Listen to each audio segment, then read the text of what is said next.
Please sit down. I gave the home run sign.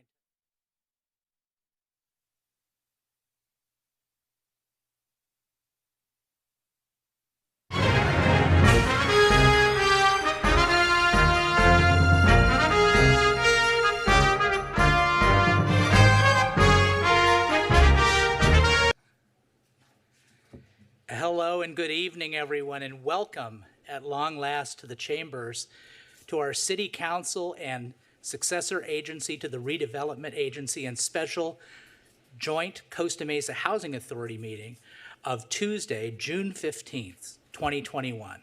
I now call the meeting to order. Tonight's performance of the national anthem features one of our very own. Madison Mungiha is a Costa Mesa Police Department records technician who has been on staff with us since May of 2018. She's a graduate of Woodbridge High School in Irvine, where she was the varsity show choir captain in 2010 and 2011. She was a National School Choral Award recipient in 2011, a musicals and theater production, and has sung in churches for 15 years, including Rock Harbor right here in Costa Mesa. We thank Madison for sharing her great talents and for volunteering to sing the Star Spangled Banner for us. Again, we invite any local performers who are interested in singing the Star Spangled Banner to please contact Costa Mesa TV at cmtv@costamesa.ca.gov for details. Now, please join me in standing for our national anthem, followed by the Pledge of Allegiance, which will be led by our own District 2 Council Member, Lauren Gameros. Ready?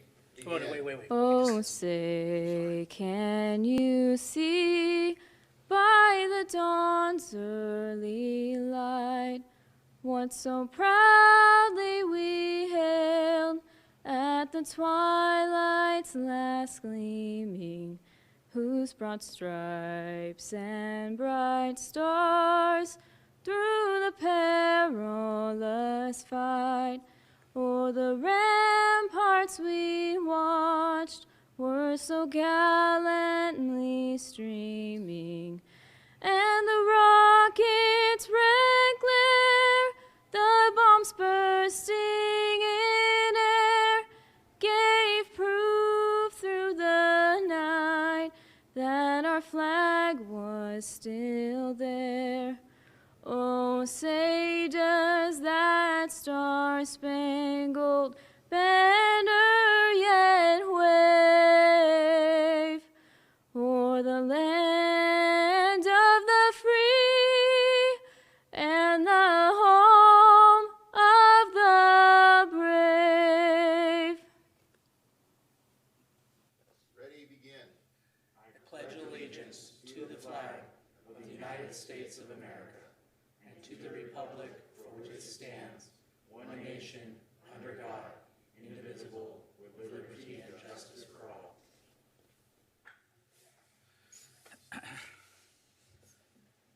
All right, it sure is nice to say that together, everyone. Now it's time for a moment of solemn expression led by our own Pastor Phil Eiskens from Lighthouse Community Church. Ms. Green, will you please take Pastor Phil off mute so he can lead us in the moment of solemn expression? Can everybody hear me? Yes, we can. All right, Mayor Stevens, Lorianne Farrell Harrison, esteemed City Council. I wish I could be there in person to sense the excitement in the council chambers this evening, along with that big sigh of relief at this first in-person council meeting in over a year. And it indicates the pandemic is slowly getting behind us and a sense of normalcy is on the horizon. This portion of the city council meeting is very uniquely called the moment of solemn expression. Solemn expression indicates that what is said ought to capture our attention and help us to ponder higher thoughts and ideas. I ask, what makes a great city? A great city is a city that continues to go forward in spite of great challenges. A great city is one that meets its financial obligations as well. And a great city is one that does not leave any of its citizens behind, no matter what rung of the ladder they may find themselves on. Costa Mesa is that great city. Through effective collaborative leadership, Costa Mesa, in spite of the pandemic, brought to fruition an incredible state-of-the-art homeless shelter, one that I am sure is the envy of many cities. And in spite of the economic challenges of this pandemic, the details of running this great city have been kept intact as well. Let us not fail to thank God for his many blessings. Proverbs 29:2 comes to mind when I consider the greatness of this city. When the righteous are in authority, the people rejoice. We have a great cause to rejoice. Shall we pray? Dear Heavenly Father, we thank you so much for allowing us all to be part of this great city of Costa Mesa. Things so positive on the future, in the future, on the horizon. Lord, we don't want to fail to pray for our wonderful police department and fire department and all the other city services that work so effectively together and smile and rejoice as we interact with each other. Lord, I can't thank you enough for being part of this great collaboration known as the city of Costa Mesa. And for that, we thank you and praise you and thank you in all of this. In the name of your Son, we pray. And everybody said, amen and amen. Amen, Pastor Phil. Thank you very much. Those were wonderful words. So, City Clerk, would you please do the roll call? Yes, Mr. Mayor, let the record reflect that all council is present. Well, that was easy. Okay, so at this point in time, I have a motion to make. I'm pushing the make the motion button, but I'll do it with, I'd like to make a motion to change the order of business, do a little agenda management. I'd like to move items I always say Newport Beach, it's NB, new business. New business 1 and new business 2 up in front of the 2 public hearings. The reason for this is because the last public hearing is going to be long, and the new business items have a lot of public interest, particularly among the youth. So we want to give them an opportunity to participate, and the applicant of our last public hearing item, One Metro West, has agreed to this change. So that's my motion. May I have a second? I'll second, Mr. Mayor. Okay. We got a motion by me, Mayor Stevens, a second by Councilmember Chavez. Let's call for the question. Mayor Pro Tem, yeah. Motion carries 7-0. Wonderful. Thank you very much, everybody, for your indulgence on that. Okay, we have one presentation tonight, but it's a really good one. Mr. Mayor, What? could I just report that there was no reportable action taken in closed session tonight? Oh, sure. Thank you. That's right. I missed that. But in fact, yeah, it was anticlimactic anyway, wasn't it? All right, but this is not anticlimactic. We have our proclamation, and tonight I'm pleased to proclaim the city of Costa Mesa will formally recognize, I believe for the first time, Juneteenth. It's the oldest African-American holiday observed in the United States. And it's also known as Juneteenth Independence Day, Emancipation Day, Emancipation Celebration, and Freedom Day. The roots of Juneteenth date back to when Abraham Lincoln issued the Emancipation Proclamation on September 22nd, 1862, and became effective on January 1st, 1863, to free more than 3 million slaves in the Confederate States.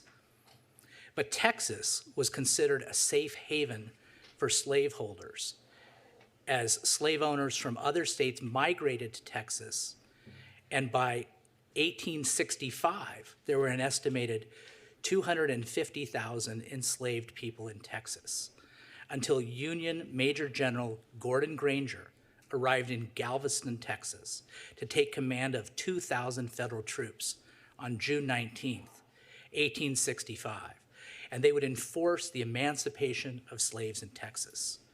The emancipation of Texas is widely considered the end of slavery in the United States, although the emancipation of slaves in Delaware and Kentucky followed months later on December 18th, 1865, with the ratification of the 13th Amendment of the United States Constitution. Juneteenth is a day of reflection, a day of renewal, a pride-filled day during which we develop a greater understanding and appreciation of the African American experience, and honoring Juneteenth reflects our belief and commitment to liberty, equality, and justice. As mayor of this great city of Costa Mesa, I urge all citizens to become more aware of the significance of this celebration in African American history and in the heritage of our nation, our state, and our city. With that, I have several people here who I would like to present the proclamation to.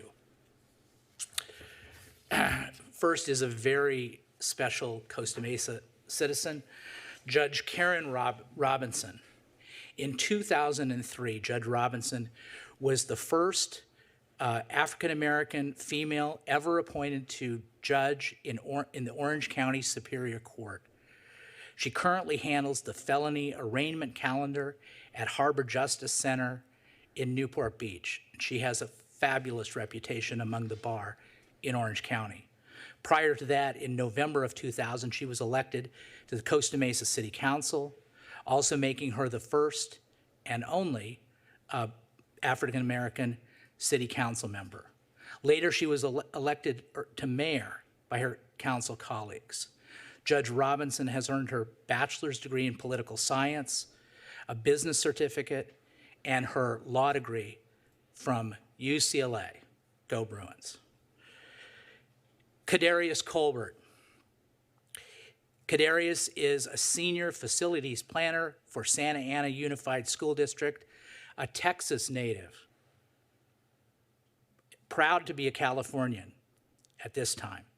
Kadarius is a graduate of Texas Southern University, where he received a Bachelor of Arts in Psychology and a Bachelor of Science in Public Affairs with honors and served as student body president. He holds 2 master's degrees, one in city planning from Cornell University and the other in sociology and social anthropology from Central European University. Outside of work, Kadarius serves as District 2 Commissioner for the Costa Mesa Planning Commission, where he was elected as Vice Chair, and he's an active member of Alpha Phi Alpha fraternity. And he also, I want to thank you for all your service. He was also very instrumental and helped the Cannabis Ad Hoc Committee. We consider him the 4th member of the Cannabis Ad Hoc Committee, like the 4th Musketeer. So thank you very much for that, Kadarius, and all your service to Costa Mesa. Next is Tammy Tumbling. Tammy is the first Executive Vice President and Chief Operations Officer for the Orange County Community Foundation.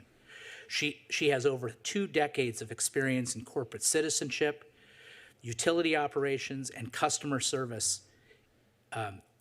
Tammy is responsible for providing strategic direction and oversight for the Philanthropic Strategy, Marketing, and Communications Center for Engaged Philanthropy, donation relations and programs, information technology, human resources, and business continuity planning work for teams at OCCF. She is also the founder of the African American Alliance Fund and member of the Alpha Kappa Alpha sorority.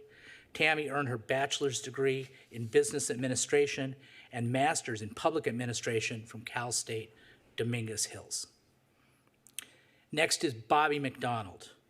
Bobby is president and executive director of the Black Chamber of Commerce in Orange County, and he is leading the organization in its 30th year.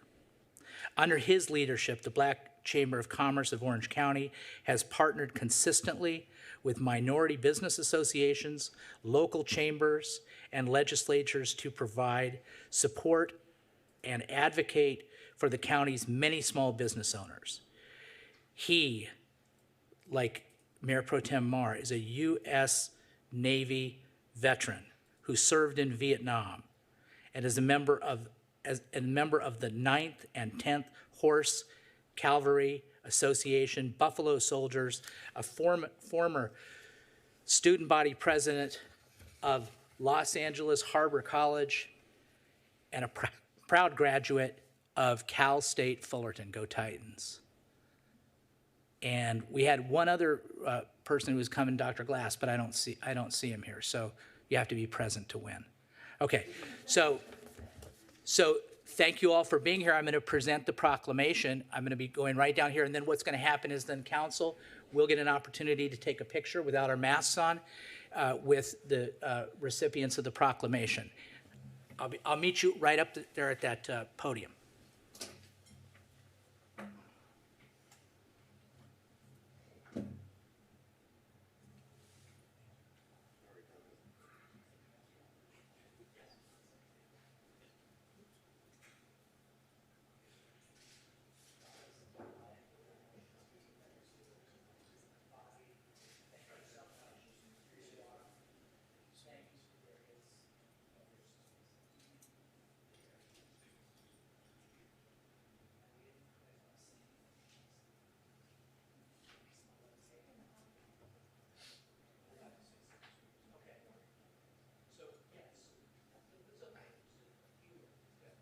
Hi, I'm Christina Robinson, former mayor of the city of Costa Mesa and city council member.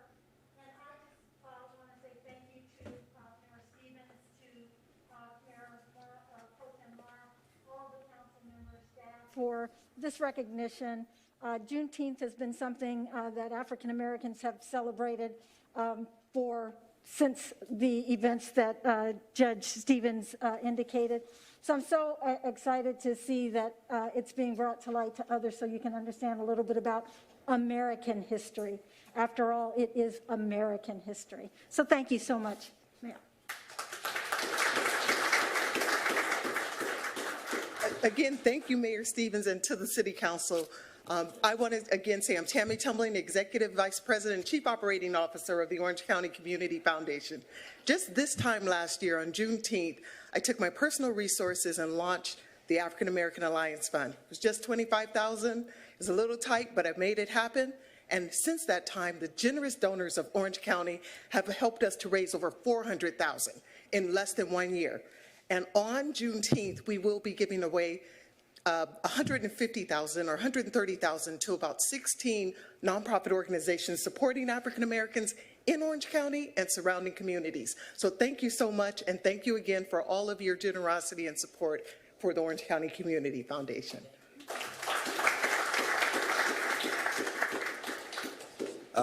Good evening, Costa Mesa. My name is Kadarius Colbert, one of the District 2 Planning Commissioners.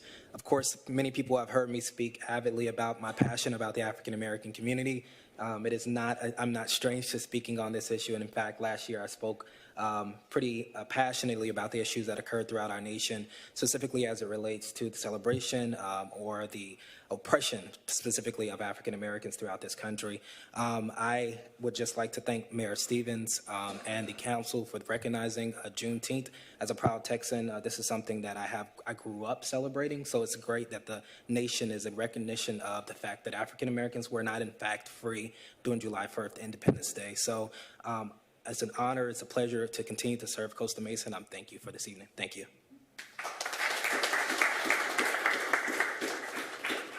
Good afternoon. Thank you, Mayor. Thank you, City Council members. Really appreciate this opportunity. The Black Chamber has been around for 37 years. We've been around a little bit more than 30, but that's all right, no problem. I'll update the website, okay?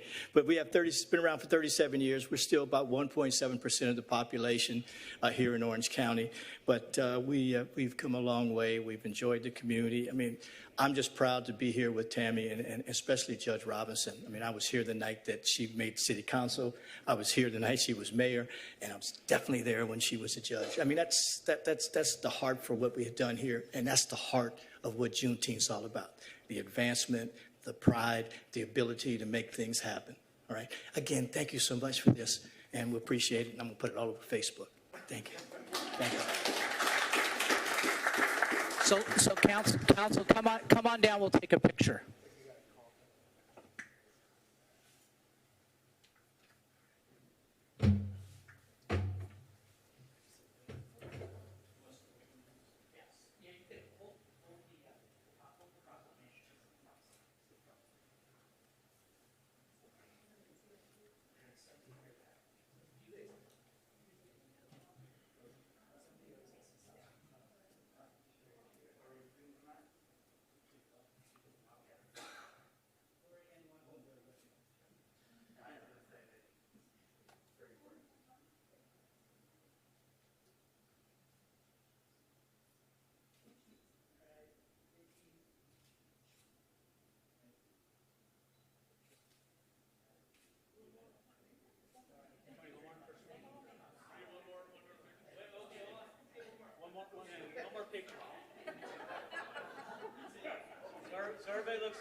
Thank you very much, everyone.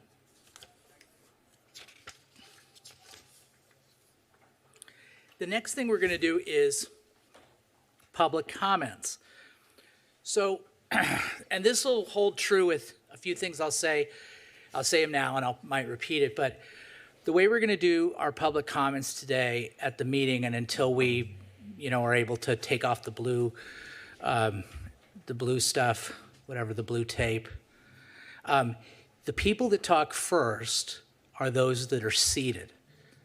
And then the next group of speakers come from outside. We're going to have an opportunity. There's some people seated outside. They get to come in and speak. And then when everybody who's here present has had a chance to speak, then we'll hear from the folks on Zoom. And so, I have no kind of window into who's exposure onto who's on Zoom. So our clerk, Brenda Green, will handle that. And as always, it's 3 minutes, and we'll be strictly enforced. So you don't have to take 3 minutes, but we do have a busy meeting today. And if you're on Zoom and you wish to speak, press the *9 button. And then when you're prompted to talk by Madam Clerk, then you press *6 and we'll be able to hear you in the chamber.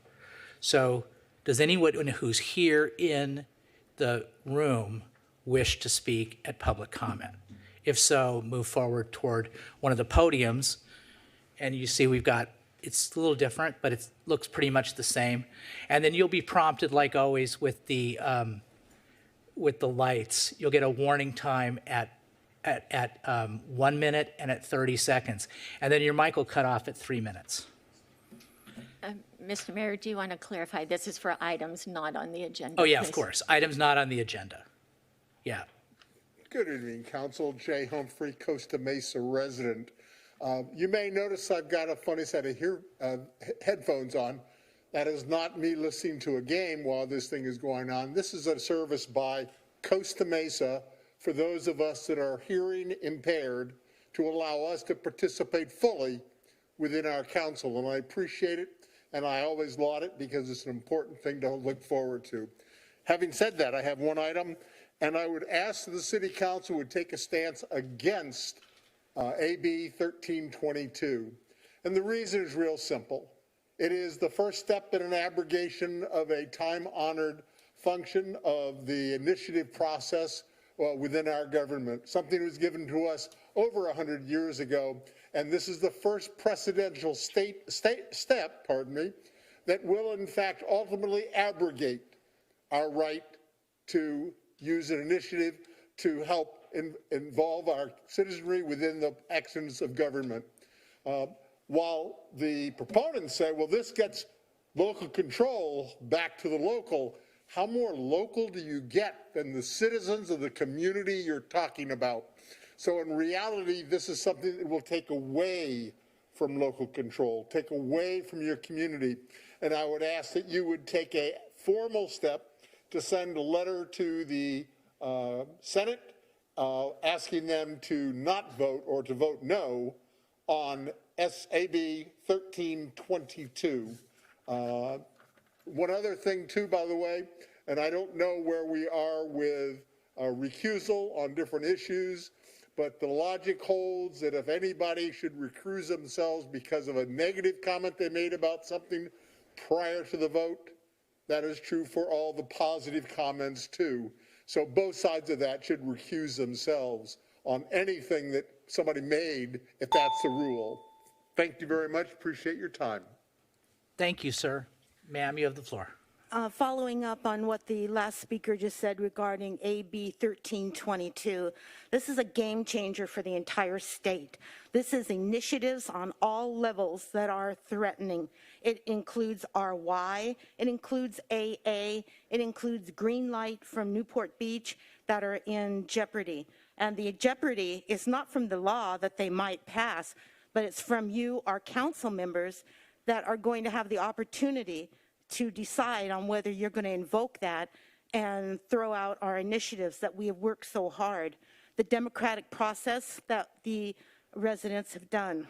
So in making this decision and seeing this go by the Senate that it is in now, we do ask that you express your opinion. Assemblywoman Cotty Norris has voted no on this issue. So I hope that that will have some weight in your decision on what's going to happen to our city.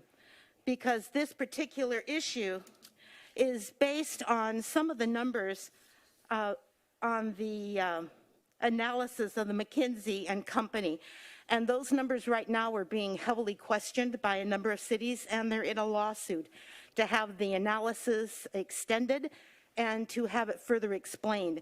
Because these number of homes, especially in Costa Mesa, 11,500, seem to be unduly heavy for a city our size, as well as other cities that are having the same problem.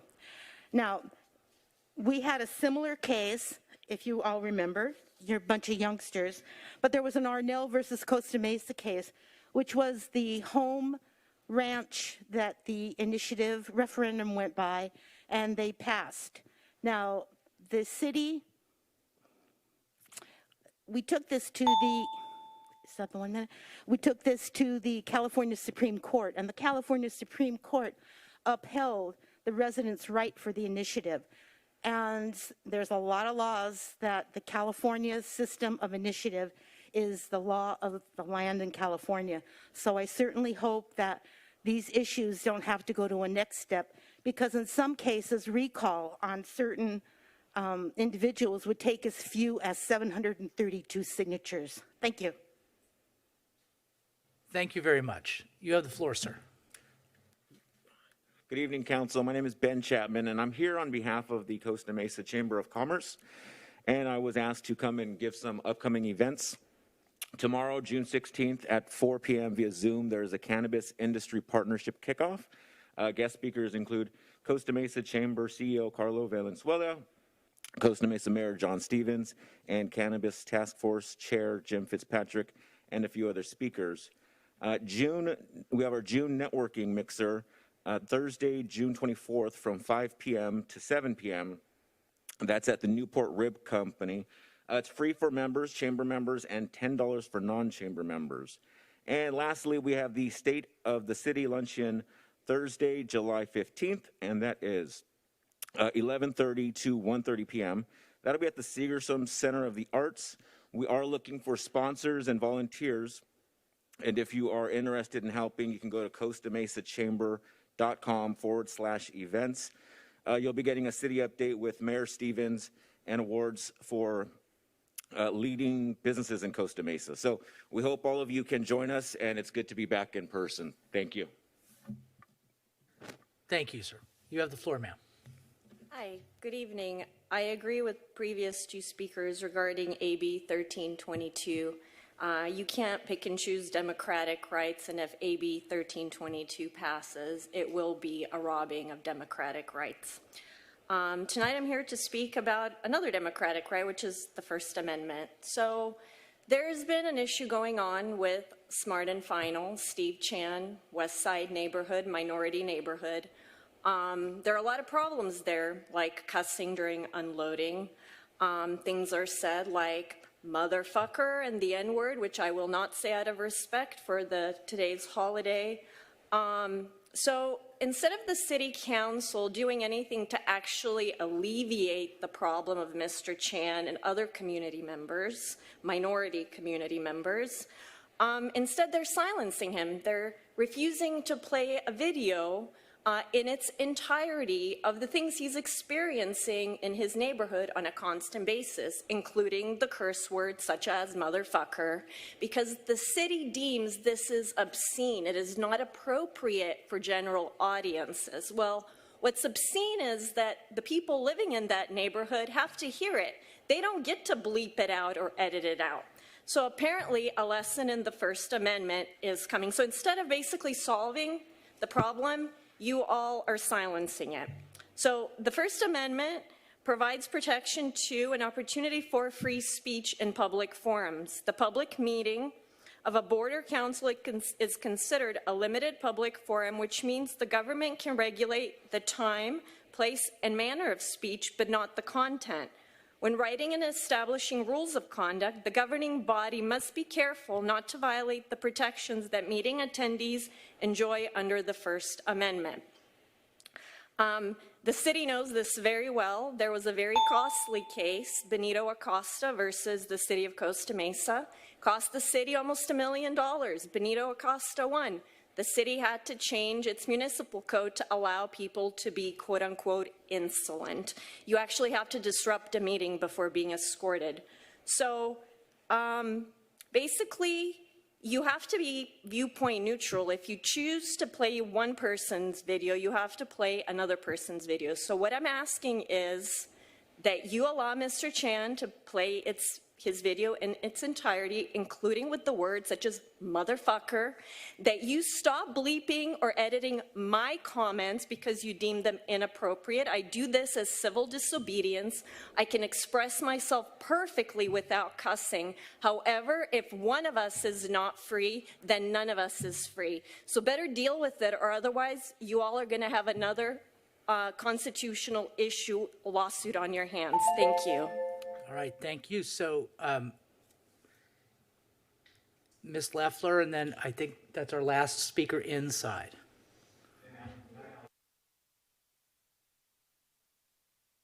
None outside. Go right ahead. You can't hide from me.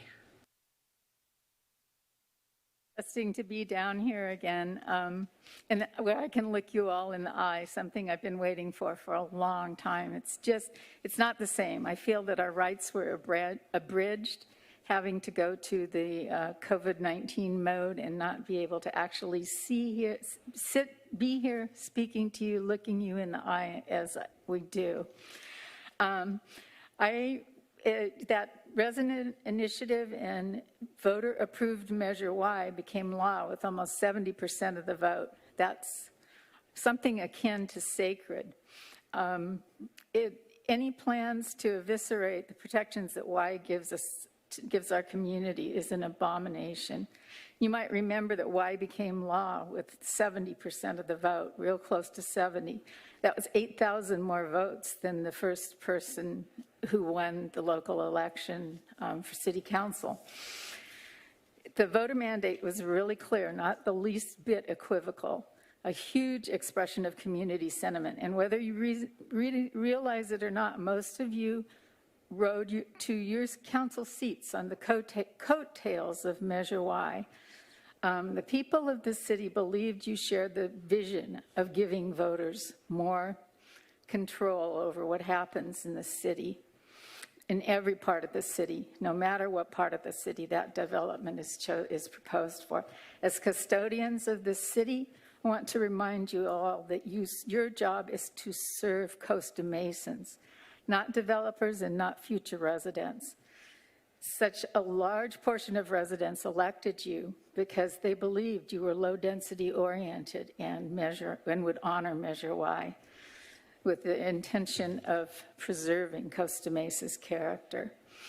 So I just wanted to remind you of that, and that Councilmember Chavez was quoted in the newspaper as saying, we have to find a way to work around Measure Y in some capacity. We really can't move forward with this at play. I believe that he should recuse himself from any vote that has to do with Measure Y because he so publicly and so contrary to the interests of the majority of Costa Mesans made that statement. Thank you. Thank you very much. And I'm told that no one is coming in from the outside. So, Madam Clerk, do we have anybody that wishes to do public comment who is on Zoom? Yes, Mr. Mayor, we have a couple people. The first to speak will be Kim Hendricks.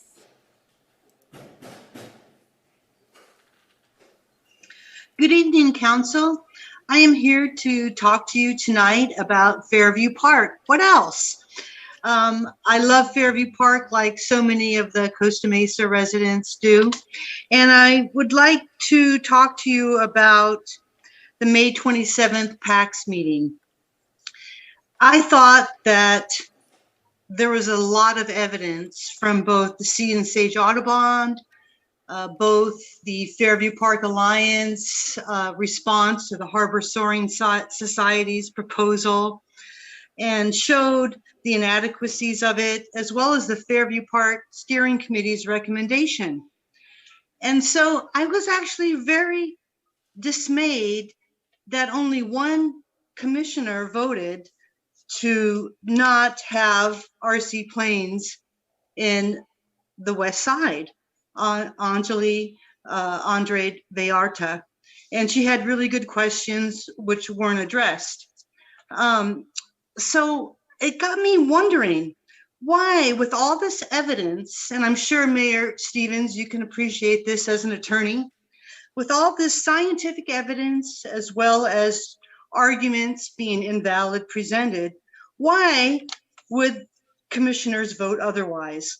So I looked at the meeting again today to hear what their reasoning was. And I heard some idioms and beliefs. And I think you should all take those into consideration and investigate the reality of them before this comes before you. Such as, give airplane people a shot at this instead of closing it down. I don't think they have realized they've had 14 years to give it a shot. In 2005, the construction of the airfield was graded in a vernal pool. That was done illegally. And it wasn't contested because CEQA only has 30 days. And so the public wasn't watching then. And then in 2007, the agreement with the Harbor Soaring Society was given to them. And they had 14 years to live up to the agreement, which they never did. There was never any enforcement. And they kept grading it. And I just am wondering how can people make such decisions? And so going back to what I watched today, another commissioner says that a few bad apples shouldn't represent the whole. And actually, we spoke to every single commissioner before they even voted on this. And we did have an insight that some of them had their own thoughts already. And so they really couldn't see the evidence being presented to them. If you have a belief, Ma'am, then that's you're it. already full. Okay, I'm sorry, Kim, but I'm going to be a real stickler on the time, so you're done. Ms. Guinness, did you want to speak? Okay, you were outside. Okay, that's good. We're trying to like work through this, so I understand. That's good. So please come up to the podium, and we'll put the people on Zoom on hold, and we'll hear from Ms. Guinness. You have the floor, ma'am. Of course, it's about stuff that's not on the agenda. Oh, she needs a mic. She needs a microphone, Dwight. Brenda, it's on my panel. Okay. I had some remarks I wanted to make on CEQA, but first I wanted to note that according to the agenda, any comments received by 1 p.m. on the date of the meeting will be provided to the City Council and made available to the public. I submitted comments at 12:19 and they're not in the late communications online. Thank you. Anyway, I'm here to talk about CEQA. Under CEQA, it's the policy of the state to take all action necessary to provide the people of the state with clean air, water, enjoyment of aesthetic, natural, scenic, and historic qualities, and freedom from excessive noise. And to require government agencies at all levels to make decisions with environmental consequences in mind. The consideration of environmental consequences occurs through the EIR process. Now, the EIR process is not intended as some sort of esoteric, highly technical exercise that just generates giant piles of paper, but it is the means by which decision makers and the general public are informed of the environmental impact of the project. The EIR should not merely be a recital of applicable regulations and conformance therewith. In fact, the courts have been very consistent in declaring that not to be adequate. But it should be a qualitative examination of how real people in the real world, or with due respect to Kim, real wildlife in the real world, will be affected. CEQA is above all a public disclosure process. The process discloses to the public the reasons why a government agency approved a project if there are impacts. The process enables the public to determine the environmental and economic values of their elected officials. Its purpose is not to illustrate the environmental values of staff or consultants. If you vote to certify an EIR, that EIR is a statement of your judgment and your values. If an EIR says an impact is insignificant and you vote to certify the EIR, that means that you believe the impact to be insignificant. If the EIR says it's okay to inflict an eyesore on a residential neighborhood, then you vote to certify, that's on you. If the noise is loud enough to result in permanent hearing loss and you say it's okay, that's on you, not the consultant. You can't pass the buck on to staff. And so the EIR is your document, both legally and on a practical basis. Don't let anyone tell you otherwise. Use your common sense. Don't let anyone tell you that the public doesn't need to know or you don't need to know. If there's an issue you want to know more about, don't vote to certify. Now, the EIR, as I said, exists to inform you and everyone watching in this room, outside this room, and remotely. And in addition to protecting the environment, CEQA is one of the pillars of public disclosure and informed self-government in California, along with the Brown Act and the Public Records Act. Thank you. Thank you. So now I think we're going to go back to Zoom. Do we have anybody left, Madam Clerk? Yes, Mr. Mayor, Stephanie Smolkin, please. Okay, ma'am, you have the floor. Hello, I am Stephanie Smolkin. I am the Executive Director of Serving People in Need in Costa Mesa. I would like to thank the City Council for your consideration in increasing SPIN's CDBG COVID-19 rental assistance funding. These funds are vital to Costa Mesa families who are struggling to pay their rent because of COVID-19. SPIN would be honored to continue to work with the City of Costa Mesa to administer this program. Thank you for the opportunity. Thank you very much. Is there anyone else that wishes to speak that's on Zoom, Madam Clerk? Yes, we have call-in user 3, please. Call-in user 3, you have the floor. I'm Casey. Please play the video named Casey Bleeped Video. Please make sure the new police chief will try to fix the systemic racism in that department.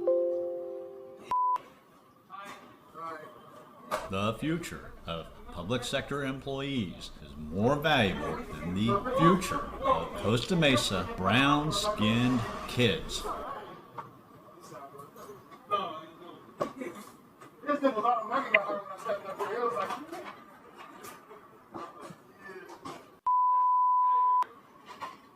Proclamations we'd like to see.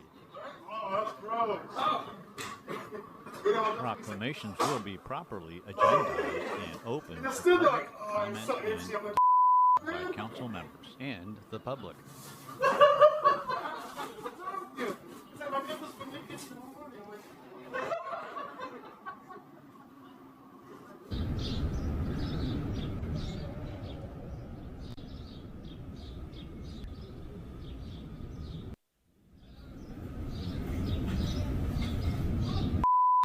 You can't fix racism with a proclamation.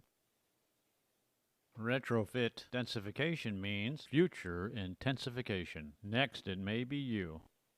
The law says Costa Mesa must zone for and build 4,000 affordable homes in the next 8 years. Failing in the appeal, the city continues to fight more housing availability. Newport Beach and other cities have moved forward proposing raw golf course land be used for their legal requirements. Fountain Valley may take part of the 640 acres in Mile Square Park. Costa Mesa should follow these best practices instead and rezone the city-owned 100-acre golf practice area for affordable housing. This 100-acre golf practice area will hold the 4,000 legally required affordable housing units at lower density than the high-density retrofits the city has proposed for your neighborhood. If you are the market for affordable housing, rezoning this raw land is the best chance that large numbers of affordable housing units are actually built. Zoning this raw golf practice land for affordable housing will free developers up to make more market rate housing in better projects. These better projects will increase values in your neighborhood.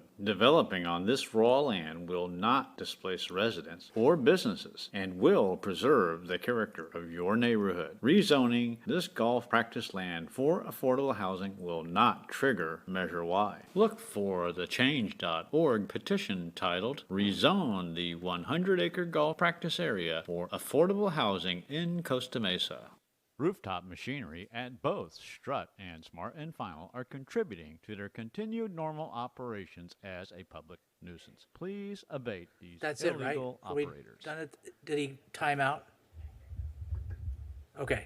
Did we have anybody else on the phone? Yes, Mr. Mayor, it's phone number ending in. Hello, this is Stephen Chan. I'd like to bring the listeners and viewers up to speed Excuse in our me. multi-year-long battle Wait a for second. Wait a second. compliance from our liquor license Chan. holding commercial neighbors, Mr. Strut Chan. and Smart and Final. Cut. 2 solid Cut it. years of lobbying our local representatives on this Is he city done with his council time? has only revealed that the city has no solutions to the problems it created Still in has time. backroom deals. These backroom deals benefit cronies and, even worse, the public sector unions by minimalizing compliance costs. They set up a far from legit shift to cruise to abuse the neighborhood daily, hence the bleeped video. Come on now. What legit business sends a crew of peeps to yell hate speech into backyards? Only down here by the soup kitchen where the Strut bar is completely inclusive in impairing our families and properties until 2 a.m., even on school nights. But to them and our city's regulatory staff, no biggie. After all, Smart and Final has been pounding the crap out of our neighborhood daily for more than 2 years running. The annual ice cold screw the neighbors over with the illegally dropped refrigerated trailer is upon us. Every year, this rogue grocer, Smart and Final, illegally drops a refrigerated trailer on the lot to augment the storage of their outdoor storage of food and beverages. Please stop in advance, Smart and Final, from dropping this illegal refrigeration unit on the lot that the neighbors have to fight off every 4th of July while city staff are hard to find working, and those that are have no interest in enforcing compliance with any rules or regulations here by the soup kitchen. These are truly beggar thy neighbor business models run by our city, Strut and Smart and Final. Strut and Smart and Final are operating as public nuisances in their normal operations. We urge the city to abate these nuisances using the California Unlawful Liquor Sales Abatement Law, which is described in the California Penal Code sections 11200 to 11207. Well, what's with all the proclamations? Are city proclamations prompted? And by whom? What is the vetting process? And shouldn't these be up for proper agendizing and public comment? I also urge the city to take a stand against AB 1322 for all the reasons mentioned by earlier speakers. Listeners, urge your city representative. Stop avoiding complying with the law. It's not just the liquor license no enforcement zone down here by the soup kitchen where the city is slipping, but our city, along with many others, actively fought the regional housing needs assessments legal requirements that our city zone for and build 4,000 affordable homes and 7,500 market rate homes in the next 8 years. This fight continues with last April 27th city's presentation of the housing element, wherein they propose retrofitting high-density home projects into low-density neighborhoods, setting up a project-by-project, neighborhood-by-neighborhood fight, guaranteeing minimal amounts of housing be built at all. All right, cut the call. Okay, do we have anybody else? No, Mr. Mayor. Okay, so there was 2 bites at the apple there. That let's not let that happen again.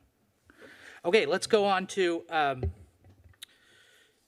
council member committee reports, comments, and suggestions. This is a time for council members to provide comments and committee reports.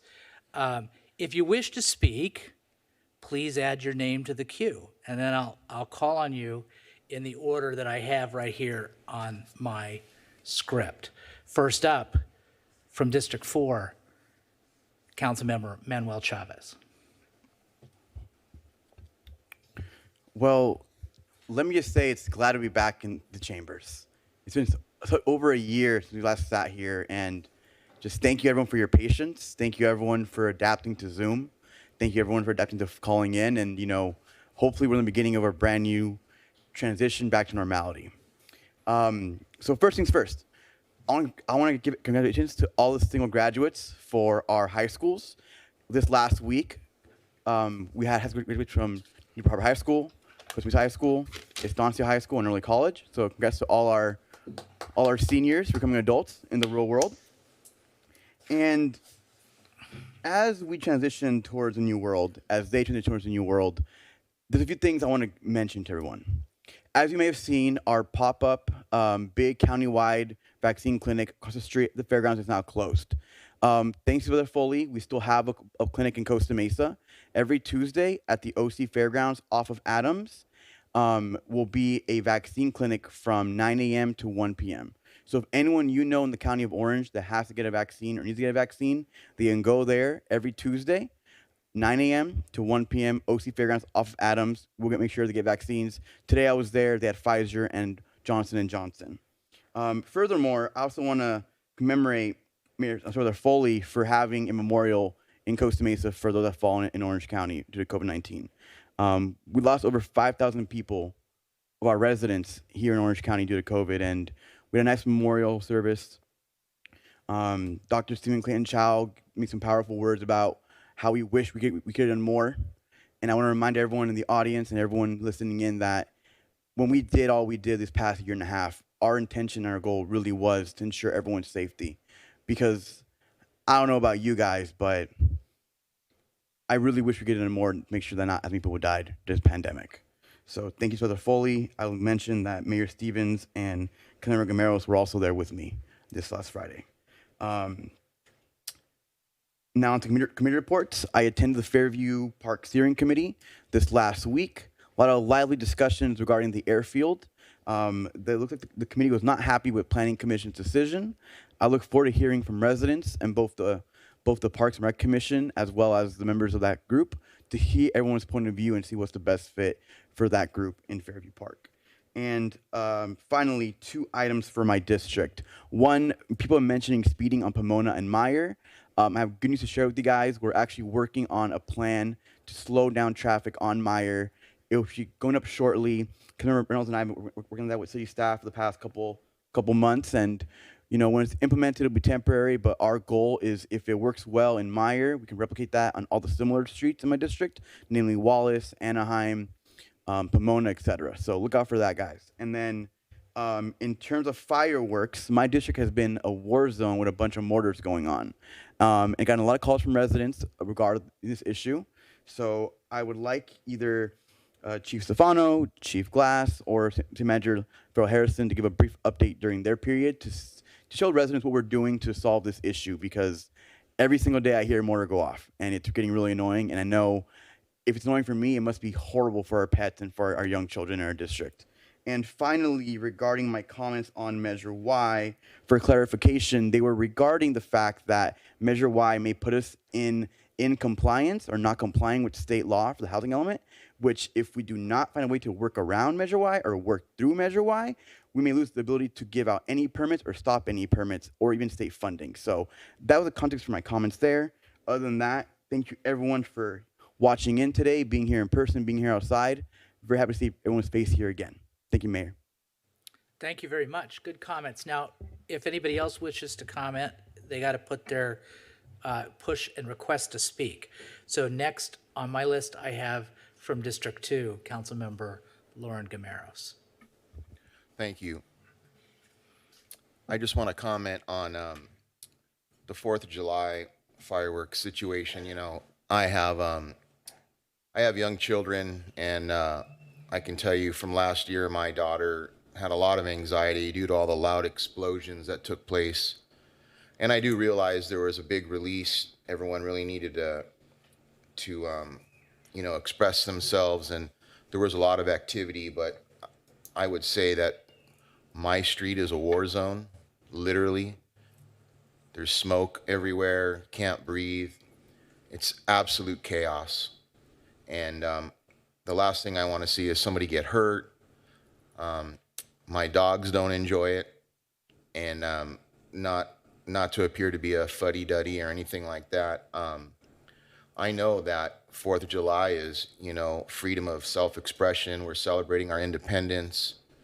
I get it, and I want everyone to be able to enjoy that freedom, but not at the expense of putting others in danger. I have small children that want to run around outside and play and be a part of the 4th of July celebrations, and I don't want to have to be concerned that someone's going to launch a Roman candle. It's a stick that shoots fireballs, if you're not familiar with it. I've seen them flying around the street. I hear loud explosions, and it's just not cool. The other thing is, if we don't respect the rules and the laws, we're not going to have the opportunity to even have safe and sane fireworks in our community. And if you think that won't happen, look around at how many communities do not allow fireworks. The fireworks supply a huge income for our boosters in high schools and other organizations, and I would seriously hate to see this go away because of a few people that just don't want to recognize the law of the land. So moving forward, I just want to reach out and ask anyone that plans on launching a bunch of illegal fireworks in our community, please refrain from doing it. Thank you. That's all I have. Thank you very much. From District 6, Councilmember Jeffrey Harlan.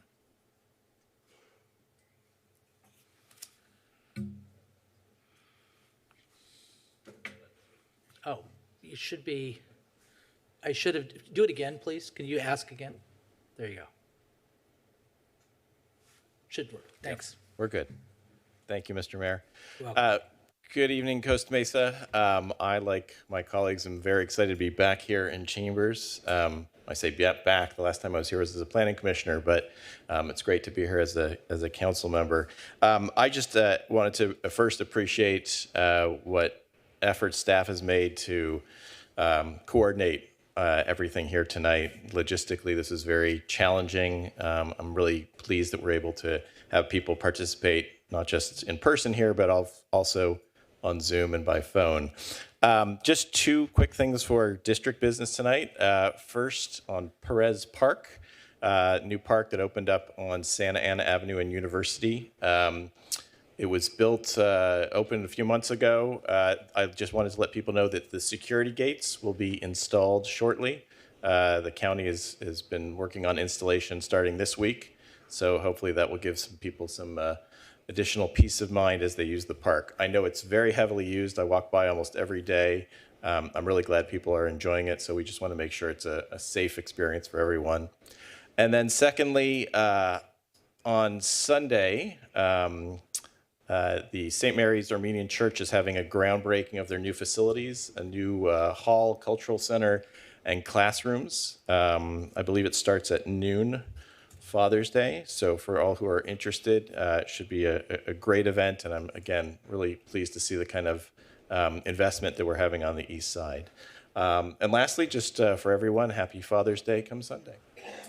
Thank you, Mr. Mayor. All right, thank you very much. Next up from District 1, Councilmember Donald Harper. Thank you, Mayor Stevens. I feel like I'm in a dunk tank. If there's a target out there, let me know. It's nice to speak, and it's nice to speak in public, in person. Can I ask the city manager, in a simple yes or no is fine, have we solved the smart and final code violations or code issues that we hear every single meeting? I don't want to put you on the spot, but. I plan on covering that during my remarks. I'll wait then. Thank That's you. fine. That's fine. I want to talk about recusal from the One Metro West project. It came up with a member, Council Member Chavez. I was advised by our attorney that the comments I made prior to being elected in my campaign didn't really apply to the cases that were cited, and that I am in fact allowed to participate.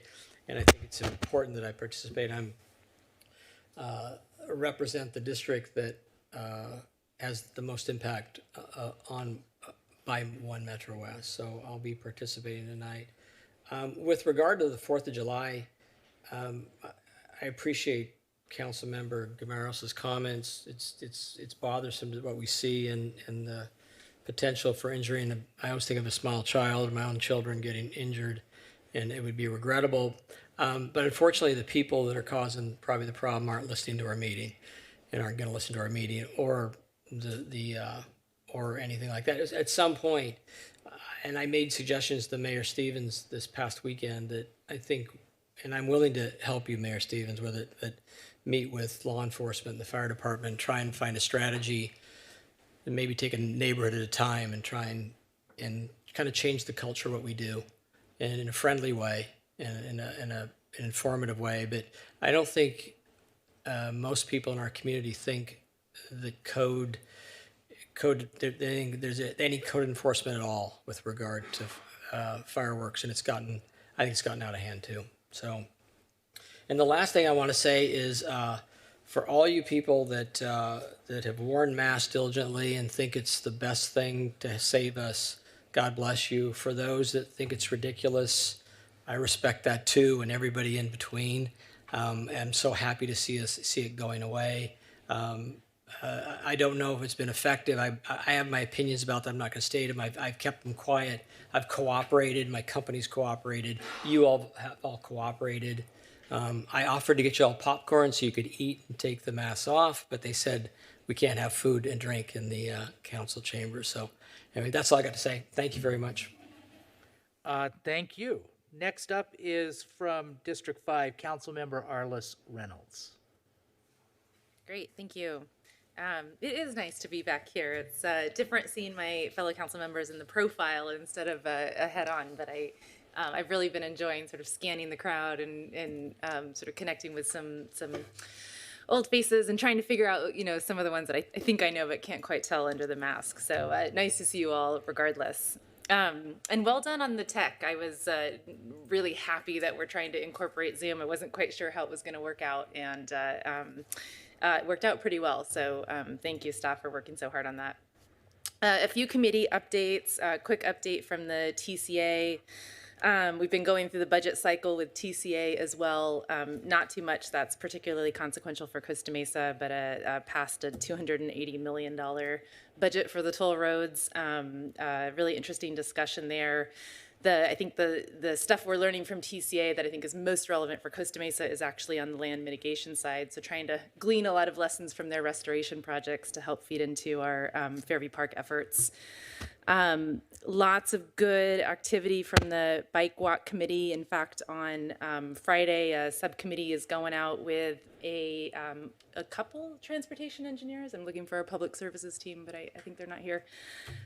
Going out with a couple transportation engineers from the Berkeley Safe Trek team on a complete street safety assessment study on some key areas. I'm really excited about that. We had a nice sort of virtual walkthrough, and we'll have a physical walkthrough on Friday.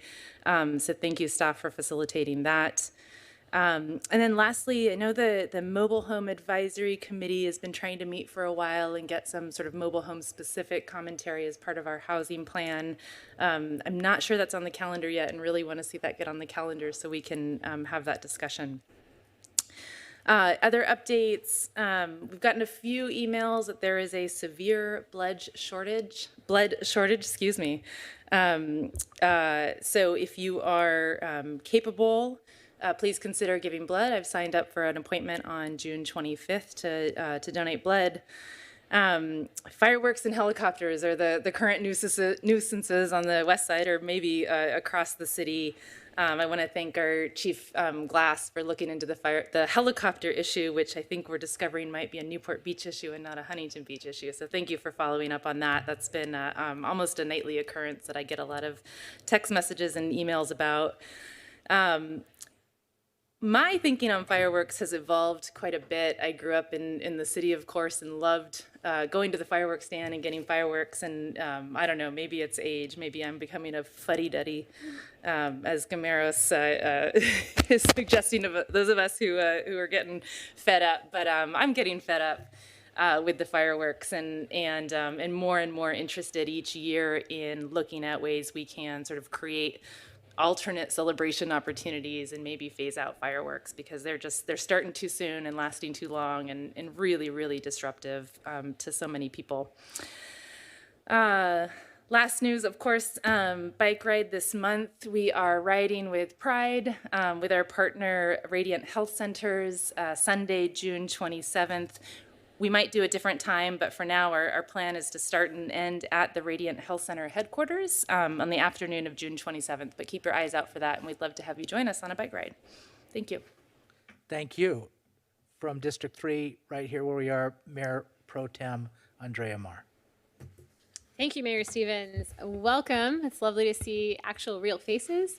Huge thank you to staff for the setup tonight. I don't know if any of you saw, there was literally a welcome banner as we walked in, which is very nice. So yeah, excited to be back and in person and to see some folks. I also want to just thank you, Mr. Mayor, for acknowledging Juneteenth. That was wonderful. Judge Robinson and Mr. McDonald are sort of two of my favorite people in Orange County, so it was really lovely to see them here tonight.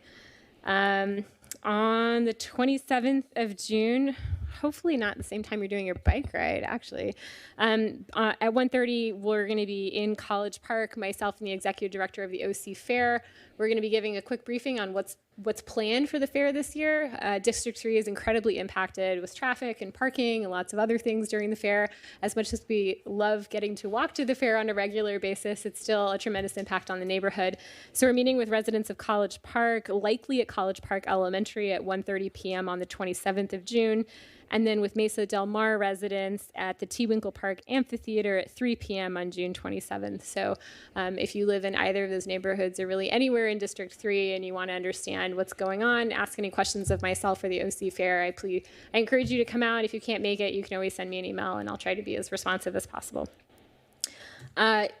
I wasn't planning on talking about fireworks, but it seems like there might be interest. I have a tremendous heart for the boosters that slave away in those little booths for a week every summer in order to raise money for their clubs. But maybe we can get creative. Maybe we can find some replacement source of funding and take 3 or 4 years to do it, but eventually get to the point where maybe we're not encouraging any fireworks in the city. So, City Manager, I think you've heard us loud and clear that maybe we can agendize a further discussion.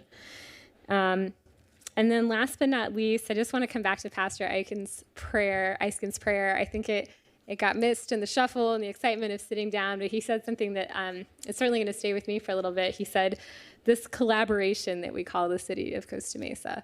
And for me, that has never been more true. There's not a single thing that I participate in the city that isn't some kind of wonderful collaboration between different organizations, between nonprofits, between the city and the community. And so I like that idea. This is a collaboration that we call the city of Costa Mesa. Thank you. Thank you. Thank you. Great words. So I'll be really brief. There's one thing that I have to say, and that is I'd like to have agendized for one of our future meetings a revision of our ordinance pertaining to planning commissioners and to delete that they have to be residing in their district and make that instead a factor that council members can consider. And the reason for that is we saw our planning commissioner Colbert, he wanted to move out of District 2 and that would have caused a problem. I think he's going to end up, I think he's going to move out of the city, but if he wanted to move, a few blocks over, he would have been ineligible. And so I'd like us to look at that. Please, I ask that of the city attorney. I'd like to congratulate and recognize our clerk's office, and they don't get enough credit. Brenda Green is our clerk. Wave to your adoring fans, Brenda. So not only has she, yeah, please. And Brenda is the leader. It's not a, it's a difficult job, and she has a great team, and we're up to date on minutes, which is awesome. You work on these scripts and all my little things that I need, and you're so attentive and dealing with all this stuff, and also during Zoom, your department has done a wonderful job. So I call out some departments sometimes. I've been very complimentary of Carol, and for good reason, and Raja, and of course the chiefs, but you really deserve a lot of credit, and so does your staff.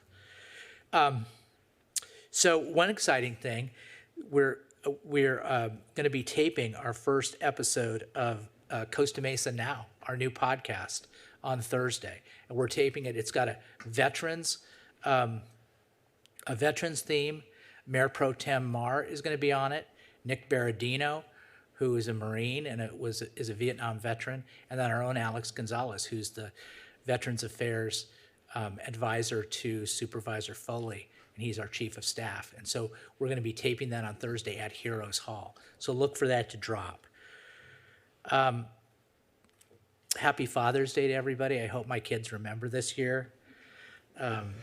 It's not, I take nothing for granted, trust me. And in terms of opening up, it's great to be here. I'm very happy to be open. One of these days, we're going to have more people that are allowed in the chambers. But thank you to the public for being patient with all of these restrictions and for all the time that you have been. But even as we do this transition, I know it's kind of difficult. And we have new procedures that we're invoking here. So thank you for working with us on that and being patient. As to fireworks, it's an issue of importance to me. I remember the very first thing I did on February 9th, 2017, right after I was sworn in, was right in this chamber. It wasn't as nice as it is now. I had a town hall meeting on fireworks. And we've done a lot of things since then. We've we've criminalized both the possession and the discharge of illegal fireworks. We've added undercover units. We've upped our enforcement, and it's really not for lack of trying. It's just that, as Councilmember Chavez said, and some of the other council members, Gameros and others, emphasized, it is a really bad problem, and it's a problem for. I learned recently that I think we all have dogs. And it's a real bad problem for dogs, and it's a bad problem for others, and we hear it all the time. So I'm open to suggestions, and we might be doing some interesting things this year even. And I talked, as Councilmember Harper said, we had a dialogue about that. So I look forward to working with this team on that effort and on all the other things we need to do. So we have a busy night. Without further ado, let's hear from our city manager, Ms. Lori Ann Farrell Harrison. Thank you, Mayor. Good evening, council members. Good evening to the community. It's great to be back. Really excited to have the opportunity to be in person together again. It's been 15 months of the pandemic, and so we're just happy to be able to be with you in person. Hopefully you're enjoying the amenities tonight and being able to actually participate in person and give public comment and see our esteemed city council. So really happy that we can do this. And again, thank you. We can't give enough thanks to Susan Price, who led the reopening effort for the chambers, and of course, Brenda Green, also Dane Bora, who's instrumental, works in our engineering room to make sure that everything's perfectly coordinated and that folks on Zoom can participate.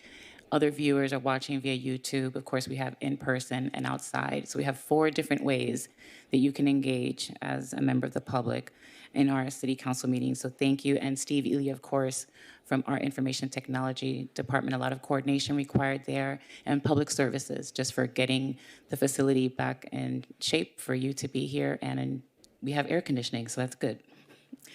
So just a couple of brief updates.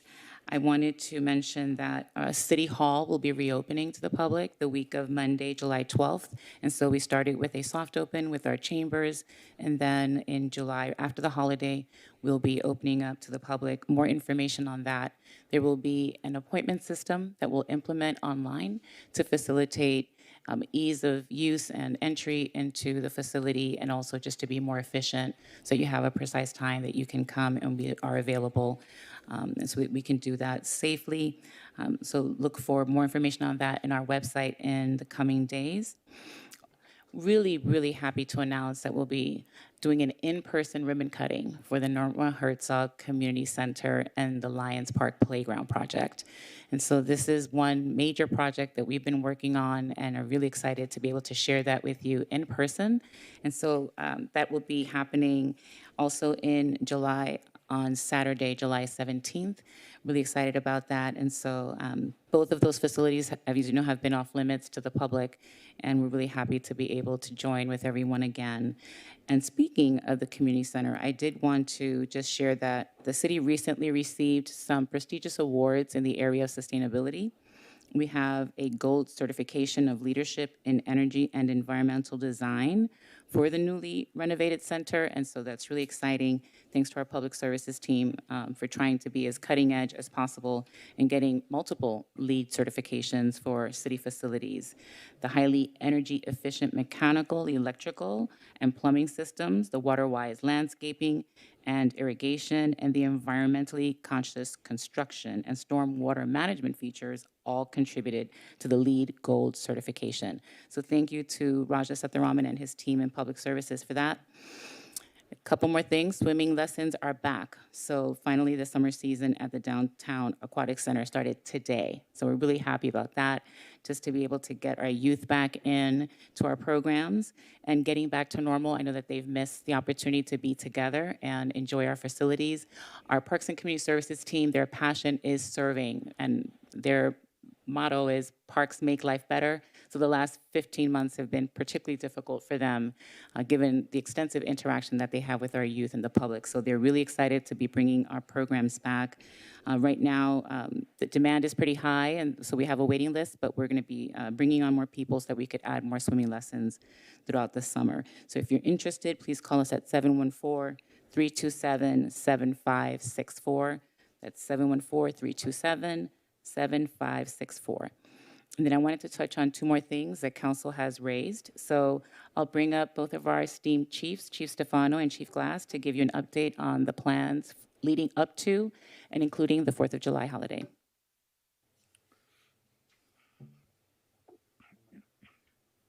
Oh, there we go. You're hot. I'm hot. Well, Mayor Stevens, members of the council, thank you. City Manager Lorianne Farrell-Harrison, thank you. Just a quick overview. The 4th of July for us is something that we've dealt with throughout the course of time here in Costa Mesa. The Fire and Rescue Department and Police Department work shoulder to shoulder each year, and we look at it as an approach of education, engagement, outreach, and then enforcement. And the fact that we have safe and sane fireworks in Costa Mesa certainly provides a function of economics for the charities, and it's a great noble cause. In fact, tomorrow we'll have our meeting with 31 different booths, vendors, and we'll be talking to them. But there's no question what we've seen is that the Safe and Sane does provide a shield for some of the illegal fireworks. Anecdotally, it's very challenging as we go out, and I say we collectively, police department does a lead job on that, fires support, but when we've been out, I've seen it. By the time you get to a location, it's very challenging. But getting back to the education starts back in May. And we, with the water bills, the city puts out in partnership with Mesa Water, bilingual communication and education in the May bill, and then followed up with the June water bills. And that's helpful, that's communicating out not only an education piece, but also the expectation of a zero tolerance in terms of the fireworks. So again, we're starting early with the education component as far as that goes. 18,500 flyers are put out through that process. Additionally, we branch out. We identify over the course of each season, so to speak, hot areas. And again, the police department does a great job working through that. We coordinate. We have about 20 hotspot areas we've identified each year. And We proceed to put door hangers and walk with our volunteers and some of our groups throughout those 20 hotspot areas. Again, 5,500 flyers, bilingual. We're reaching out to the community to touch. In terms of the outreach, we do a lot of public service messaging. We've tried to hit it different ways, and we'll continue to hit the different messaging that we can with all the communities. A big message that we've tried to communicate over the course of the past few years is be a good neighbor. It's a community issue. It's something that has to be done, not just as a city, not just as police and fire, but our neighbors. We're seeing it take place in our neighbor areas, and we're talking about commercial grade fireworks that are taking place.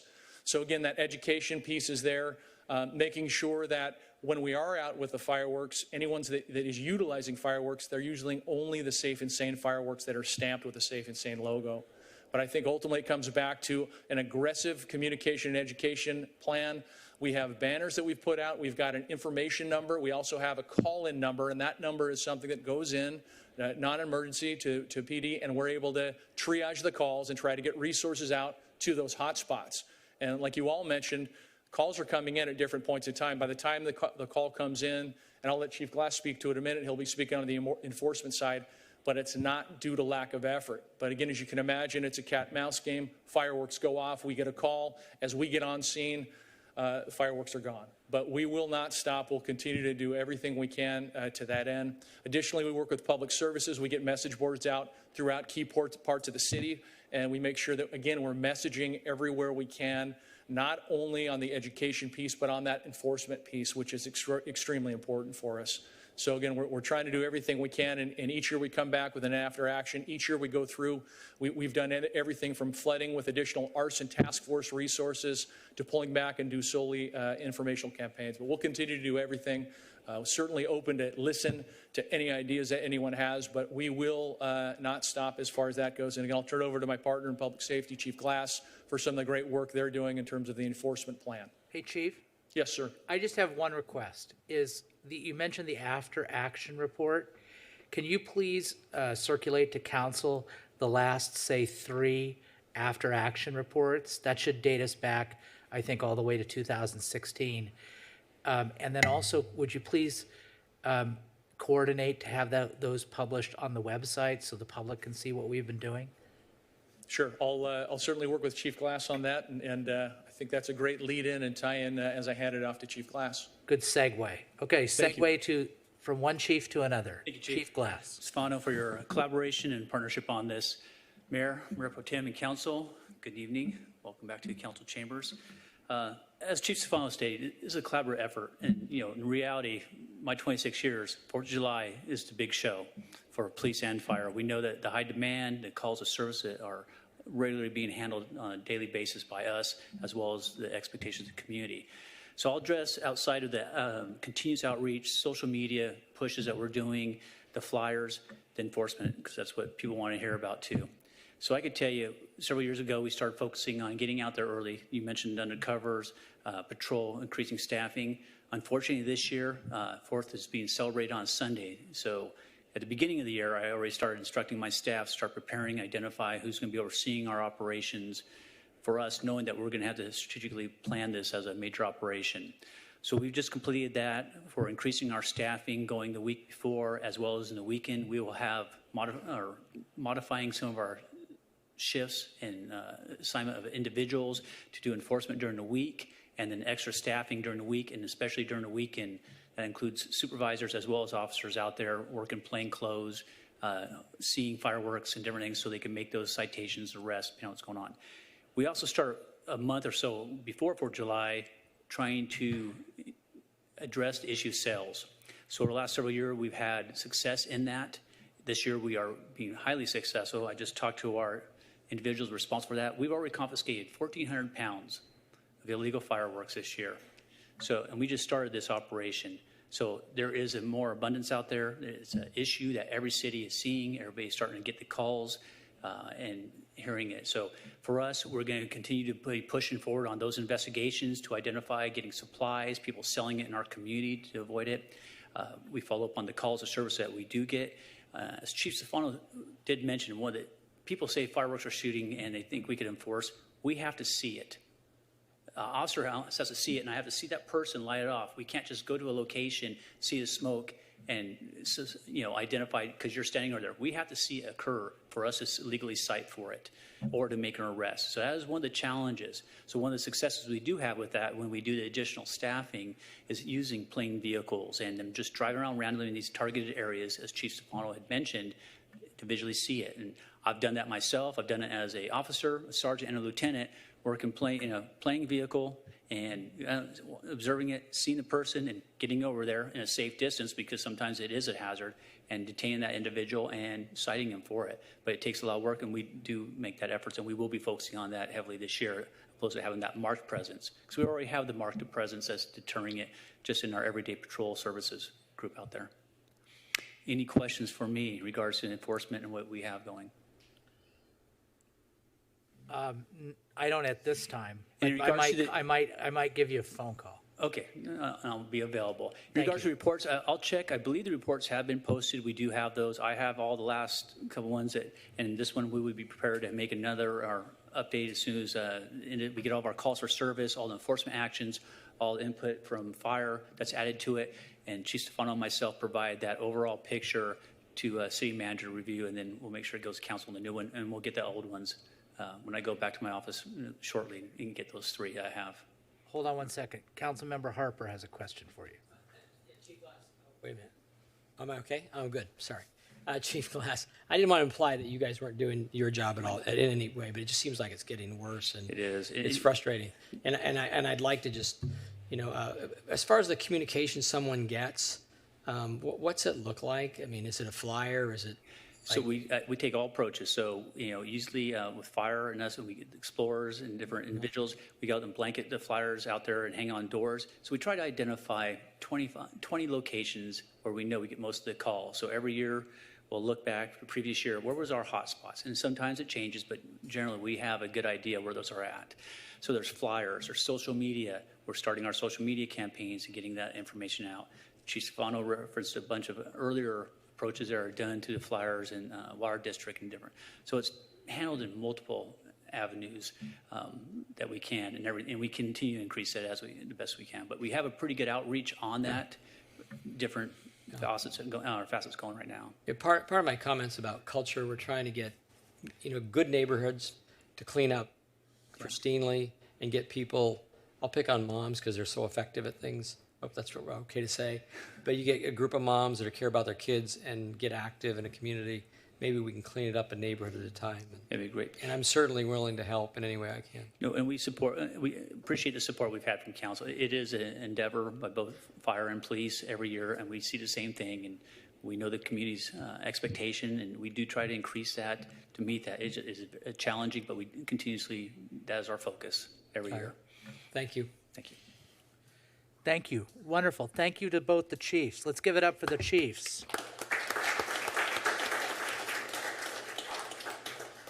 Yes, so do you have any further comments? Quick, smart, and final. Yes.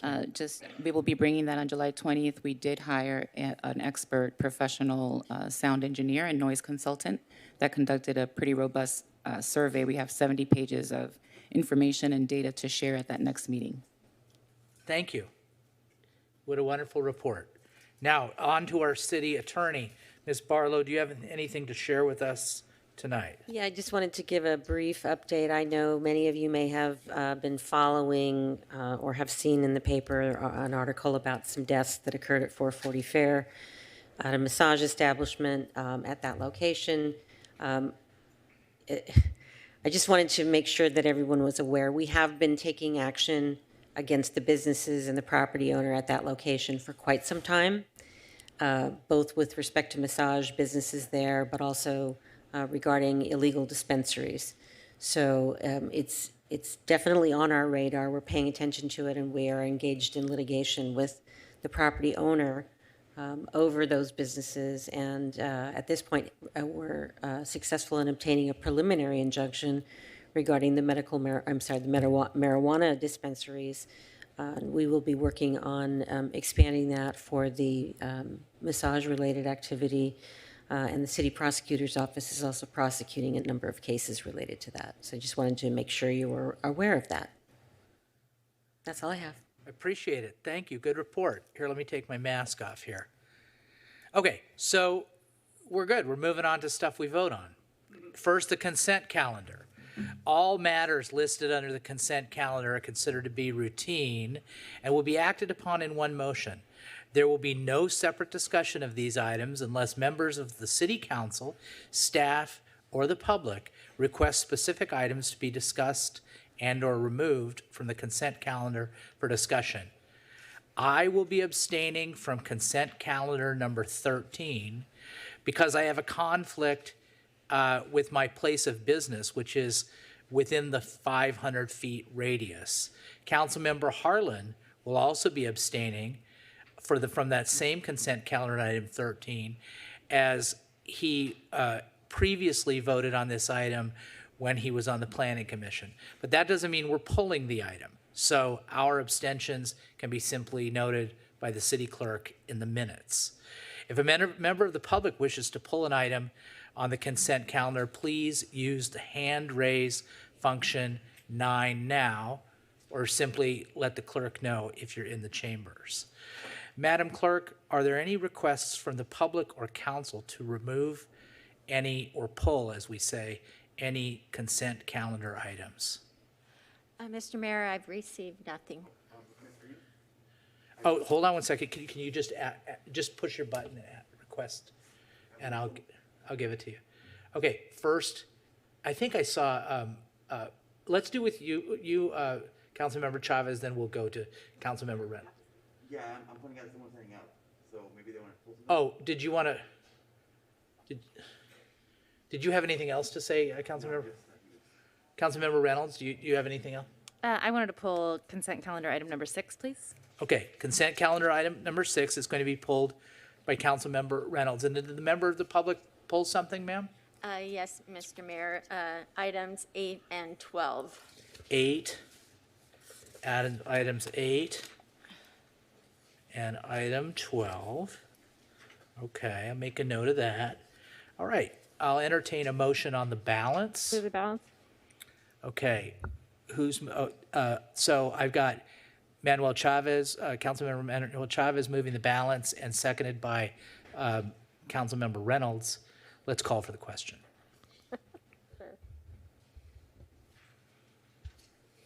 Motion carries 7-0.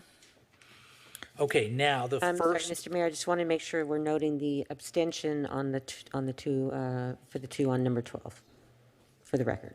Yep, we did. So All right, we did. Number 13. number 13. Yes, that was quite clear. Okay, so now we're moving to Councilmember Reynolds pulled consent calendar item number 6. So Councilmember Reynolds, you have the floor if you wish to have questions or comments regarding that. Great, thank you. And this will be a question for either our city manager or Mr. Setharaman. I assume he's back there, but maybe you can answer it. I don't know if he's headed out. My question was, so we, on page C3, so we have these things numbered. Strategic objective number 3 within our strengthen public safety sort of overarching objective. This is one of the items. Let me take this off. Of course, I've been keeping really close tabs on. This was the objective where we described we want to develop approaches to mitigate collisions and injuries on our roadways, including providing 3 to 5 options for city council direction. And I'm just noting we're calling this on target. The when was June 1st, which is past. I did mention in my comments that there's a lot of good activities happening. So I just wanted to follow up, especially for the committee members and involved members of the public who are also watching this closely. Can you give me an update on sort of what is the plan to bring sort of many of these activities across multiple departments intended to improve safety on our roads? When do we sort of get the public involved in that as part of a more cohesive sort of vision around our overall strategy to mitigate collisions on our roadways? Madam Mayor, Smith. Yes. I can This is hear you. Raja. I can hear you. You're Raja. It's like you're God or something. We can hear you, Raja. Please speak, Mr. Setharaman. Mr. Mayor, Councilmember Reynolds, thank you for that question. We initiated a project recently. City Council, you awarded a project on local road safety plan. This was a grant that we received from Caltrans Safety Planning to conduct this study. And the intent of this study is to identify factors that contribute most towards collisions and injuries on our roadways and develop countermeasures that we can take to best improve traffic safety for all roadway users in the near term and long term. As part of this effort, there will be several opportunities for community input, including workshops. We have a stakeholder working group that we are setting up that will include members of the Bikeway and Walkability Committee, school district, emergency services, PD, representatives of the ADA community, disability community, and also public health representatives. So we're trying to come up with a comprehensive list of stakeholders that will provide input to this plan. And we think the potential solutions that could be identified from this process will include the development of Vision Zero policies, physical and roadway improvements, enforcement initiatives, educational opportunities, and what best practices we can implement. So there are many. This is one of the initiatives that we are undertaking to address accidents and improve overall safety in our city. As you know, we are also working on improving our roadways for active transportation. We have retained recently Paul Martin. He's an expert on active transportation, and he's helping us in planning and implementing bicycle and pedestrian improvements. So I know the objectives mentioned that we'll have something in June, but due to the timelines of when we awarded the contract and when we initiated the study, it's in process, and we'll have an update in the next few months on that. If you have any questions, I can answer, and also Jennifer Rosales, our transportation manager, is available as well. Thank you. I really appreciate that that follow-up and clarification. Can you, you mentioned a few months out. Can you clarify the anticipated timing for this, the local road safety plan and the recommendations that would come out of that?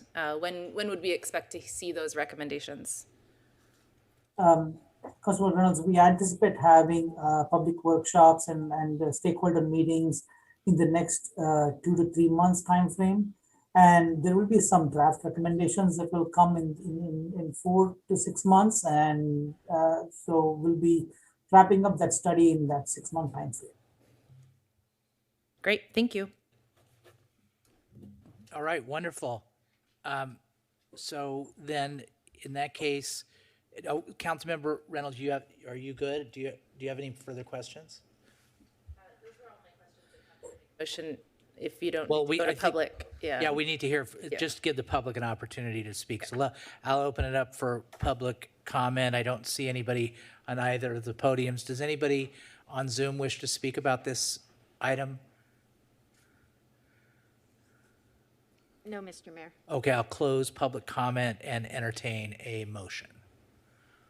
I'll move that we, I guess this is approve the June update to our strategic 6-month objectives. Second. Excellent. So motion by Councilmember Reynolds, second by Mayor Pro Tem Mar.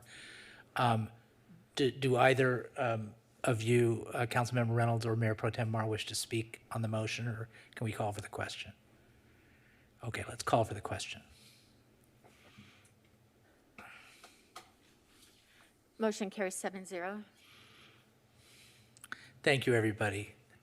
And you know what I noticed is when we have a staff member speaking on Zoom, if you press presentation, they pop up on the screen. And you can also see them up there, but they also pop up right on your screen.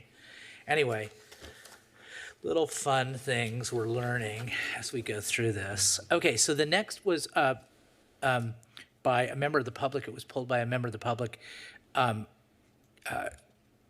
Consent calendar item number 8. Does anyone from the public wish to speak on this item?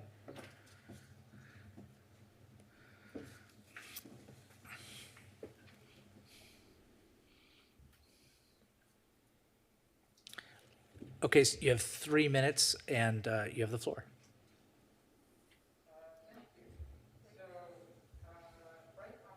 Oh, sorry. Okay. Go ahead. All right.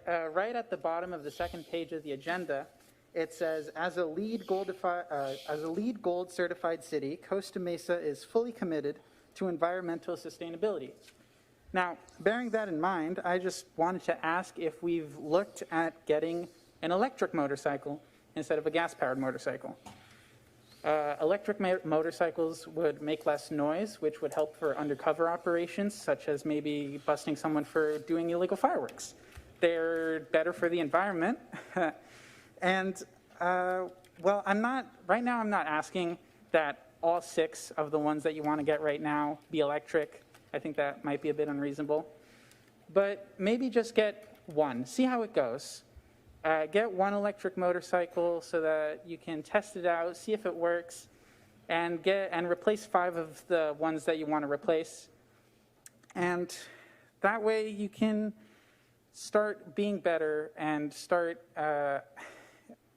being more sustainable. And if we like it, our whole fleet can be electric. If we don't like it, you have the option to get more of the BMW 1250s by May of 2022. That's an option as well. So I just want to encourage you all to look at getting an electric motorcycle to be more sustainable.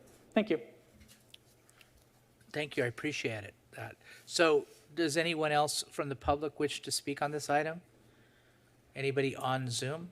No, Mr. Mayor, I don't have anybody on Zoom, but maybe we could check outside, make sure we check outside. Yeah, if there's anybody outside that wishes to speak, come on in. Let me ask a question of the Sergeant at Arms.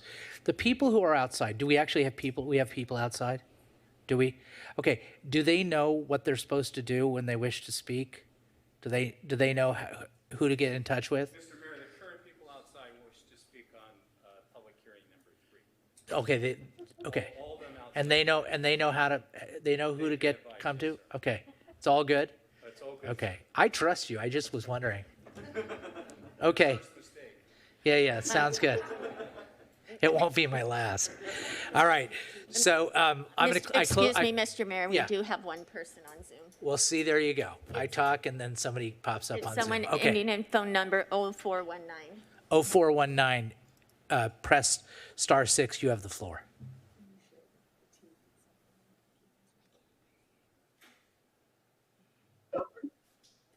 Hello?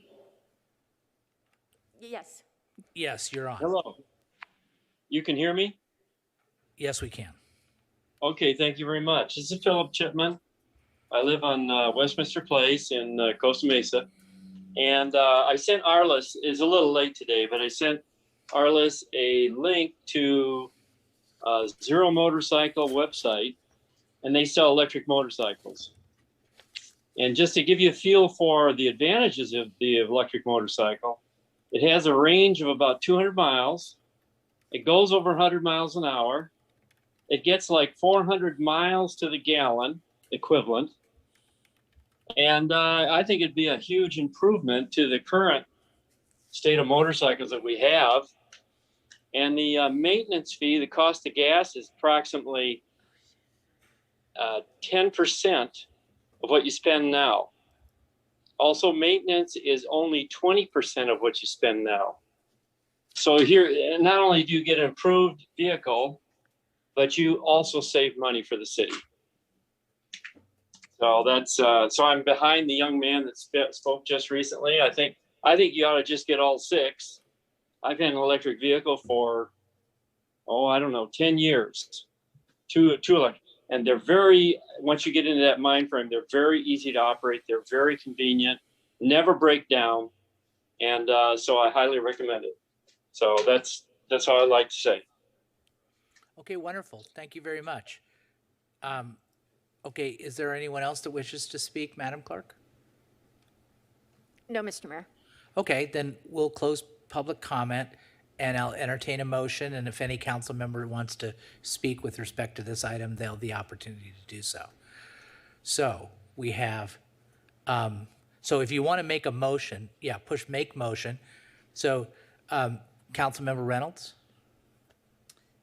Can I ask a question before I make a motion? Of course. Or is that, okay.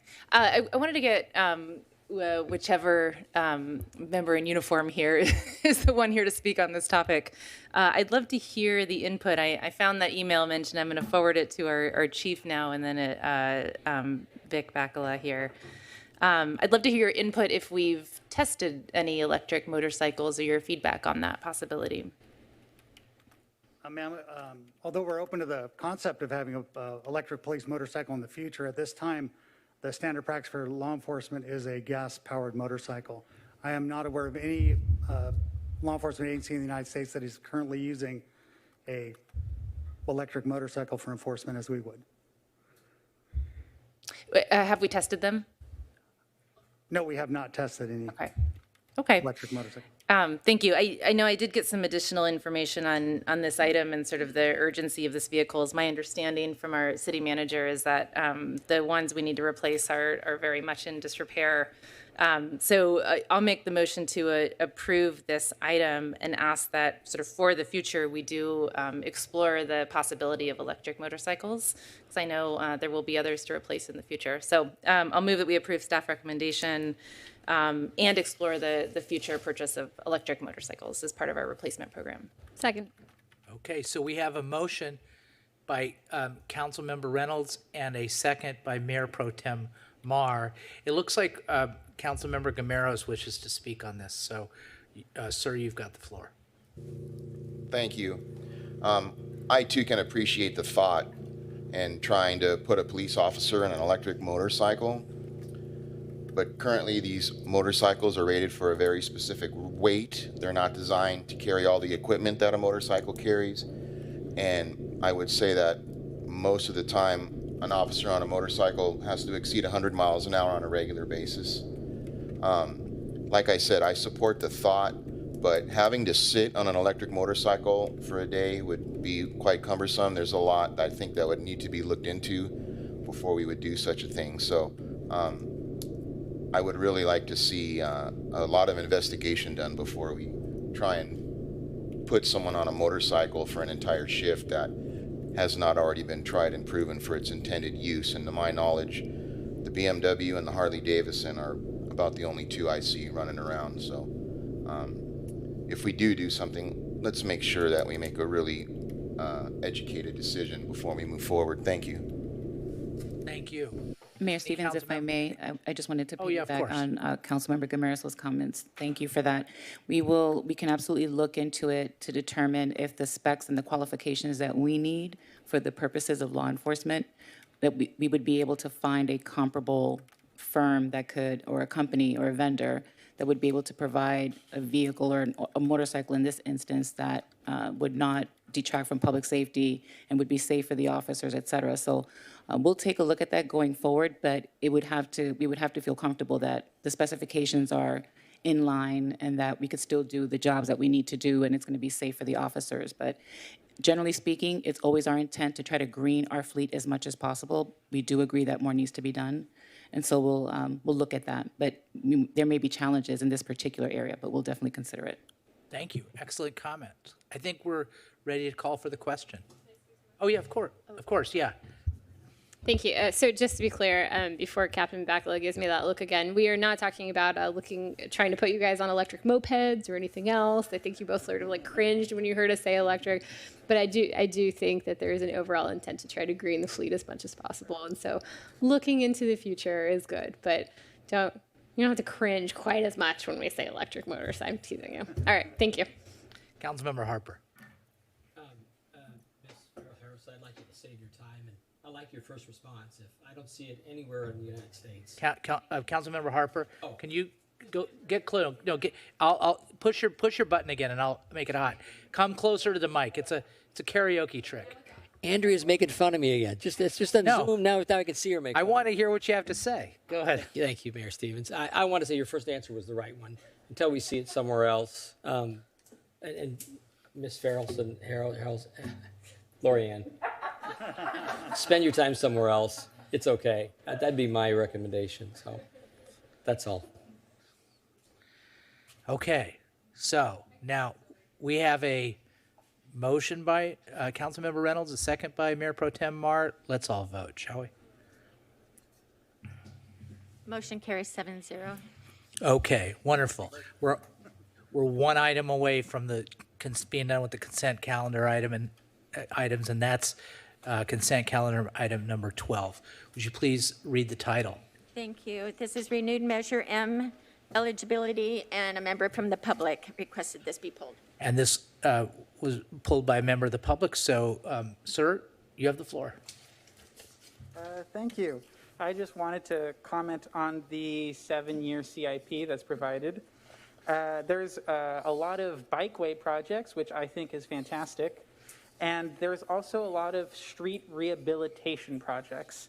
Now, when there's a rehabilitation project, I would like to assume that no matter what, when we rehabilitate the street and make sure the pavement is better, we're also going to make sure that the bikeways are also better on the street.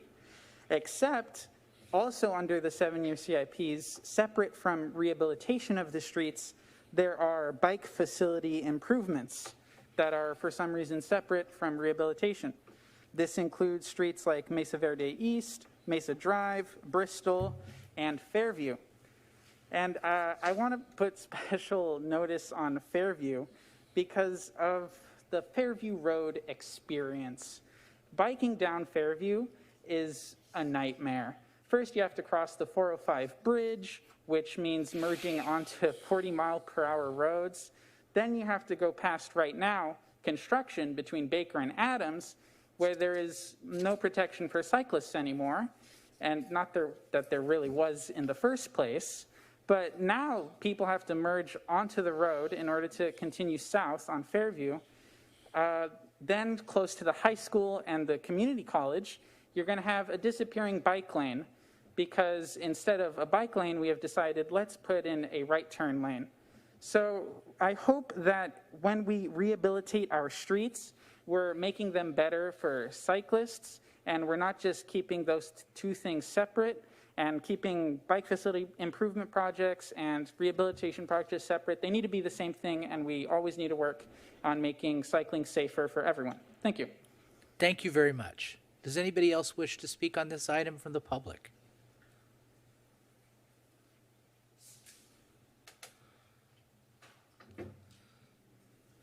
Mr. Mayor, we have nobody on Zoom. Okay, I'll close public comment. And so let's, I'll entertain a motion. Motion by Mayor Pro Tem Mar, second by Reynolds. So can you make your motion, please? I'll move to approve the item. If you're making the motion for me, though. What did I do? Never mind. The order just is weird. I'm just reading off the screen. Well, write down all the notes of the things I mess up, and we'll talk about it. Okay, got it. Okay? Noted. All right. So, okay. So I think we're good. You say you don't want to speak to the motion? No. Second doesn't want to speak to the motion? Oh, no, I You do want to speak to I the have just a small comment I want to acknowledge. I think it's important to emphasize that the speaker, Mr. Martinez, a member of our Bike Walk Committee, spoke about the experience of being on the road. And I just want to share again, I speak a lot about road safety, pedestrian safety, cyclist safety. I just want to emphasize to everyone who hears folks who are advocating on these issues, until you've walked or biked on these roads, you cannot imagine the experience. It's a very, very different experience driving down a road than biking down the road. And my sort of passion on this issue came from going out with community members and experiencing what they're talking about. So I really, really encourage everyone to try out, pick some of these intersections or roads that we hear our community members talk about. Get on your bike, try it out, see what it feels like to have a car going 40 miles an hour past you with no, buffers. And I think you'll understand a little bit more some of the urgency with which many of our community members press us on these issues. So it's a very different experience. Thank you. Thank you for those comments. So let's call for the question unless anybody else has any other comments. Call for the question. Motion carries 7-0. Great. Thank you very much. Great job, Council. We got through our consent calendar items, and now because we changed the order around, the next item that we're going to consider is new business item 1. Madam Clerk, will you please read the title? This is, sorry, just 1 minute, please. This is a professional services agreement to provide bridge shelter operator at the permanent bridge shelter at 3175 Airway Avenue. Presentation by Ms. Price, Assistant City Manager. Wonderful. Thank you very much. Ms. Price, you have the floor. Good evening, Honorable Mayor and City Council members. It is certainly great to be back here in the council chambers with you this evening. The item that we have before us tonight is the permanent year-round shelter, the bridge shelter contract with the operator Mercy House Living Centers. And just as a brief recap of where we've been and where we are today, Mercy House was selected as the operator of the temporary shelter, which was operating at the Lighthouse Church, dating back from April 2019 to April 2021. This operator has done a tremendous job during this time in assisting the city of Costa Mesa, not only in managing what was the settlement agreement for the Catholic worker case in developing an expedited response for 50 beds at the Lighthouse Church of the Nazarene. We heard from Pastor Phil Eiskens earlier tonight, so definitely we've got a Costa Mesa collaboration here tonight on this item. Between April 2019 and now, the Network for Homeless Solutions, in partnership with Mercy House and the Lighthouse Church, has housed 178 people through this partnership, people that were formerly homeless in the city of Costa Mesa. What's most important right now was the transition of going from the Lighthouse Church to the fully built-out Airway site, 3175 Airway, which was a building that was purchased by the city and city council back in also March, April of 2019. So over the course of the last year, we've been working with multiple city departments on the build-out of Airway and moved our clients in April of 2021. Mercy House has been operating under that original contract for 2 years, and they're currently operating under an extension contract for this period of transition as we moved over to the Airway site with a scope of work up to 50 beds. So what you have before you tonight is basically a new contract beginning July 1st for the full operations of the bridge shelter at Airway for 70 beds at the new site. So it's a expansion of the scope of work from 50 to 70 beds, and a budget increase to $2 million annually in its operational budget. What you have in materials attached to the staff report is scope of work performance objectives, the management and operations plan, which is kind of a work in progress but has been completely updated to reflect the Airway operations at that location. In addition to that, the budget for the $2 million, which I want to acknowledge the partnership that we have established with the City of Newport Beach in an MOU for $1 million annually operations for this program for a set aside of 20 beds out of the 70 that are at that site. So I will stop there and respond to any questions that you may have regarding the operations, but I just want to take a moment to thank Mercy House, not only for their operation of the temporary site to help us with the settlement of the lawsuit, but also the smooth transition that we faced going from Lighthouse to the Airway site, and the last year that we've had, obviously, managing through the COVID pandemic. Mercy House, in partnership with the Network for Homeless Solutions, has had 0 positive COVID cases among the homeless population. I believe that is the only shelter, we are the only shelter in the county that has experienced that level of success. And we do have on the Zoom a couple of people from Mercy House. We have Patty Long, who is, let me get her title right, the Chief Operations Officer, and Timothy Hoon, the Chief Programs Officer, in addition to Stacy Lumley, who is our Neighborhood Improvement Manager, who, basically between the three of them and the City of Newport Beach has made this transition successful. The milestone here for us is starting July 1. We are fully operational up to the 70 beds with the council's approval tonight. Okay, good. All right, then, and they're on the phone just in case we have questions for them? Sure.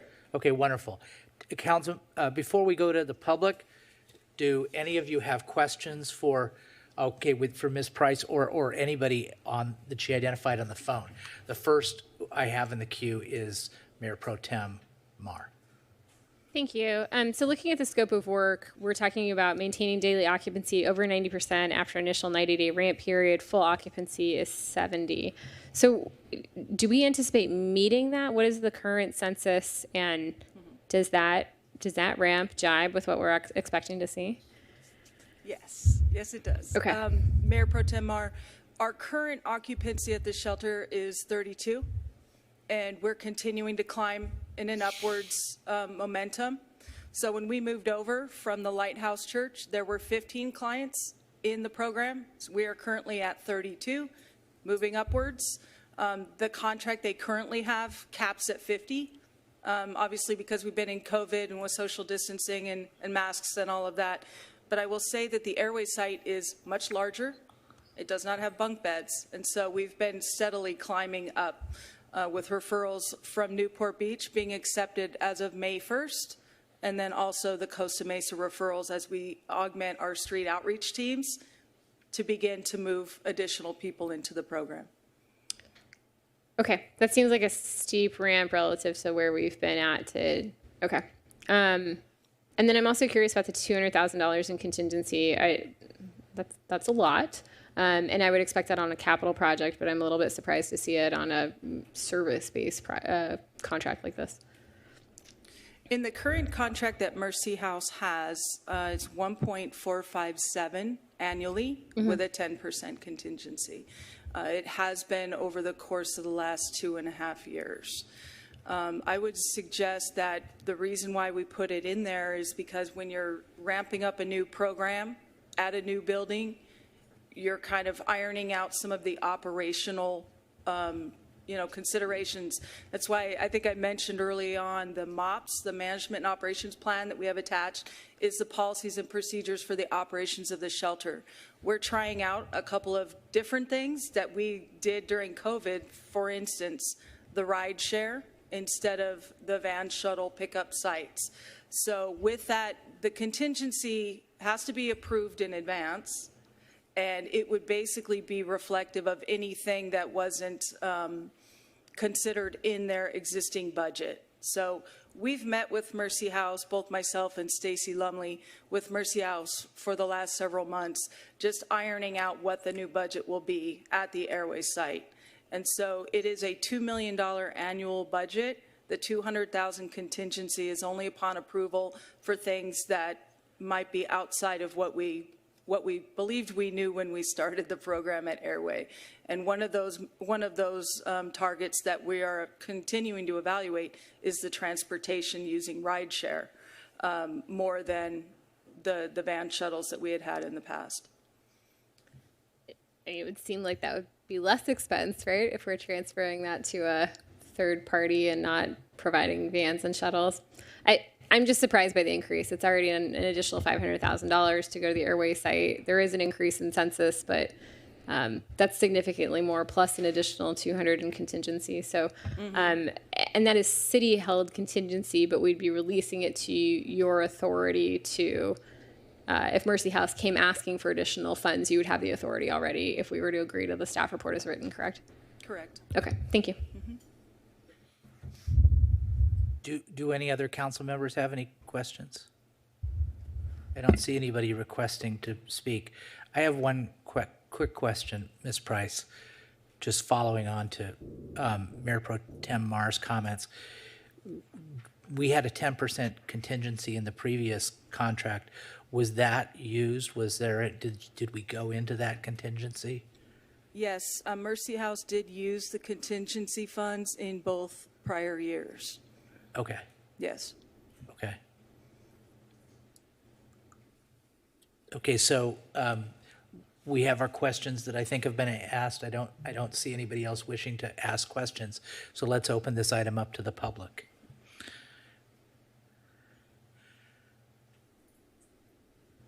Looks like we have a member of the public inside who wishes to speak, and then we'll go outside, and then we'll go to Zoom. Ma'am, you have the floor, 3 minutes. Just a question of curiosity. Perhaps I missed it, but what is the current per bed or per room cost averaging out to be?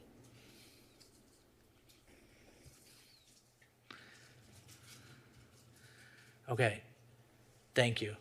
Does nobody inside has any further comments? I don't see anybody coming in from outside. Anybody on Zoom? No, Mr. Mayor, nobody on Zoom. Okay. And then, in that case, what I'll do is... Just 1 minute, Mr. Mayor. Yes.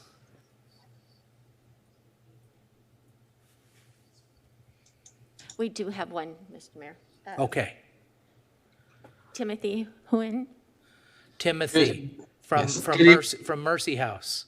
That's correct. Good evening. I just wanted to make sure I had an opportunity to thank you, Mayor Stevens, and the City Council for bringing this this contract out to us, and I want to be thankful to the City of Costa Mesa for your partnership with us over the last few years, really working to help the most vulnerable homeless folks in Costa Mesa.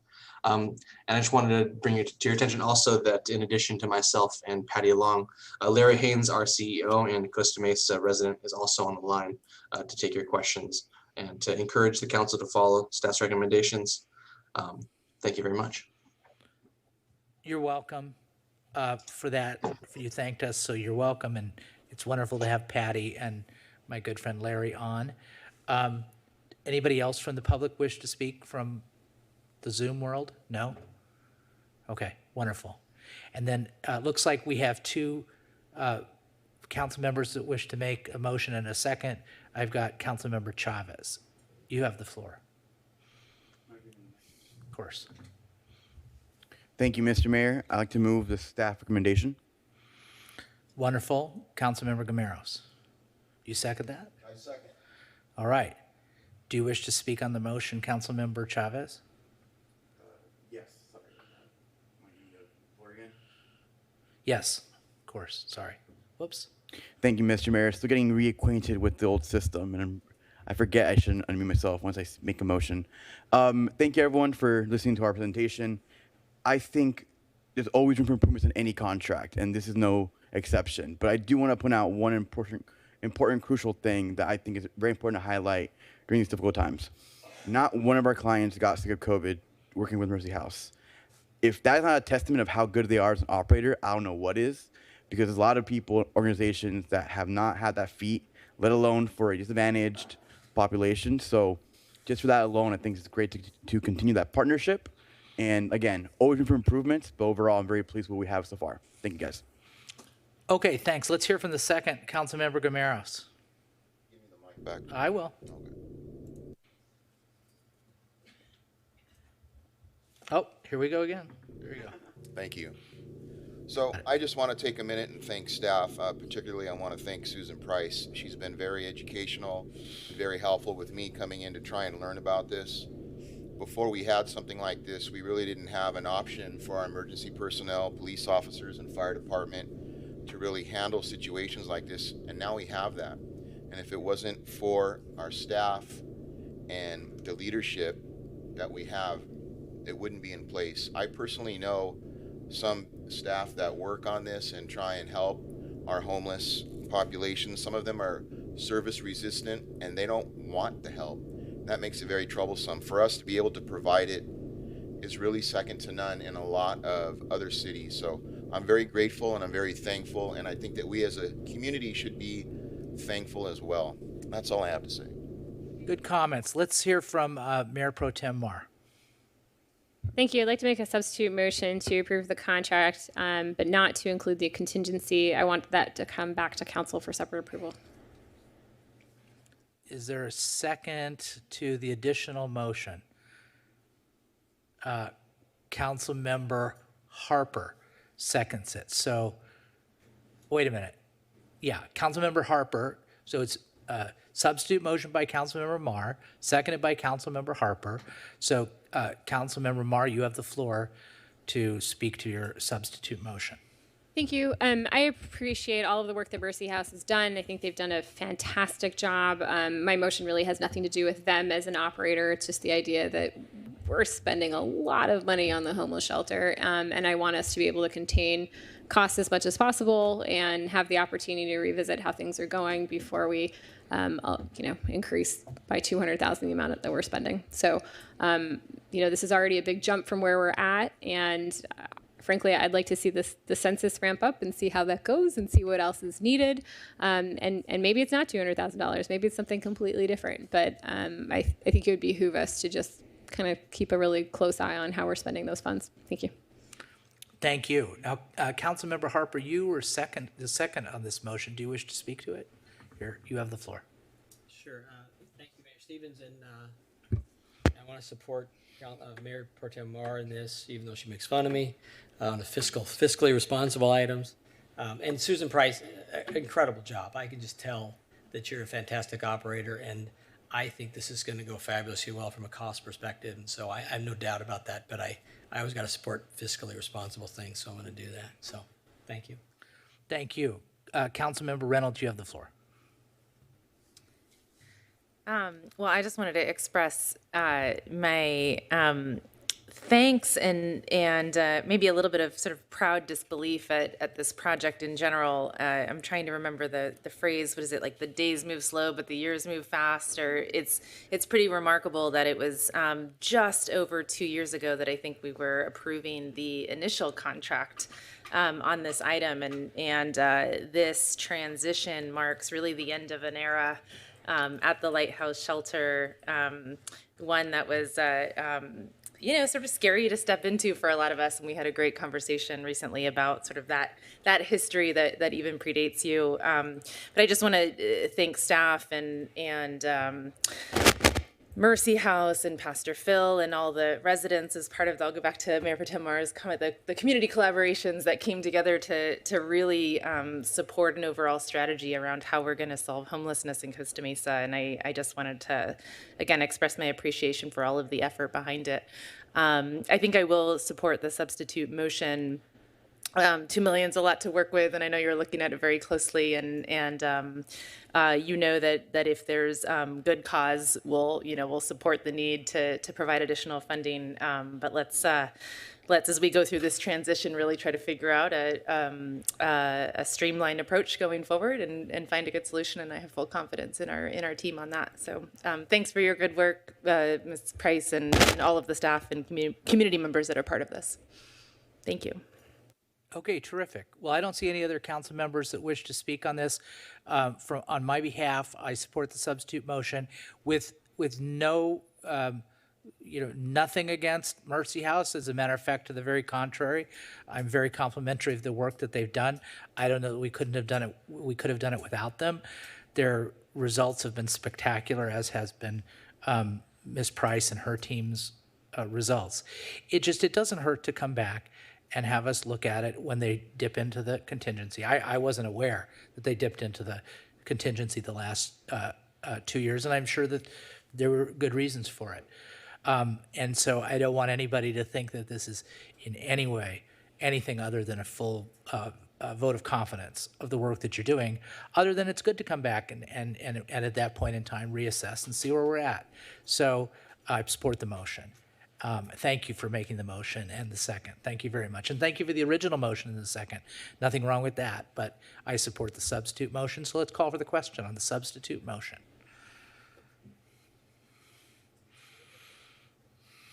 Motion carries 7-0.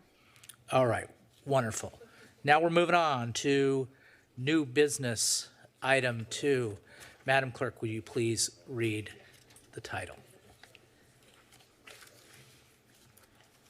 This is approving a memorandum of understanding between the City of Costa Mesa and the Save Our Youth, SOI, for joint recreational programming opportunities. Presentation by Mr. Minter, Parks and Community Services Director. Wonderful. Mr. Minter, you have the floor.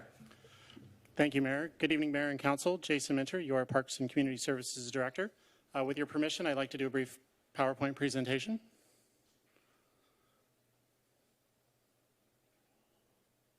You have my permission as long as it's brief. It will be brief, sir. As mentioned by the clerk, this is a request to approve an MOU with Save Our Youth for joint recreational programming. The City of Costa Mesa offers the following teen programs currently: Summer Teen Camp, Teen Centers at Costa Mesa High and Middle School, T-Winkle Intermediate School, and the Downtown Rec Center, as well as drop-in programming and special events. Save Our Youth, or known as SOI, was established in 1993. Their mission is to provide a safe and welcoming space for teens to find hope, to nourish a sense of self and an ability to grow, and to develop interests and skills to become productive members of society. SOI currently serves intermediate high school students at T-Winkle, Ensign, Costa Mesa Intermediate Schools, as well as early college, Estancia, Costa Mesa, and Newport Harbor High Schools. SOI currently serves over 260 youth ages 13 to 18 in the following programs, such as academics, arts and music, a variety of college preparedness, scholarship and tours, field trips, health and fitness, mental health workshops, and their SOI Girls Club. This is the request to create a partnership between the city and SOI to provide the following: staff and programming opportunities, access to community services department facilities, and assistance with transportation on trips excursions. To go into a little bit more detail, for staff and programming opportunities, we're recommending a senior rec leader and up to 2 community service leader 3s dedicated to SOI programming, as well as access to facilities. And these are just 3 examples, but the Downtown Aquatic Center, Downtown Rec Center, and Belair Community Center. Others could include Jack Hammett or possibly the skate park, depending on what the wants and needs of SOI were. It would also include assistance with passenger vans for transportation for trips and excursions.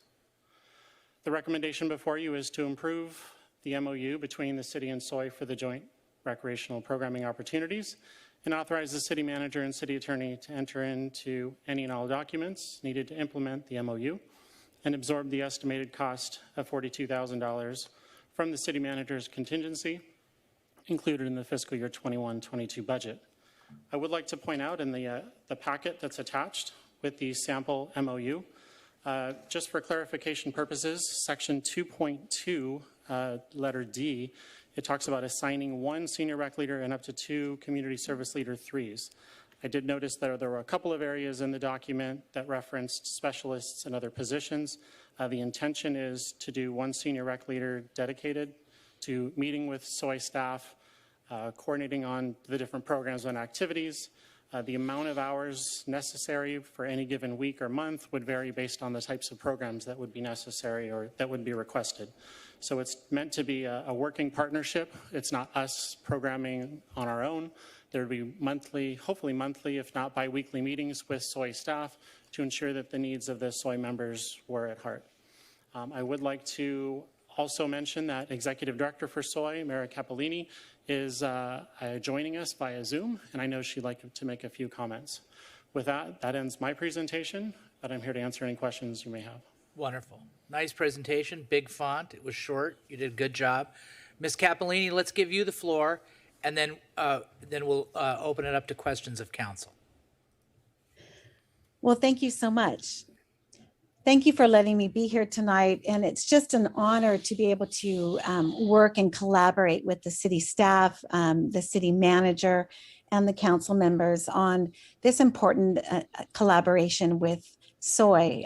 As was mentioned, SOI has been here since 1993, over 28 years in the city. And when it started, we had a city council member, Joe Erickson, on our board. So we've always been here serving the needs of the students on the west side of Costa Mesa, but we have students from all over the city that come after school and in the summer to find a place to have recreational activities, to be engaged with others, to take courses that they're not able to take on their own. And this collaboration would allow us to be able to work with the city to provide together recreational needs for all of the students in Costa Mesa. We are thrilled, and we really want to thank the staff, thank especially our city manager, and also Jason, that has worked on this diligently to create this MOU with us. We also would like to thank our mayor, Mayor Stevens, our city managers, city council members for the district the two districts that are closest to Soy. Both Councilmember Reynolds and Councilmember Chavez have visited Soy numerous times and tried to work with us as well. We really appreciate this opportunity to work together. We have students that are here tonight. We do have two people that would also like to speak. Our coordinator for programming, who went through our programs, and our youth council that is really thrilled to be able to have expanded services. During the pandemic, Soy was a beacon still for students to get out of their crowded apartments and have a place to go, have some recreation activities. And we were just really thrilled to be able to provide that for them. We have a big summer programming planned.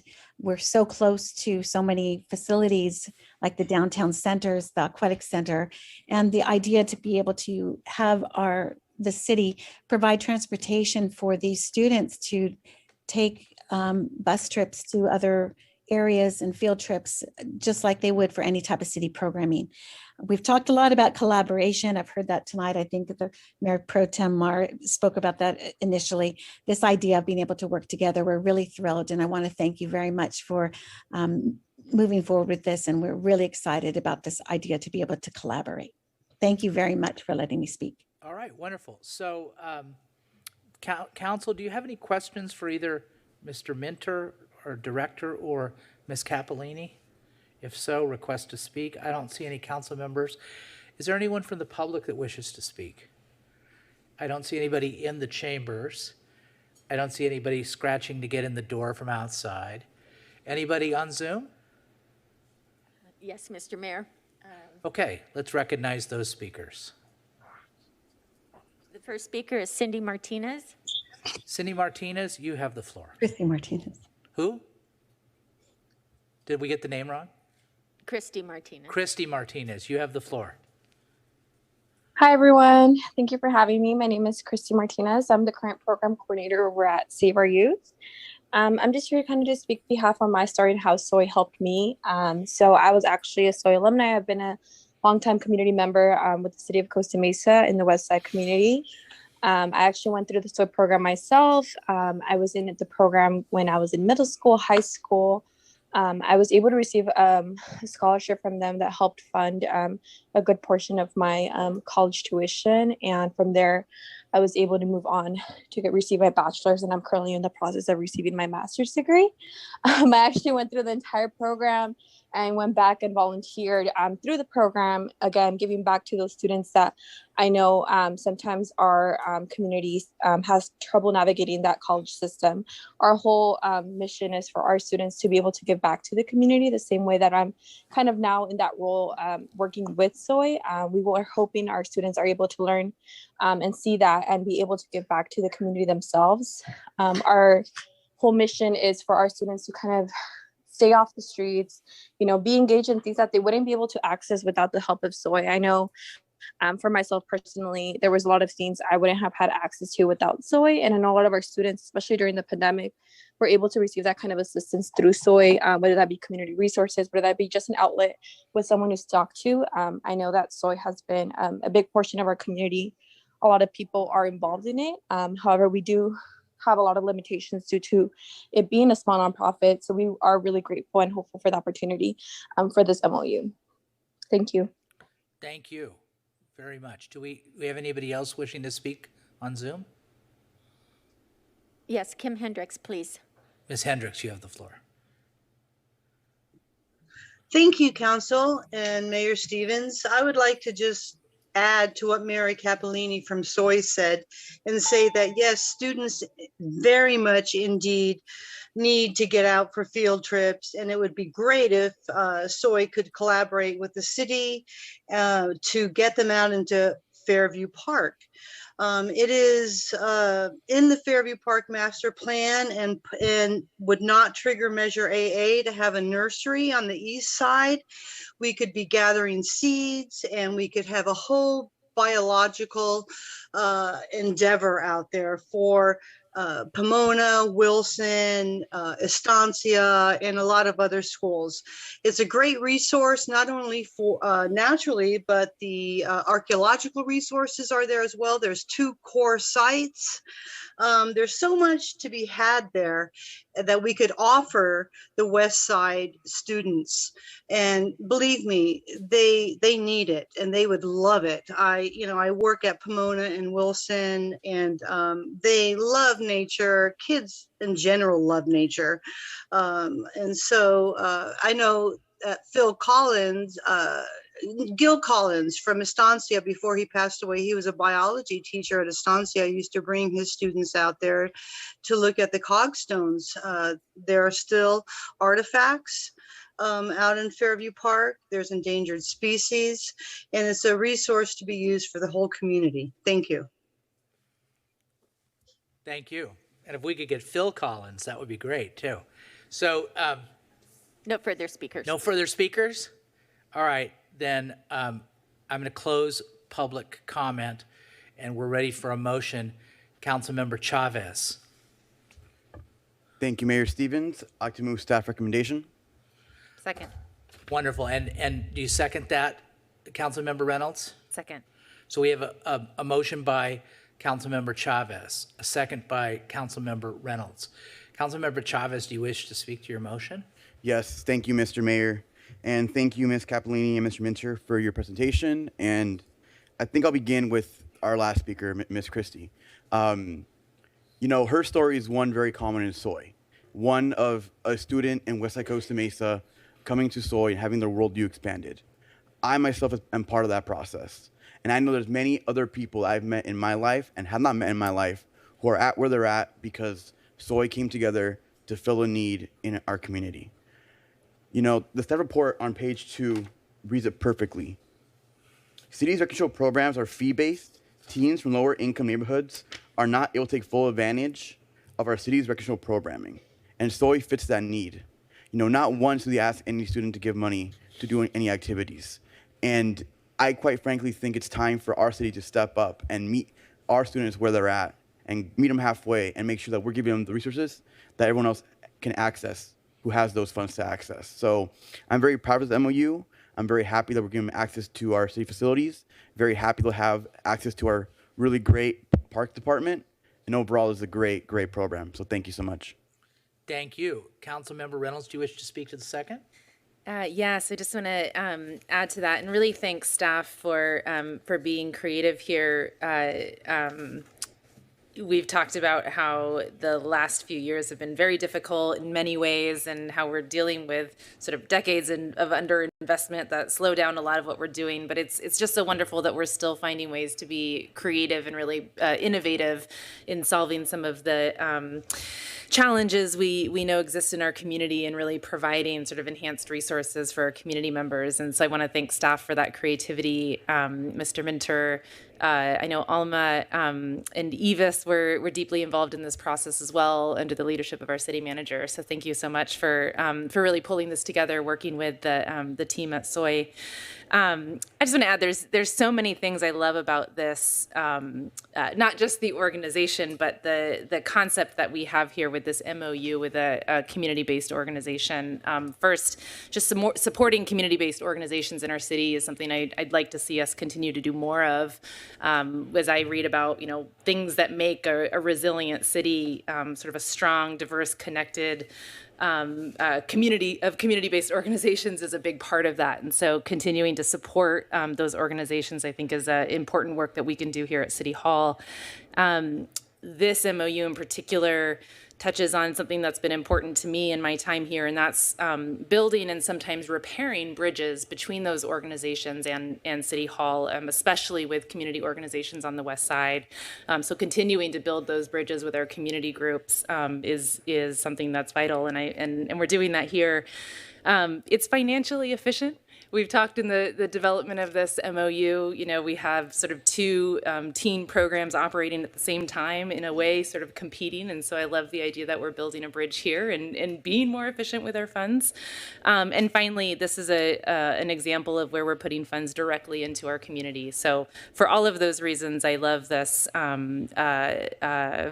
staff report. I love this MOU, and I look forward to more sort of similar efforts, community collaborations. How many more times can we say that word today in the future? So thank you. Thank you. Councilmember Gameros.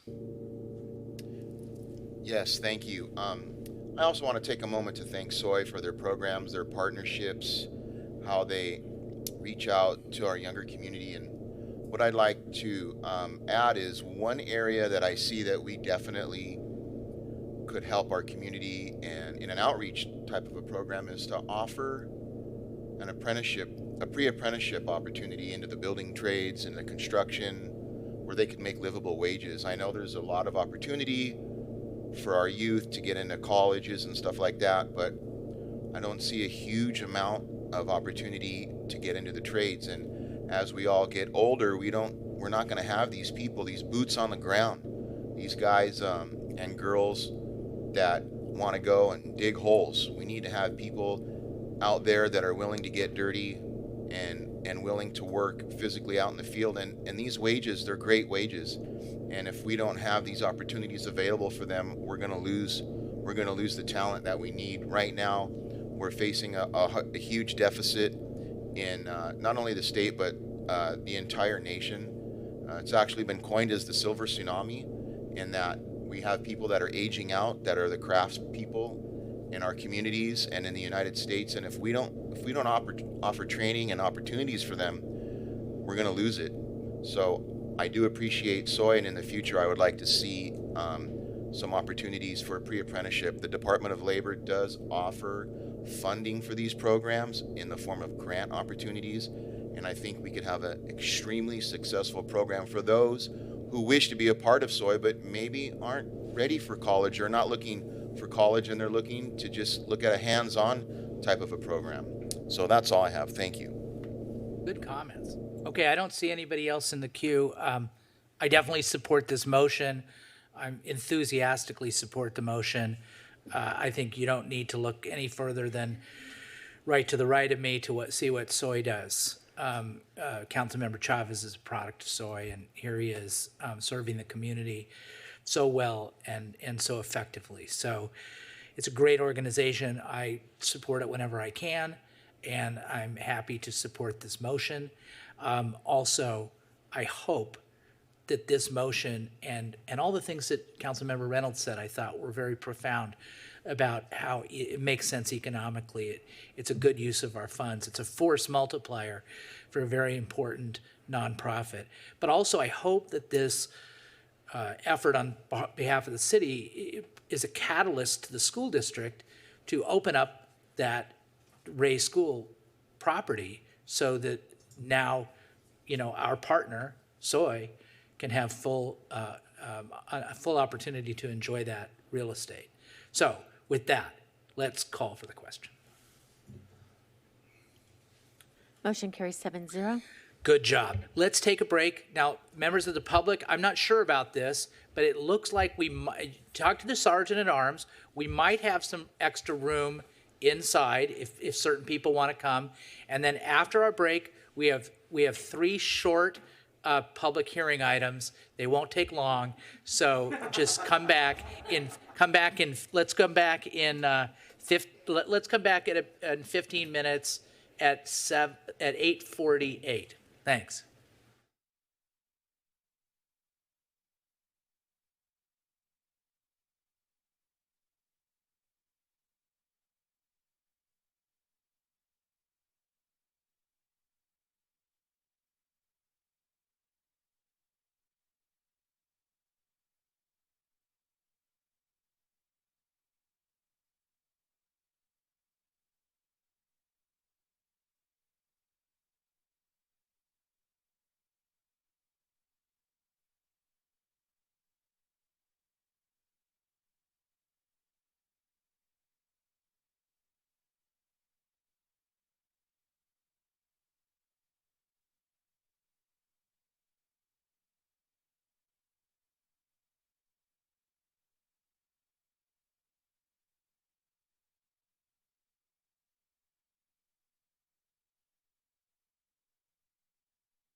All right, everybody, we're back. I'm just going to let the council and staff settle in a little bit.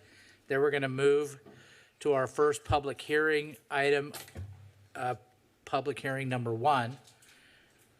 Madam Clerk, would you please read the title of that item?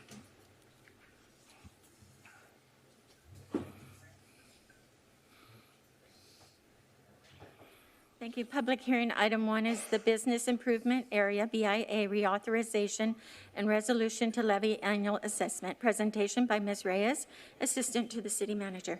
Ms. Reyes, you have the floor. Thank you, Mayor. Good evening, Honorable Mayor and members of the City Council. Annually, Travel Costa Mesa staff works tirelessly to promote the City of Costa Mesa and all its outstanding amenities. And even though this year we suffered the pandemic, their efforts continued strong. What you have before you is on May 18th, the City Council adopted a resolution to set this tonight's public hearing. And the public hearing is for the participation of the Business Improvement Area, reauthorization, and the levy of the annual assessment for fiscal year 2021-2022.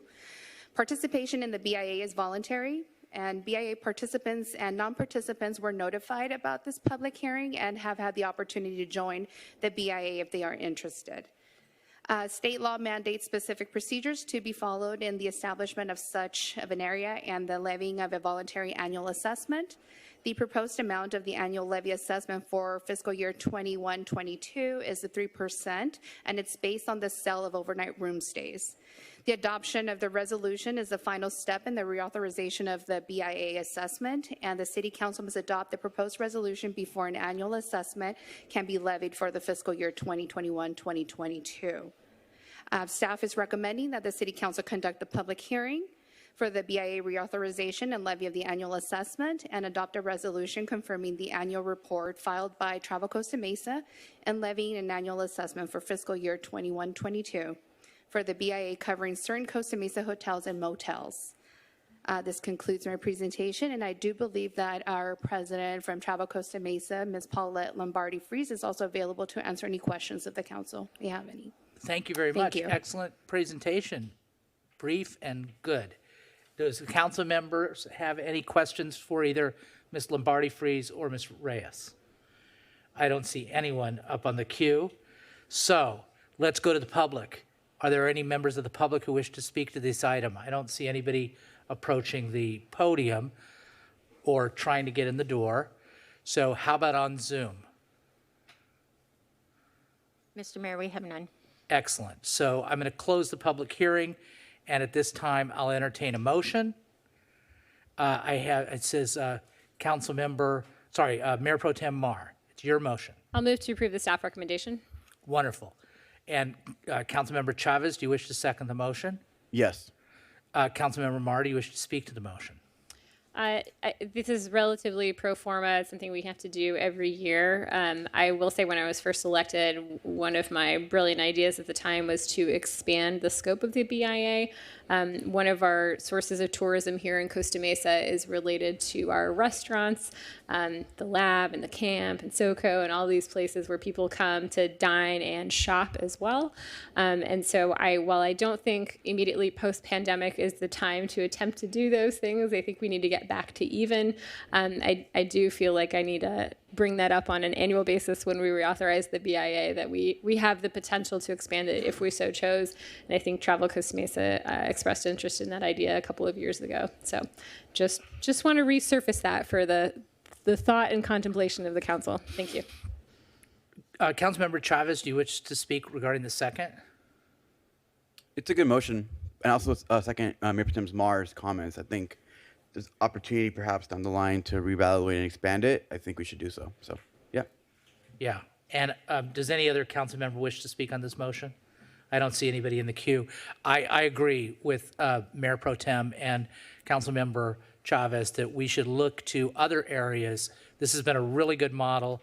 It's worked very well for Travel Costa Mesa, and we should look to other areas, including the downtown area, to have something similar. And I think it could really help that area expand as well. But that's not before us today. The motion is, let's call for the question.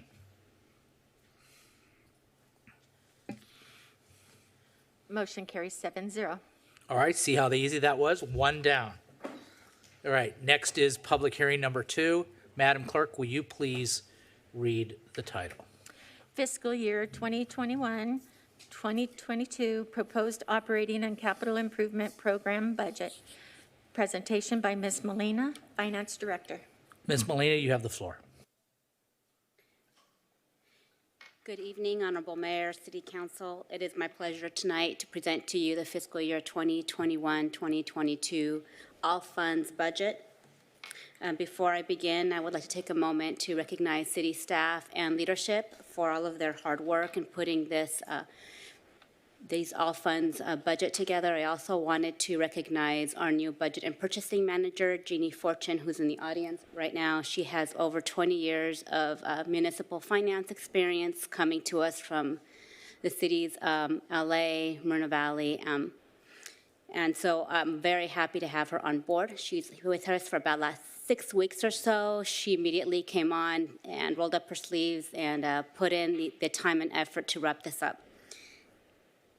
And with that, I'll go ahead and start the presentation for you tonight. Tonight, we will go through the 2021 proposed budget, all funds overview, the proposed general fund budget, the proposed capital improvement budget, and we will end with a conclusion. As you know, the proposed budget was put together with the 21-22 strategic planning goals in mind that were adopted by the City Council at the January 2021 retreat. For our 21-22 proposed budget, before you tonight is the second public hearing for the adoption of the all funds budget. This was put together with a culmination of efforts going to multiple community committee meetings and commissions such as the FIPAC, the PACs, and the Planning Commission as well, multiple times here to the City Council. To date, we have had 9 public meetings. Tonight will mark the 10th public meeting as it relates to discussing the public document. This is our first budget after COVID-19, and this is our first budget in charting the path to recovery after the fiscal impacts of COVID. For all funds review, the proposed all funds budget totals $197.9 million. Our general fund totals $154.4 million. These two amounts were presented to you at the June 1st public hearing City Council meeting.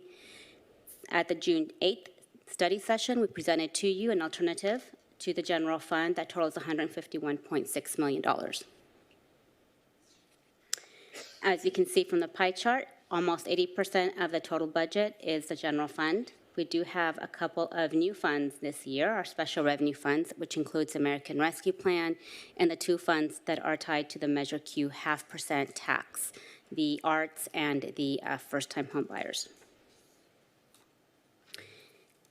Tonight, we are asking for a City Council authorization to provide the City Manager and Finance Director to appropriate ARP funds as needed to comply with the United States Department of Treasury guidelines.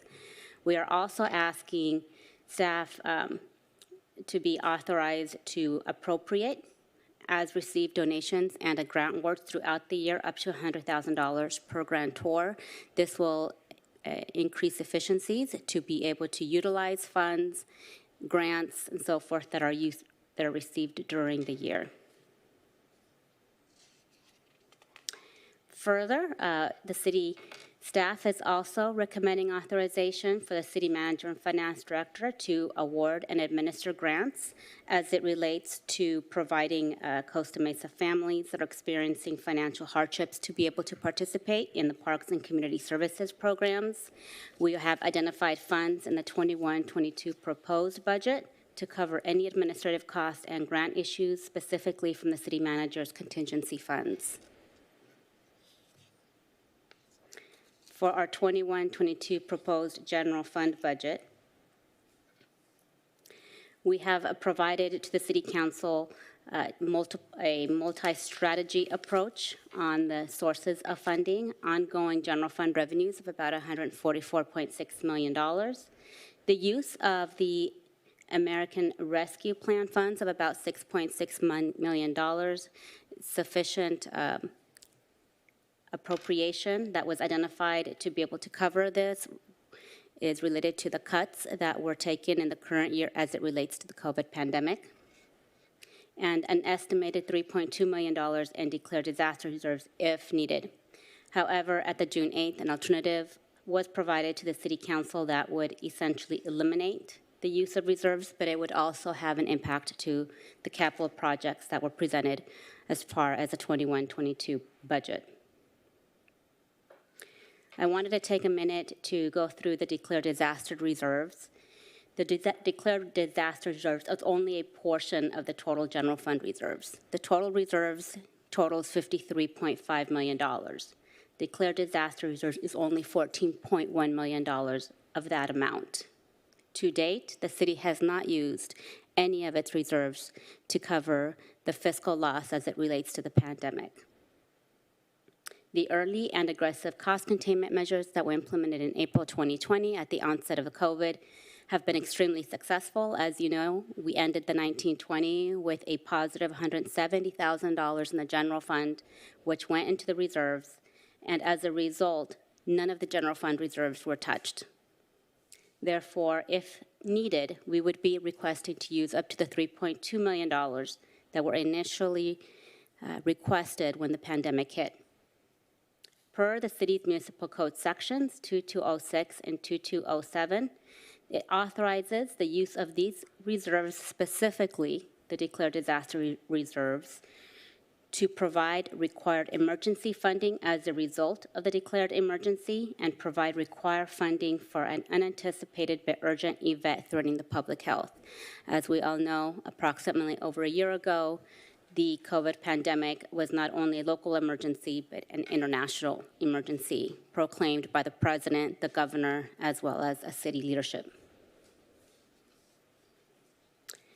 Our total general fund resources totals about $151.2 million. The largest source of funding coming from the sales tax at about 40%, property tax at 33%, and as you can see here across the variety of other funding sources vary from 5 to 1% of the general fund.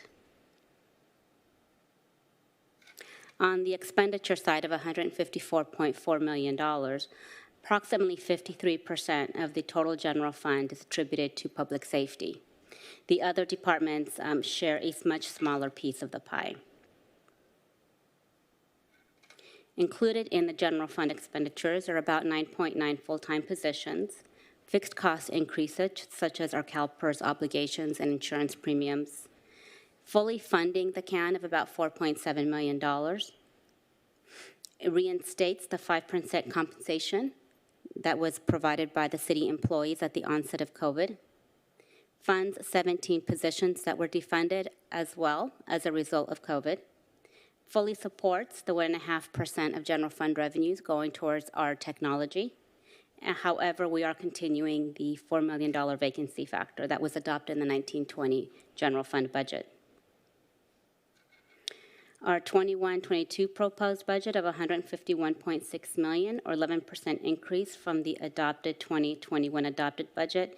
On this slide provides you with the two different scenarios that were presented to the City Council. The first, the proposed 2021-22 staff recommendation was provided on June 1st. On June 8th, we presented the alternative scenario of about $151.6 million, essentially utilizing $2.8 million of our debt obligation to go towards the capital asset needs formula, and therefore still ensuring compliance with the CAN. So before you tonight are either the use of the declared disaster reserves of about $3.2 million that was brought before you on June 1st, or the elimination of the use of the declared disaster reserves that was brought before you on June 8th. For our proposed capital improvement project, the total all funds capital budget totals $24.6 million. As you can see, the largest allocation is towards the city streets of about $12.5 million. Some of the capital projects that will be before you tonight for the 21-22 fiscal year include multiple parks such as Westside Park, Ketchum-Limbolt Park, $12 million towards our citywide streets, traffic signalization projects, Jack Hammett Sports, citywide alley repairs. And then these next two slides are a little bit more detail of those projects that are in the 21-22 proposed budget. They're also in the proposed budget document that's online, and binders were provided early on.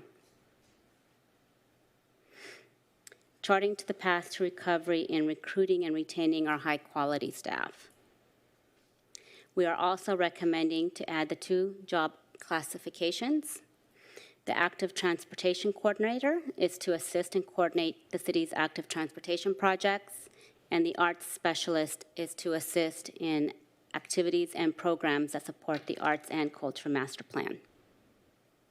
The arts specialist position would be funded through the Measure Q, 0.5% of the tax rate, and it's in a special revenue fund. It's outside of the general fund. Also before you tonight is a revision to the city's annual budget resolution. We are requesting a city council authorization to be provided to the city manager to revise the table of organization, reclassifying positions such as an office specialist to an administrative secretary or vice versa, to address workload demands as long as the total authorized number of personnel are not increased. This will assist in realigning a staff during the fiscal year and provide greater efficiencies. On June 9th, the day following the study session to the City Council, we brought forth the City Council study session presentation to FIPAC. At that FIPAC meeting, FIPAC voted to support the revised proposed budget of $151.6 million, essentially eliminating the use of the declared disaster reserves. They have also approved to adjust the full-time staffing level to 529, deferring the art specialist position until mid-year in order to ensure sufficient funding would be in the city's coffers. They also made some recommendations in the capital improvement project subcategories for Fairview Park and the active transportation projects. In our conclusion, the 21-22 proposed budget was designed to align the City Council's strategic planning goals. Our theme, Charting the Path to Recovery, clearly signals the careful restoration of our public services while also ensuring long-term fiscal sustainability. We have identified a strategic use of the American Rescue Plans along with a portion of the declared disaster reserves that will continue to offset the loss of the general fund revenues as we pull out of the COVID pandemic impacts. Our key investments in public safety, capital projects, IT, transportation, arts, parks will help ensure that the city remains a great place to live, work, and play. This is our 21-22 budget calendar. Tonight marks our 10th public meeting in our discussions of the CIP and operating budget that is before you tonight for consideration.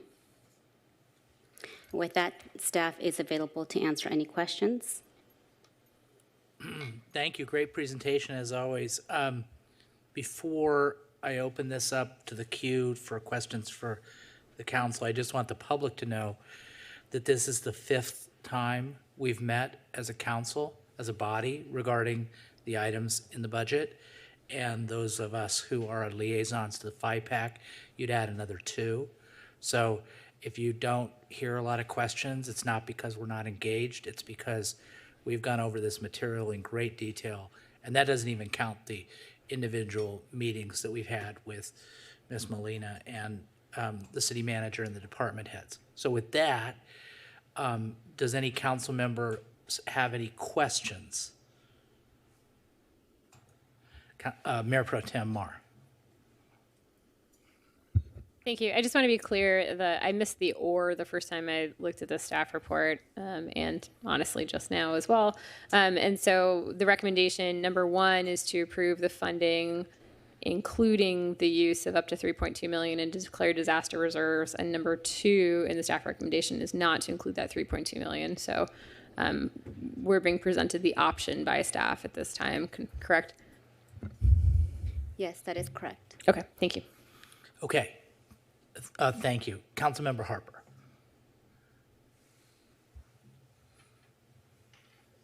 Oops. There you go. Am I good? You got it. Thank you. Lori Ann and Carol, thank you for answering all my questions as well, and all your help.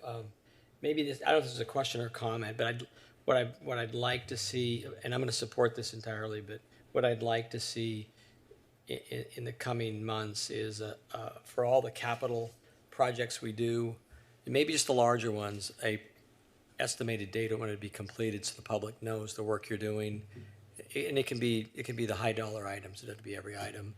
And maybe it's on the website and that's an ongoing process. So that's my request, I guess. I shouldn't do it now, but that's all. Thank you. Thank you. Anybody else in the queue for questions? I don't see anybody. So then let's open it up to the public. Does anybody from the public wish to speak to this item? Public hearing number 2. I don't see anybody in the chambers. How about on Zoom? If you'd like to comment on this item, please raise your hand. If you're on the phone, press *9, please. Right. Anybody? No, Mr. Mayor. All right, I will close public comment, and then it's time for a motion, and I see the Councilmember Gameros wishes to make a motion. What's your motion, sir?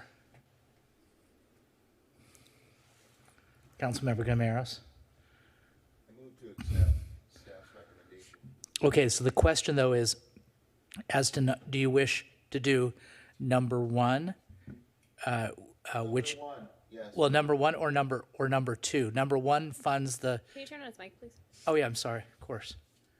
Number 1 includes the 3.2 million, and number 2 doesn't. Number 1. Okay, you want number 1, and then you want from the menu, you want everything from 3 to 7 as well, correct? Yes. Okay. Mayor Pro Tem Mar, do you second that? Oh yeah, of course. Second. Okay. Great. Okay, so we have a motion and a second. And so Councilmember Gameros, do you wish to speak to your motion? There you go. Yes, just very briefly, I want to thank staff for helping us go through this. And I know we've gone through this, like you said, 5 times. So we are very critical of a lot of stuff here, and we're trying to be fiscally responsible when we approve these things. And I just want to say thank you for working with us and answering all of our questions. Mayor Pro Tem Mar? Thank you.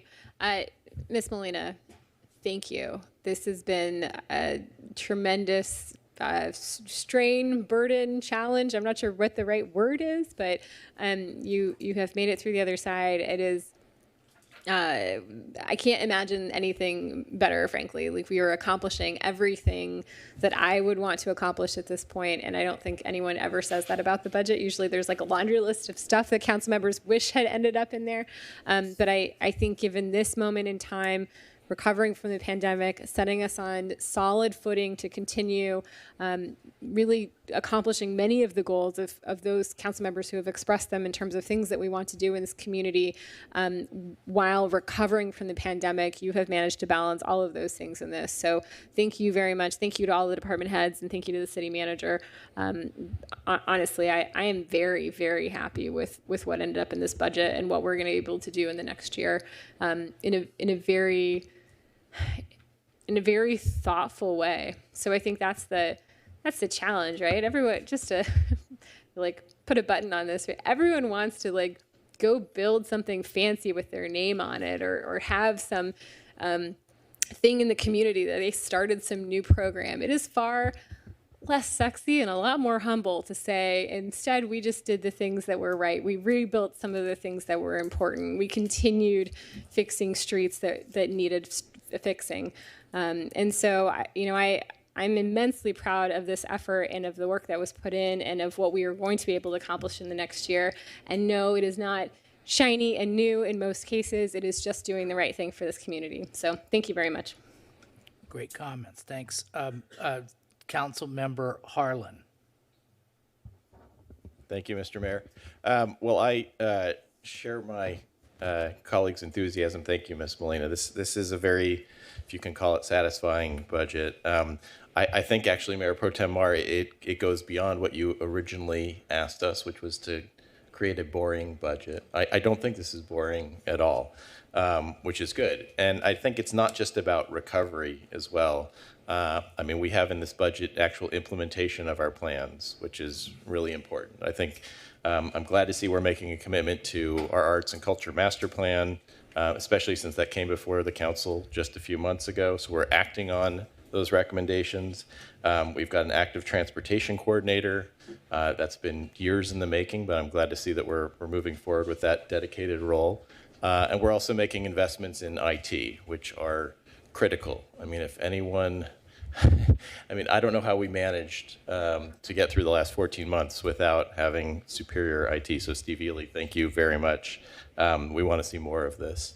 The budget also addresses needed staffing, which we've discussed ad nauseum at this point, and also has capital improvement projects that I think are going to be very valuable investments for the community. So I am very much in favor of supporting this motion.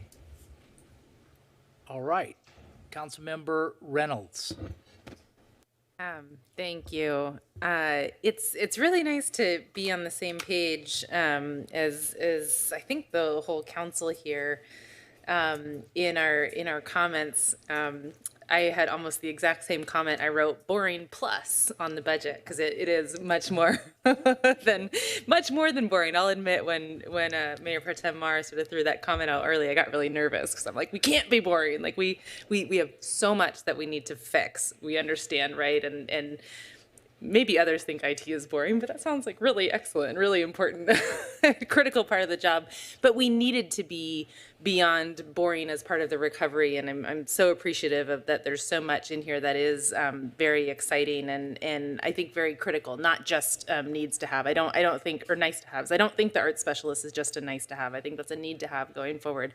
Same with the ATP coordinator and so on. So I think that the fact that our comments are so much in line is really a testament to putting together a budget that really addresses everything that we're asking you all to address. So thank you so much for doing that and squeezing in so many meetings so that we could get our additional comments in and additional ideas in. And I just want to acknowledge item number 6 here on the recommendations.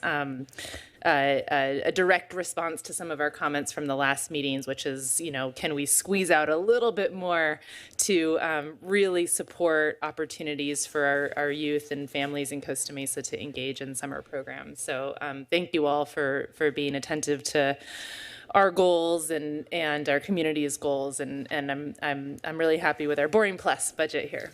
Thank you. Wonderful. Councilmember Harper. Could you clarify for me? If I understand correctly. Mike, Councilmember. No, you're good with that. Just put the mic real close to your so we could hear you. Andrea hasn't made fun of me yet. Am I good? Now we help me understand. Now I can hear you. Thank you. Help me understand. Are we are in fact using the reserves, the emergency reserves funds for this budget, or we're not? Can you clarify that for me? My understanding, Councilmember Harper, is yes. However, we would be using it as the last resort. We would be very careful during the fiscal year to try not to tap into those funds. Okay, because I heard that we're so are we taking? It was the motion to approve all the items that the staff's recommending. Correct. Because I heard somebody say 4 through 7, and that confused me. 3 through 7. Oh, 3 through 7. 3 through 7 are additional city staff recommendations for Got it. authorities. Got it. Okay. Thank you for the clarification. That's it. Thank you. Wonderful. Okay, Councilmember Chavez. Thank you, Mayor Stevens. It's always hard going last when your councilman peers have all your comments you want to say. You're not But- going last. I'm going to go after you. Oh, you're right. Honestly, Mayor Stevens, I don't know how you do it. It's hard to have something to say after everyone goes. But overall, I just want to thank staff for the process. I mean, this has been probably the most in-depth budget I've had the past 3 years, and it really reflects our values. So thank you to your department, Ms. Molina. And quite frankly, to echo everyone else, we're really trying to do our best to take advantage of the fact that we're getting these extra bucks from the federal government, right? We're trying to actually achieve our goals that we were all elected to do. We're trying to actually be proactive and get things like an art coordinator, an ATP coordinator. We're trying to be proactive and address the real issues of the community. And as the years go on, I think this year in particular, we'll see a lot of things we've always wanted Costa Mesa to come to fruition, right? Hopefully soon we'll open up Lions Park. This is all part of the process, right? A few years, hopefully we'll get more down the line. But ultimately, I think this has been a great process. I have no questions about this budget because it's been so thoroughly drilled in my head what we're doing that I think we're going to be fine. So I'm very proud to support this motion. Thank you. Thank you for all your comments, council, for all your hard work on this. You've done a great job. Of course,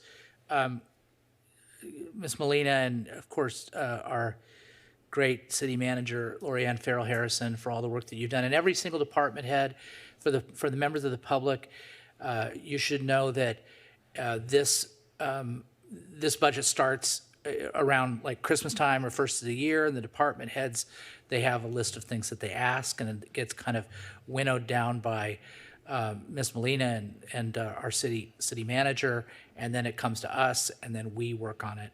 And also FIPAC, thank you very much, particularly the subcommittee of Ralph Taboda and Lisa Buchanan and Wendy Lease, former council member Wendy Lease. Thank you for the work that you did.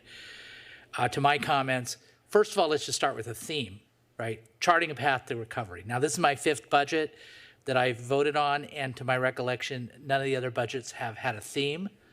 I'm from I was born in Pasadena, so usually when I think of a theme like charting a path to recovery, I'm thinking of it's the Rose Parade, So if this was the Rose Parade, we would be, and you'd be probably the Grand Marshal or something like that, and we'd be having a great time. Definitely not a boring budget. The Rose Parade is definitely never boring.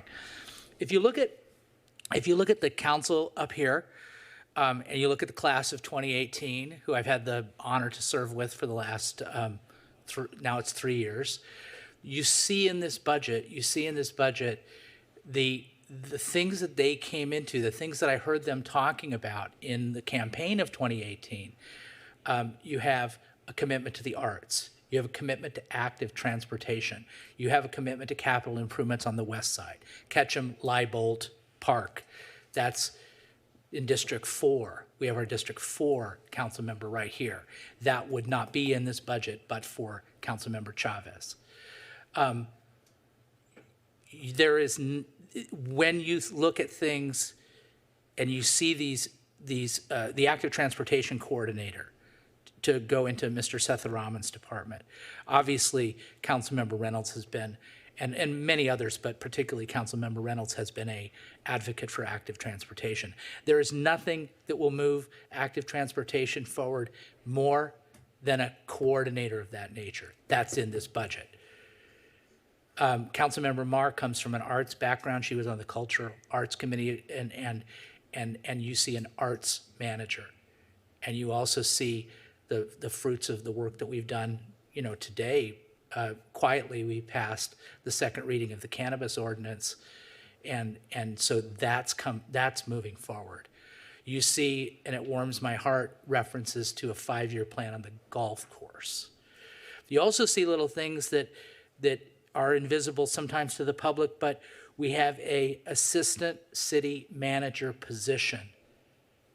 It's fairly well compensated, I must say, very needed. And when we talk about things like the golf course and how we could move that forward, when we talk about economic development, which I often speak about with Councilmember Harlan in particular, we need somebody to help drive those initiatives. we look at the help that we're getting from, with the positions, the 9.9 positions, they include support for our Development Services Department, Jennifer Lee's department. That is going to break the bottleneck of the permits that we have, and allow that department to work efficiently. Many of you here have talked about IT, which is desperately needed. All these things are going to supercharge the economy, supercharge the work that we do here, and help us recover, truly help us recover. And so you've done a really good job, a very good job. And when I say you, I don't mean just staff. I mean the people that are sitting up here right now, by bringing the ideas that they brought, by advocating and getting elected, and then delivering on what they were elected to do. So I think I support the motion. I support all the work that you've done, all of you, including my colleagues up here. And I'm really proud to do so. Let's call for the question.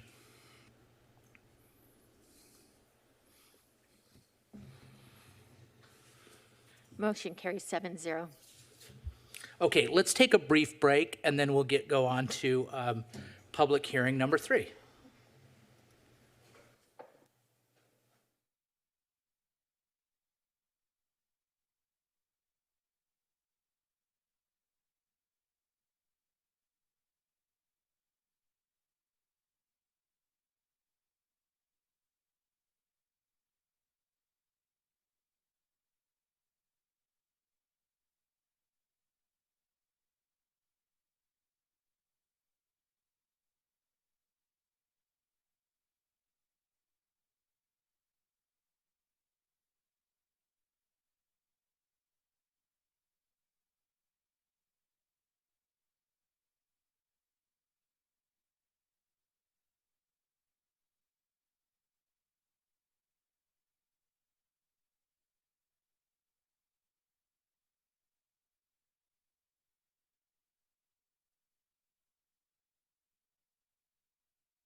All right, everybody is sitting down, and so we're now to the final item of the night, public hearing item number 3. Madam Clerk, will you please read the title? Item number 3 is a final environmental impact report, general plan amendment, rezone, specific plan, master plan, tentative tract map, and development agreement for development of a mixed-use project located at 1683 Sunflower Avenue. And first reading tonight is an ordinance of the City Council of the City of Costa Mesa, California, approving development agreement DA-20-02 between the City of Costa Mesa and International Asset Management Holding Group, LLC. Staff presentation by Ms. Nguyen, Senior Planner. Okay, Ms. Nguyen, just hold on for a second. I'm going to recognize Councilmember Harlan. Give him the floor. He has a statement he wishes to make. Thank you, Mr. Mayor. So I've consulted with our city attorney. I've reviewed the applicable law, and I'm going to be recusing myself from this item. The primary reason simply is that I participated in deliberations as a planning commissioner last year, and so I cannot, in good faith, sit in judgment of a decision that I participated in. I do want to state, however, though, that I think it is critical, not just for this project, but for any development project, that we maintain the integrity of this process. And so that's another basis for my recusal. I think it's important to uphold our ethical obligations as council members, and to make sure there's no bias associated with our decision making. So I will be recusing myself. Thank you very much for that comment. We're going to miss you. Ms. Nguyen, you have the floor. Thank you, Mayor Stevens, and good evening, council members. My name is Nancy Nguyen, Senior Planner with the Development Services Department. The proposed project before you tonight is located at 1683 Sunflower Avenue on an approximately 15-acre site. The proposed project is known as One Metro West, and it is for a mixed-use development with residential, office, and retail uses. The property is currently zoned as MP, or Industrial Park, and proposes to rezone to PDR HD, or Planned Development Residential High Density. It is adjacent to the existing SoCo Commercial Center, as well as the Cambridge Park, which is where many of the Measure X non-retail cannabis uses are located. The project site is also bounded by the 405 freeway to the south, and the current use of the property is an industrial warehouse with an approximately 345,000 square foot building that would be demolished to accommodate this proposed project. So One Metro West is proposed with 1,057 residential rental units, 6,000 square feet of ground floor retail, and 25,000 square feet of office building, and as well as a 1.5 acre of open space, which will have an easement for public access. The project also includes off-site improvements along Sunflower Avenue. The project involves several planning applications, including a general plan amendment, which would change the general plan land use designation from industrial park, or IP, to HDR, or high density residential. A rezone, as I previously mentioned, from MP zone to a PDR HD. A specific plan, which would act as the project's zoning code and contain the development standards as well as design guidelines. A master plan to implement the specific plan. A tentative track map as well, and lastly, a development agreement between the city and the applicant. So the project site, as you can see here, includes a total of 3 residential buildings and 1 office building. A parking structure is included in each of the residential buildings. The residential buildings range in height from 78 feet to the tallest at 98 feet, and there are between 6 and 7 stories. The tallest building is Building C, which is located most adjacent to SoCo, and includes many of the rooftop recreational amenities, which are intended to serve only the tenants of One Metro West. Building C also contains the ground floor retail component of the project. Building A is the shortest building in height and is situated adjacent to the freeway. Public access to the 1.5 acre open space, as well as the bike trail connection to the existing Santa Ana River Trail, would be provided along Sunflower Avenue. In addition, the 1.5 acre open space also includes a 1,500 square foot community room that would be available for public use as well. The open space and community room would be privately owned and maintained, but again, available for the public's use. In terms of the residential units, the project's master plan features a mix of studio, 1, 2, and 3 bedrooms in 9 different floor plan layouts, with many of them including a patio or balcony.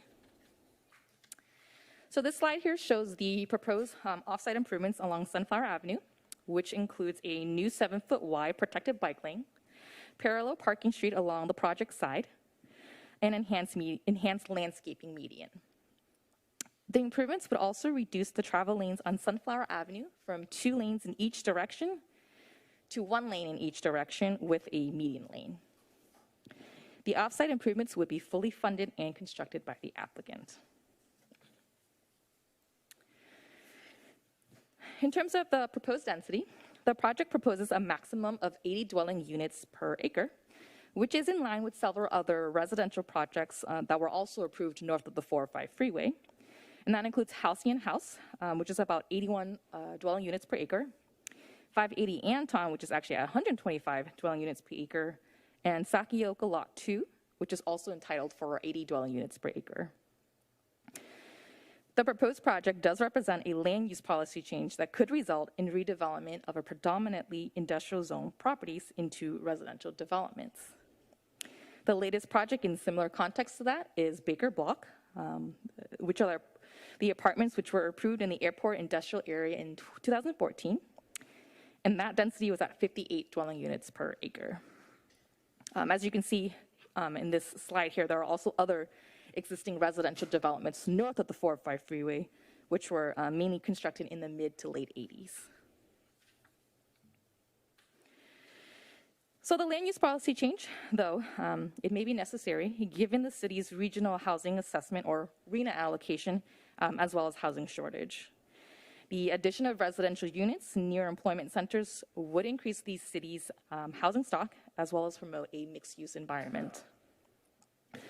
The project would also help address a small portion of the city's affordable housing allocation by providing a total of 106 affordable units, or 10% of the project's total units, and it would be at very low and low income levels.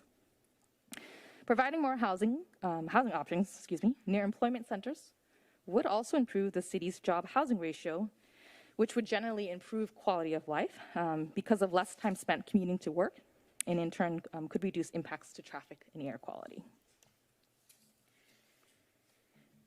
So the development agreement between the city and the applicant includes several benefits, including deed-restricted affordable housing units for 40 years, all of the off-site improvements that described earlier in the previous slide that will be along Sunflower Avenue, as well as public access to the open space, including the bicycle trail connection. Other public benefits do total in $6 million, which includes $2 million for public safety and $3 million in economic recovery and community enhancement. So the draft development agreement has been included as an attachment to the City Council staff report for this item tonight. I do want to point out that the version attached to the staff report does include minor clarifications, specifically to the 4 sections noted on this slide. The applicant is also requesting the City Council consider their proposed modifications to the development agreement, which is also provided as an attachment to the City Council staff report. The primary changes pertain to the modified timing of the payment of development impact fees. A fiscal impact analysis was prepared by the city's consultant, which concluded that the proposed project is considered a break-even for the city. The applicant has also prepared their own fiscal impact analysis, which was actually included as part of your May 4th City Council staff report. In terms of the environmental impact report, or EIR, one was prepared for the project as required by the California Environmental Quality Act, or CEQA. The CEQA process included a 30-day notice of preparation, or NOP, As part of the NOP, there was a public scoping meeting, held at the Senior Center. The draft EIR was then made available for the public comment on February 7, 2020. And during that public review period, a total of 98 comments were received. And responses to those comments received are included in Volume 2 of the EIR. The final EIR also did analyze a modification to the project's construction phasing. Originally, it was from 1 phase, and it was revised to 3 phases instead. The change in construction phasing, however, did not result in any significant environmental effects not previously considered in the draft EIR. So, therefore, recirculation is not required. In terms of the significant and unavoidable impacts, the EIR found that there were unavoidable impacts in 2 areas, specifically the greenhouse gas emissions during the project operation, as well as the transportation during the project operation. As such, with a project that has significant and avoidable impacts, the City Council must approve a statement of overriding consideration before it can render a decision on a project. So the statement of overriding consideration has also been included as part of the May 4th City Council staff report for your reference. And of course, the project was previously presented to Planning Commission on both April 13 and as well as May 11th of 2020. Planning Commission, at their second meeting, did recommend to City Council approval of the project by a 6-1 vote. And they also recommended to City Council certification of the EIR for CEQA compliance purposes. So with that, staff recommends that the City Council conduct a public hearing, including presentations from staff, the applicant, and receive public comments. Either continue the items to the next regular City Council meeting for further deliberations, or approve the final EIR, general plan amendment, master plan, track map, as well as the language of the development agreement, and give first reading to the ordinances for a rezone, specific plan, and development agreement. So if City Council does give first reading tonight, a second reading will be agendized for the next available City Council meeting. One last thing I wanted to note is that the applicant has submitted 2 letters requesting that the City Council modify condition of approval number 9 and requesting additional modification to the DA. And that concludes staff's presentation, and I'm available to answer any questions. And of course, the applicant also has a presentation. Why don't we hear from the applicant, that we can, ask our questions of both you and the applicant when that's concluded. So, do you want to come on up? Mr. Stoll, the floor is yours. I think the mic's hot for you, so take it away. I'm just going to see if this works real fast.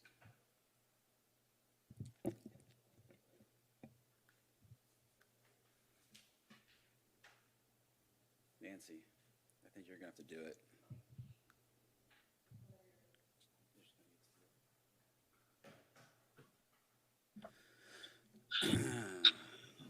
Good evening, everybody. How are you doing?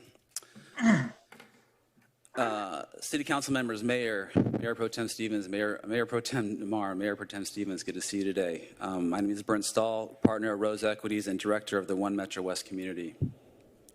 It is a great pleasure that we are here today to present to you the vision that we call One Metro West.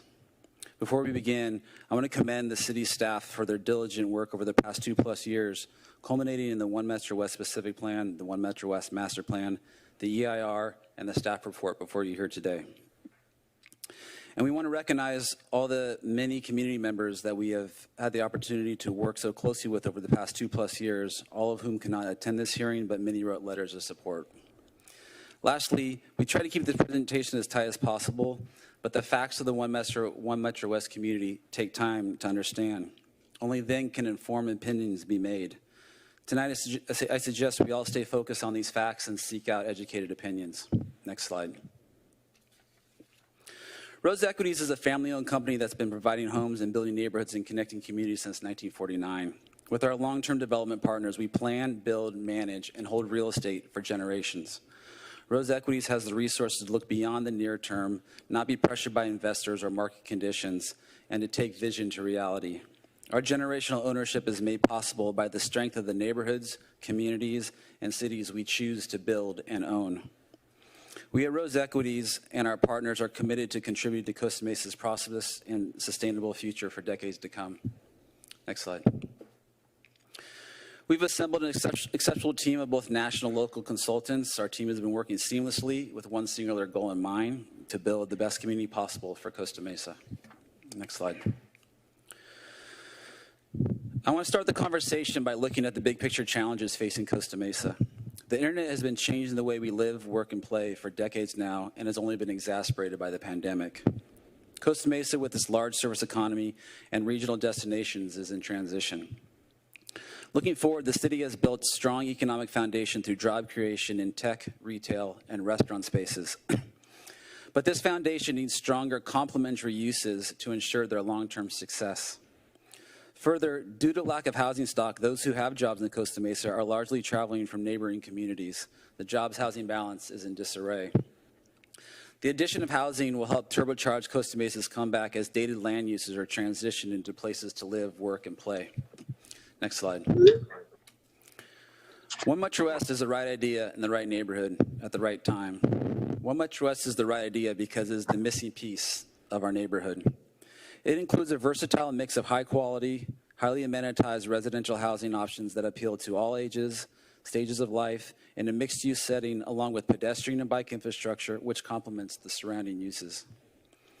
The north of the 405 neighborhood is the right neighborhood because it includes great existing amenities within walking and biking distance, like the Santa Ana River Trail, vibrant dining and retail at SoCo, great companies such as Vans, and great places like the Press and the Hive. One Metro West is the right time because it affords us the opportunity to complete the neighborhood ecosystem by providing housing near jobs.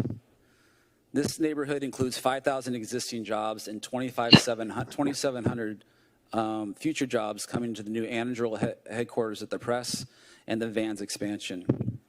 30 to 40% of the expected residents of One Metro West will come from employers north of the 405, bringing their strong earning and spending power to Costa Mesa. Not only will the development of One Metro West help address the issue of live-work-play balance, it'll provide tremendous financial shot in the arm to our community at a time when COVID-19 has had a massive impact on our economy. In short, One Metro West is the right idea in the right neighborhood at the right time. Next slide. We've developed the following video for the upcoming State of the City that we thought we'd share here today. So go ahead, Nancy. Why would you say that?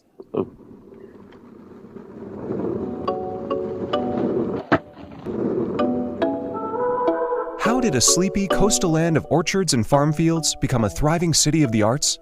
Home to the action sports industry and headquarters to a wealth of highly respected businesses? Inspired vision.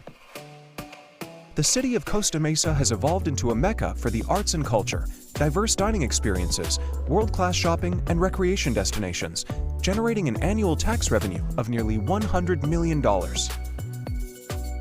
Today, advancing the city's vision is an exciting and vibrant neighborhood taking shape along the western edge of South Coast Metro. Here we find the trend-setting shopping destination, SoCo, the South Coast Collection. One of America's most beloved surf and skate companies, Vans, and the single largest office lease in Orange County's history happened at the Press, soon to become the 24-acre campus of Angerol, innovator of cutting-edge security hardware and software. At a stabilized base in 2025, Angerol will be home to over 2,000 employees earning over $150,000 annually. Providing alternatives for these individuals to live where they work will generate millions of dollars of disposable income to invest back into Costa Mesa. The overall economic impact is projected to be more than $215 million within Costa Mesa on an annual basis. Helping to round out this burgeoning live, work, play neighborhood is the mixed-use community known as One Metro West, proposed to be one of Costa Mesa's exciting new places to call home. This innovative $500 million development is projected to deliver a positive economic impact within Costa Mesa in the form of approximately $350 million annually for residents, companies, and employees. Designed to provide housing near jobs in a mixed-use master plan setting, One Metro West will offer a versatile mix of housing options that appeal to all ages and stages of life. The community will feature neighborhood-serving specialty retail, creative office space, as well as a 1.5-acre open space area, easy connection to the Santa Ana River trails, winding greenbelts, and urban parks, all making for a superbly walkable and inspiring place to live. So many of us are seeking opportunities to live in conveniently located communities where we can support local merchants and businesses. One Metro West anticipates attracting 30 to 40% of those employed north of the 405 freeway, including Angeral's employees, keeping and bringing their earning and spending power into Costa Mesa. The residents are expected to annually spend $38 million directly into Costa Mesa's businesses. We look forward to building upon this exceptional foundation established by Costa Mesa's city leaders to celebrate the powerful intersection of SoCo, the Press, Vans, IKEA, The Hive, and One Metro West. Committed to becoming a part of the fabric of Costa Mesa and its future, the owners, the family business stewards, believe their role is to inspire and protect.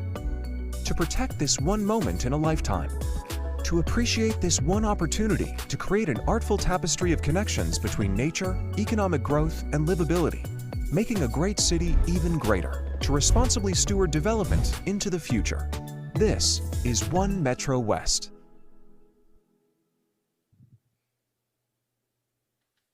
Next slide.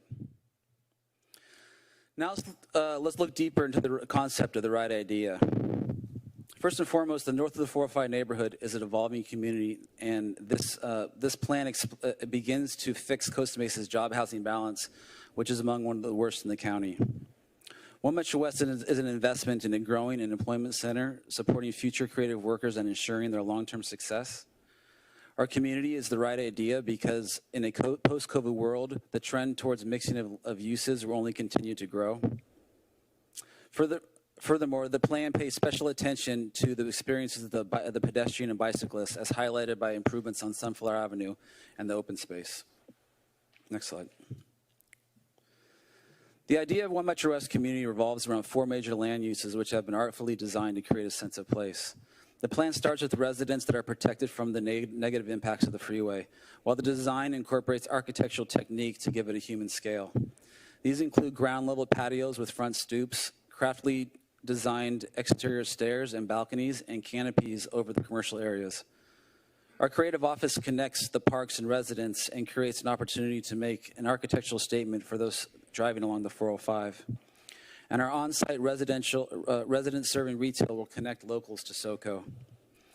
The 1.5-acre open space forms the major entryway to the community and offers the creative office building a grand setting on the green.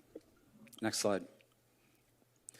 As you can see from this image, we have incorporated several resident-centric design elements to One Metro West, including 2-story volume spaces on the ground floor to engage the pedestrian, varied and high-quality building materials that are unmatched to similar residential buildings in Costa Mesa today, neutral colors highlighted by bold accents, articulated and varied elevations, and the result is a sense of place driven by authenticity and the attention to the smallest details. Next slide. The architecture is clean and crisp with a timeless look, and the open space is programmed for that lazy Sunday feeling with multiple areas to rest and linger. Next slide. As noted earlier, we believe this is the right neighborhood given its proximity to many amenities and new jobs coming online at the Press and Vans. The story also includes our newest neighbor, Annandale. The positive economic effects of the 2,000 plus employees on Costa Mesa earning around $150,000 annually will be tremendous.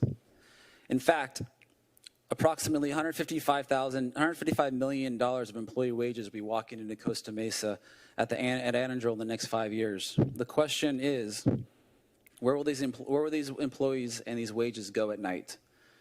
And when these employees travel home, how much will be added to our traffic, our greenhouse gases, or impact our air quality? And what does Annandale need to ensure Costa Mesa is a happy place for them for years to come? We actually asked this question of Annandale's founder, Lucky Palmer, at a recent South Coast Metro Alliance meeting. His answer was 2 things: late night places to eat and housing. Next slide. The key touch points of our North of 405 neighborhood have been evolving for years now, and our neighbors, the business leaders of Costa Mesa, realize the logical next step is the addition of housing. Let's look at some of One Metro West's planning fundamentals. Number one, the current building has served its useful life and is being underutilized with temporary users. Number two, One Metro West will significantly help with the city's regional housing needs number of 11,670 housing units. Number three, just 300 Live Local workers will take 3 million annual commuter miles off of Southern California's roads. More importantly, this keeps traffic off of the freeways and local arterials during peak travel hours.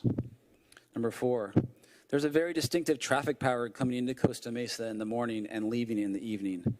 The traffic study shows the majority of this traffic during peak time One Metro West travels opposite this pattern. Number five, the new types of jobs that are coming to Costa Mesa will demand highly amenitized neighborhoods, stunning architecture, and be walkable to restaurants, open space, services, and jobs. One Metro West will be a huge part of ensuring the north of the 405 and Costa Mesa, north of the 405 neighborhood and Costa Mesa stays competitive.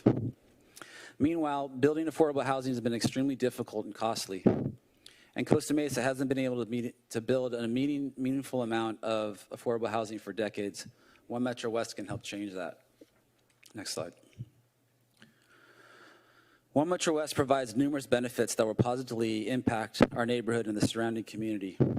These include housing in close proximity to flourishing employment centers, privately funded open space available to the public, improvements to Sunflower Avenue from Cadillac to Highland, an improved bicycle pedestrian trail and connectivity to the Santa Ana River Trail, and a freeway sound wall along the 405. Next slide. Benefits to the greater community and city of Costa Mesa include demand for nearly 4,000 jobs, 2,900 of which will be permanent. Approximately 600 of these jobs will be on site. Housing for existing and future employees and businesses in Costa Mesa, particularly north of the 405, adding the missing residential element to the existing ecosystem. New and much needed affordable housing. One Metro West and the employees will provide a tremendous financial shot in the arm to local businesses and restaurants. Approximately $25 million in one-time fees and COVID relief, 1.5 acre open space, and a city-operated community room. Next slide. These next two renderings show how Sunflower Avenue's new design improvements encourage walking rather than driving when exploring the neighborhood. Next slide. Designed with superior architecture, One Metro West will be a welcome site not only for the residents but pedestrians and bicyclists visiting our neighborhood. Next slide. One Metro West is being developed at the right time because regional businesses are suffering from long-term trends driven by the internet. The local economy, the economic winners going forward will be community-based local businesses if the community around them is allowed to thrive.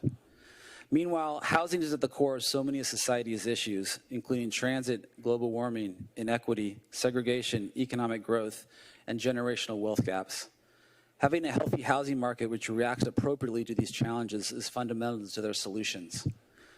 One Metro West will do a big part in helping meet the city's RHNA numbers, and One Metro West will reduce impact on the 405 freeway. In fact, the community will reduce vehicle miles traveled by 18%, according to the traffic study. Finally, in the post-pandemic world, we looked at the architecture with residents' safety in mind. These design changes include larger units in the market, perfect for work-at-home offices, WeWork-style work areas, faster fiber optic cable, touchless entry and plumbing, and lots of balconies for fresh air. Next slide. We have two small requests for council to consider during the review of its application. As a condition of the Planning Commission's approval, vertical landscaping is to be incorporated into the design of the 405 frontage. We love vertical landscaping, but we really want to lean into the creative process of the 405 design and without any significant creative constraints to make something that's truly memorable. The final design requires both Arts Commission and Planning Commission approval going forward. By removing this constraint, we leave all options on the table, including vertical landscaping. We have also requested to have the timing of the payment of the city's standard impact fees be slightly modified as described in our letter included in the staff report.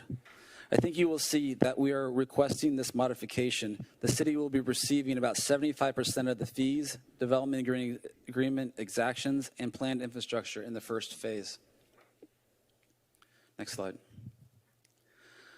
Our One Metro West community will have a positive impact annually in the city of Costa Mesa of $350 million. Beyond the financial upside and rebalancing of the live-work-play dynamic, One Metro West will also feature neighborhood serving, specialty retail, creative office space, a 1.5 acres of open space, and easy connection to the bike trails, all making for a superbly walkable and inspiring place to live. In short, it's the right idea. This neighborhood includes 5,000 jobs today, 2,700 on the way, and adjacent to great land uses like SoCo and the Santa Ana River Trail. It's the right neighborhood. And finally, the critical need for new housing, jobs, and economic development are paramount for Costa Mesa's future going forward. It's the right time. Next slide. One Metro West is the right idea in the right neighborhood at the right time. Thank you for the opportunity to present here today, and I'm here for any questions you may have. All right, thank you. So now is the time for council members to ask questions of either staff or the applicant, Mr. Stoll. So I don't see anybody in the queue yet, but if you do, I will, as you come up there, I'll call on you. So first one I have is Councilmember Harper. Got it. Thanks, John.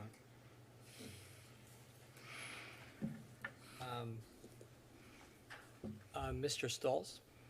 Okay. I thought you were leaving. You called my name and you left, so I don't blame you. You're not that intimidating. I know I'm not.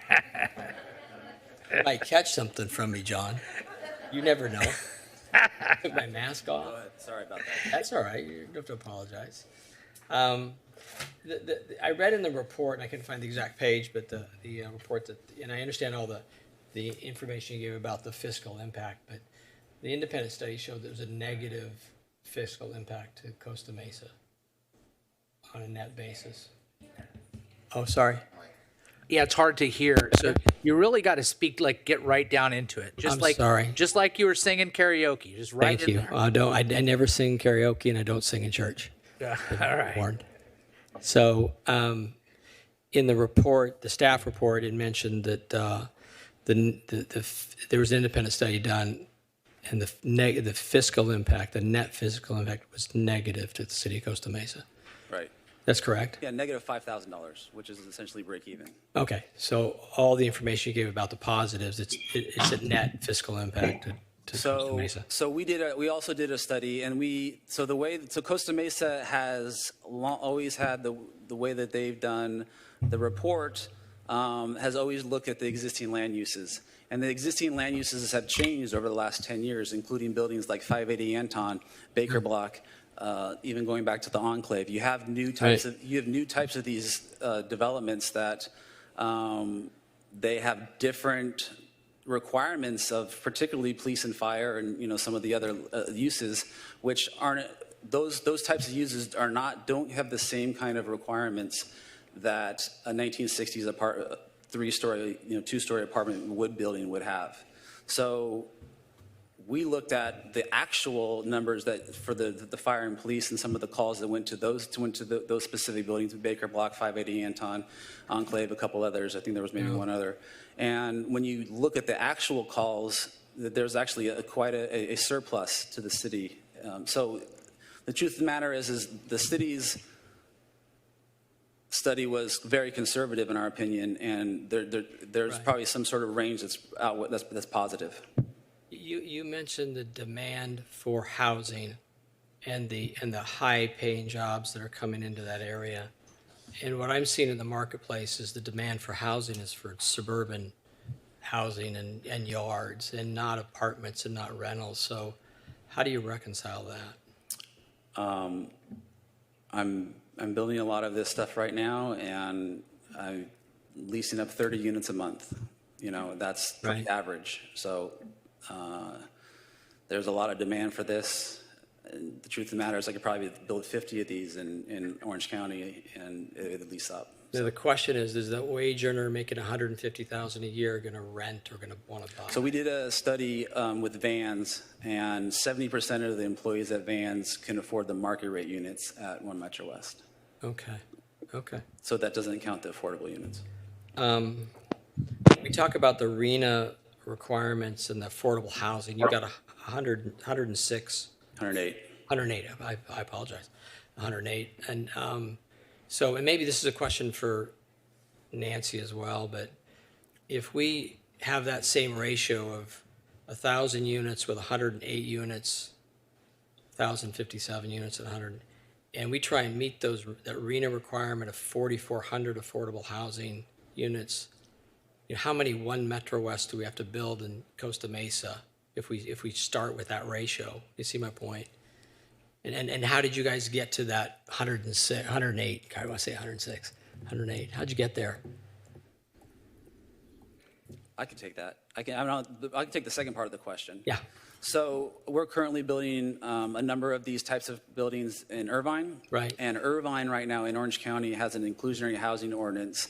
And of all the cities in Orange County, it's actually building the most affordable units because its inclusionary housing ordinance is successful enough to it's successful enough.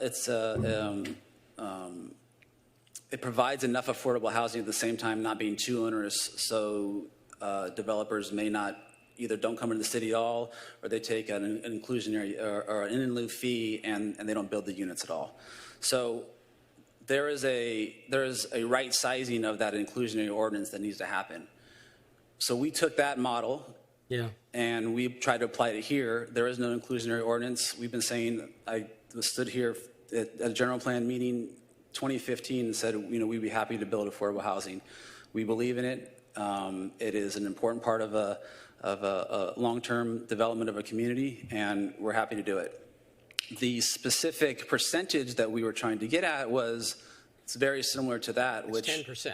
What? It's 10%, right? It is. So it is 10% of the total units, which is very similar to Irvine. But the way that it's often said, it's based that the number is based upon the base units, and there's a density bonus on top. So the numbers get kind of a little bit confusing depending upon who you're talking to. But in short, it's between about 9 and 12% is what's going to work in Orange County, depending upon where you're at. And there's also a big difference between the different levels of units: moderate units, low units, and very low units. It's quite significant from a builder standpoint. I thought Newport got to 15% on some of their developments. Well, so it does make a big difference where you're at. So, for instance, in Santa Ana, there are places in Santa Ana with the same ordinance where it could work for 10, 15%, and then you literally go 4 blocks one direction and it doesn't work. It's that nuanced. So what HCD is requiring all cities to do is to put a feasibility test together to make sure that it works for each one of these areas. And I don't want to try and describe, and I don't want to tell you guys how to do your inclusionary housing ordinance, but that's kind of... So Brett, are you saying that based on what you're saying, we would never ever, unless we built 44 One Metro West, we'd never get to that 4,400 affordable housing units? I'm not making that conclusion. Yeah. I'm not making that conclusion. Oh, sorry. Sounds like there's a lot of units that have to be built, yes. Yeah. Okay, fair enough. Let me ask you I've got 10 questions here, but maybe I'm going to simplify this. And this is the biggest issue for me is you sent out 500 or notices within 500 feet, which is what we're required to do. How many people, individual businesses, and it's mainly businesses, right, that would have gotten these notices? As far as your so project? The city sent out the notices. Is that what you're saying? Yeah. Oh yeah, and that's correct. Did any of those go to the state streets beyond the 405? I mean, it's probably 500 feet, but across the freeway. Yes, Councilmember Harper, the Meridius map that was included as part of the public notice packet that provided by the applicant does show that a portion of the state streets are within the 500-foot radius. A portion of our, okay. Yes. Okay. Brett, did you guys do any community outreach in the state streets or any of the neighborhoods? Yeah, we had 2 meetings in the state streets. We actually also had a meeting we invited people from the state streets to a meeting with, there was an event in Cambridge Park so it wasn't actually in the state streets, but we did invite people from our neighborhood, which included the state streets. Yeah. And we invited them to an event over there too. About how long ago was that? That was right around Christmas before COVID. So we went to council, we went to our planning commission in May. So it was approximately right before we were about to go to planning commission. How many attended? So we had about 20 people attend the one at the state streets, and then the one at Cambridge Park, there was 12. Okay. One of the biggest perception is, I have a question here. It's going to be a question, but one of the biggest problems I have in my community, in my neighborhood, is a negative perception of this project. And we had, I guess there's a petition that went around, and I got it emailed to me today, and the council did. There's a petition to have a citizens advisory group to get input. And I, it's funny, you asked me to recuse myself, and I'm the one person up here that's done development like you've done. You probably don't know that, and have been involved in projects like this. So,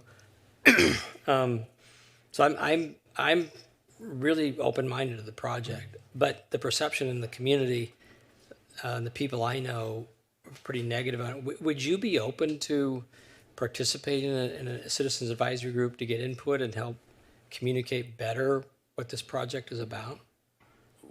I have no idea what It just is involves, there a committee that's going to be formed after this? there would be a committee formed, and you'd be invited and participate I in mean, it. And, I'd be always willing to talk about the project. Yeah. right.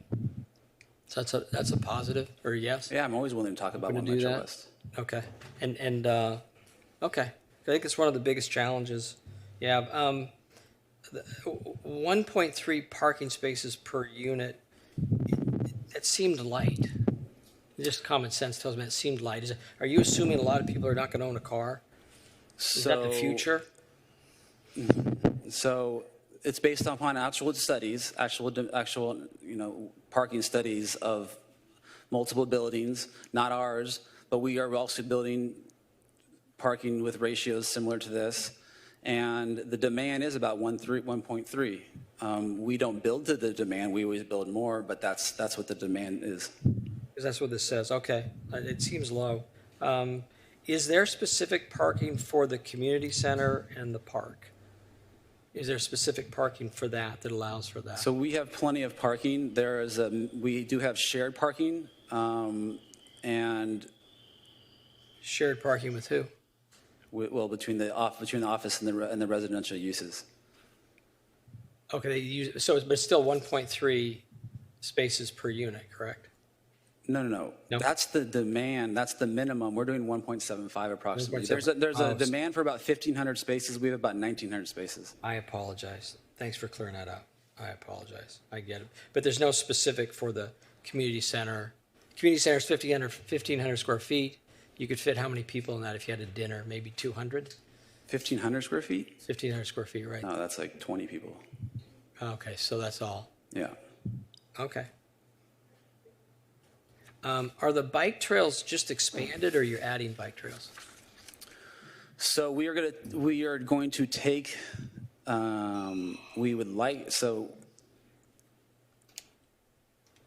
There's a park. We have a park that has a bike trail going through it that will eventually connect to the existing bike trail on between Cambridge Park and the freeway. We would like to enhance that as much as we're allowed to. We do need an agreement with Cambridge Park in order to finalize that. Okay. But So no new bike trails, just existing well, no, ones. so there is one enhanced. through the park. Yeah. Through the park. Yeah. Oh, okay. It'll go through the park. Yeah. All right. I got you.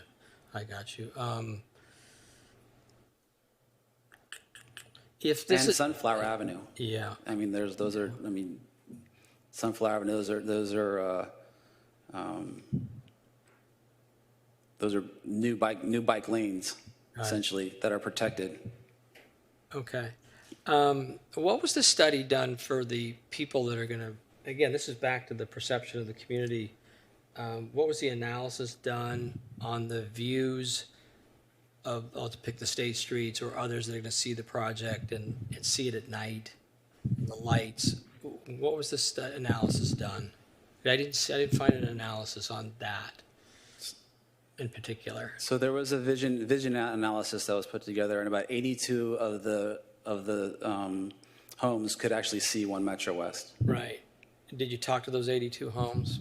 Any feedback from them? No. Okay. What services do you expect to have in the 6,000 square foot commercial area? What are you expecting to put in there? We would like to have a bodega, specialty grocer or something like that. Okay, and try and service Yeah. that.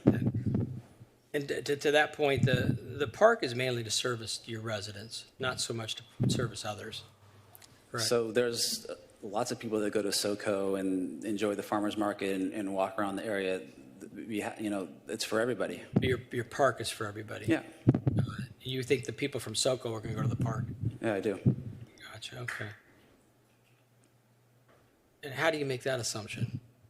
I'm just kidding. You build these, so you must know. So it's a walkable area. People, when they walk in areas, they like to find little nooks and crannies. They like to explore. So the whole area is going to be designed for the pedestrian and the bicyclist. Okay. I'm going to sound like I'm making a joke, and I don't forgive me if I sound sarcastic, but have you been to In-N-Out? Yes. I go all the time. So a lot of the residents I go to that one before I get on the road, or I go to the one on Westminster Avenue. A lot of the residents just look at that and go, I have a hard time getting in there right now. Yep. And we think of this project and go, I'll never eat there again because I'm never going to get in. It just, the harbor and 405 feels like a mess. And has for a long time. That's one of the surprising things when you look at the traffic study. And it's not only surprising because you look at the numbers, it tells the story of what really is opposite traffic. So during peak hours is really what you're worried about, the peak, particularly the PM peak. And if you would imagine, let me ask you a question. How many cars do you think go through Harbor and Geisler during the PM peak hours? Oh gosh, give me some time. I think, give me a second. And per hour? I'm going to say 4,500 a day. 4,500 a day through that intersection? You're saying through down Gisler? Yeah, just through that intersection, Harbor and Geisler. Oh, I was thinking from our neighborhood. Oh yeah, to no, Gisler. just all the cars that go through Harbor and Geisler. Either way, down, Yeah, up, yeah, down. yeah. Right, you got It's me. 68,000. You win. It's about Yeah, 68,000. And our That's the same number that go to In-N-Out. Okay. Well, so I don't know how many One Metro West will go to In-N-Out, but the number of people One Metro West residents that go through that intersection during the PM peak hours is between 700 and 800. So it's about 1% of it'll change that intersection by about 1%. So how many trips come in and out of One Metro West a day? Are you estimating? I think I read 1,000, but is that incorrect? A day? I think I remember 1,000, like 498 and 5 in the morning. That sounds about right. 560 something in the afternoon. That sounds about right. And that's trips both ways, right? There's a trip one way. I'm going to have to ask the city. I don't have those numbers in front of me. Those numbers? Yeah. Because that looked light too. If I got 1,057 units and room for 1.75 parking spots, then I'm nearing 2,000 cars. And so we didn't put the traffic study together. The city did with their consultant. Well, can I pick on Nancy then? I'm sorry, I didn't mean to point at you. I can't see her though. I'm not tall enough. But there are books where and they have land uses and they pick the trick. I mean, it's all pretty standardized. And I'm just sharing with you kind of a perspective of some of the neighbors and community. And I think I'm trying to be helpful here in a way. I know I don't sound like it, but it's late and I haven't had my In-N-Out burger today. Looking forward to it. Good fries and a shake.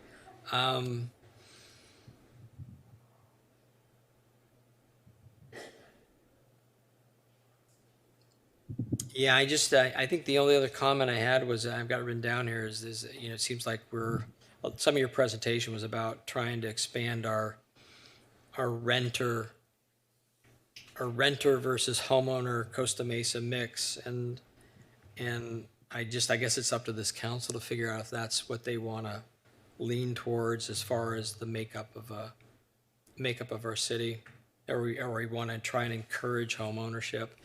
This is going to sound like a dumb question. It's just by kind of my simple mind, but when you went to develop this or design this, did you think about 4 stories instead of 7? So first of all, there's 2,700 employees coming to the area. So I want to be clear about some of the way I think is that I don't always want to build a community based on something running in the door. It just doesn't, that doesn't fundamentally make sense to me. I appreciate what you're saying. Yeah. You're meeting a need. I guess in the products you build. So, yeah. I mean, the truth, and then also, I mean, that's the product right now. I mean, 580 Anton, house on house, that's the very similar product to those houses that they're building.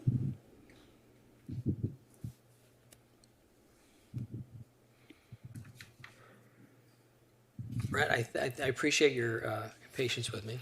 And I was just thinking about this. You know, when the meeting, when we did go to the state streets the couple times we did, yeah. And it's true there was some people that maybe these weren't their favorite. It wasn't the biggest idea. They thought we did a good job, but maybe it wasn't for them. There were some people that was for them. But I asked them the question, and categorically they all said the same thing. I said, if you had to put housing somewhere, where would you put it? And they all said north of the 405. Everybody. That was always the conclusion. Not in my neighborhood. That's exactly. Typical answer, and I appreciate it.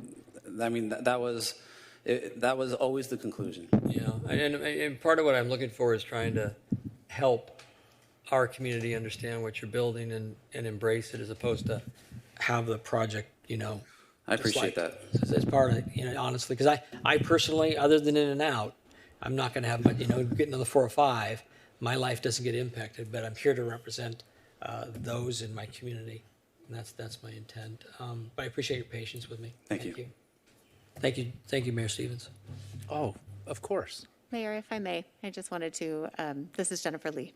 I Jennifer can't find Lee. her. Where is she? Oh, where is she? Oh, good Lord. Yeah.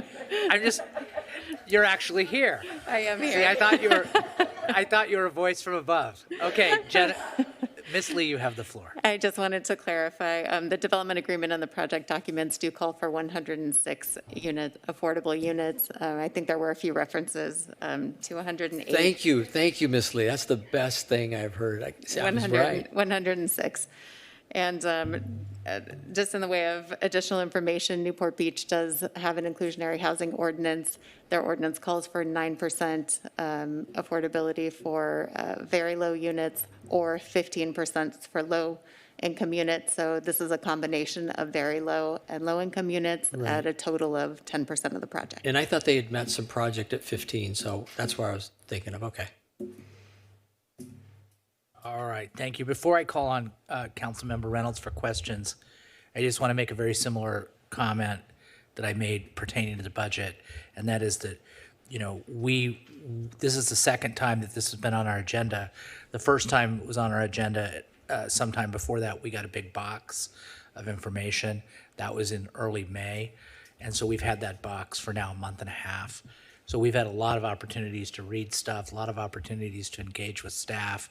And then some of us here, I think, participated in the plan screening. So if we're not asking a bunch of questions, don't think it's because we haven't asked a lot of questions and gotten a lot of answers along the way. So with that, Councilmember Reynolds, you have the floor.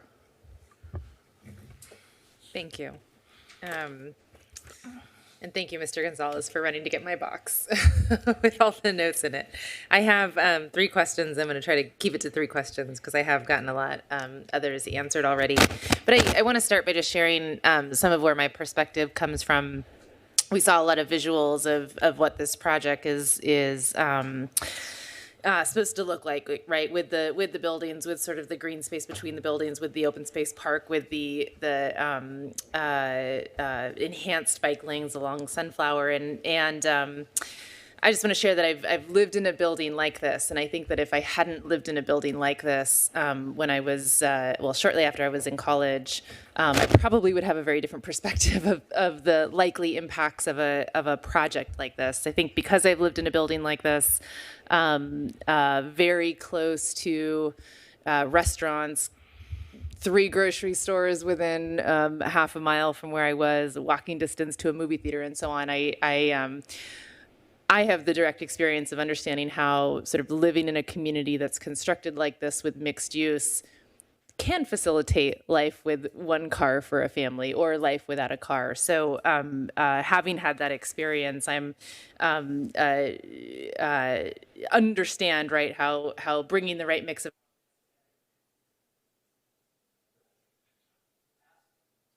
Ask again. There you go.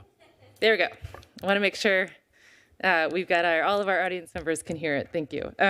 Okay. Anyway, so having shared that that past experience and sort of buying into the because of that, I think I'm sort of bought into the vision of this sort of north of the 405 sort of connected community with residential, with businesses, supporting the sort of restaurants that are there and maybe struggling now at SoCo. I had a few questions and actually wanted to start with one of your sort of new asks, and that was related to the vertical landscaping piece on the parking garage.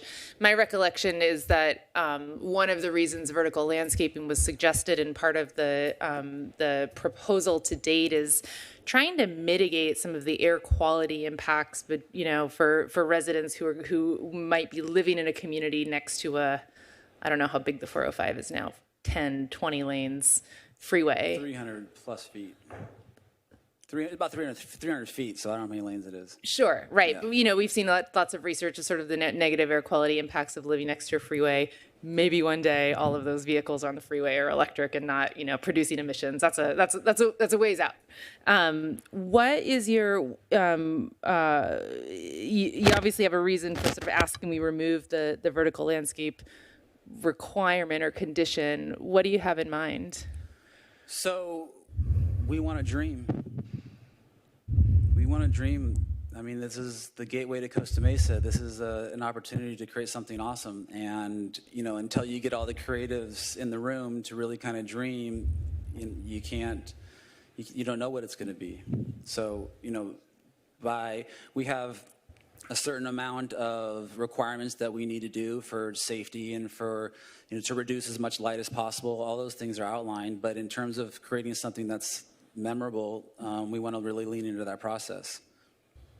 Got it. Okay. I'm a fan of dreaming. I'm concerned about the, ways of mitigating some of the emissions impacts of the freeway there for residents and park goers. Second question touches on parking, and I think I have an alternate perspective. I'm looking at our previous staff report, page 2, that has this table of required and provided metrics. My understanding from this report, Ms. Lee, is that the required parking is just shy of 1,500, and the provided parking is 1,900. And I'm just curious why. Maybe this is a question for you, Mr. Stoll.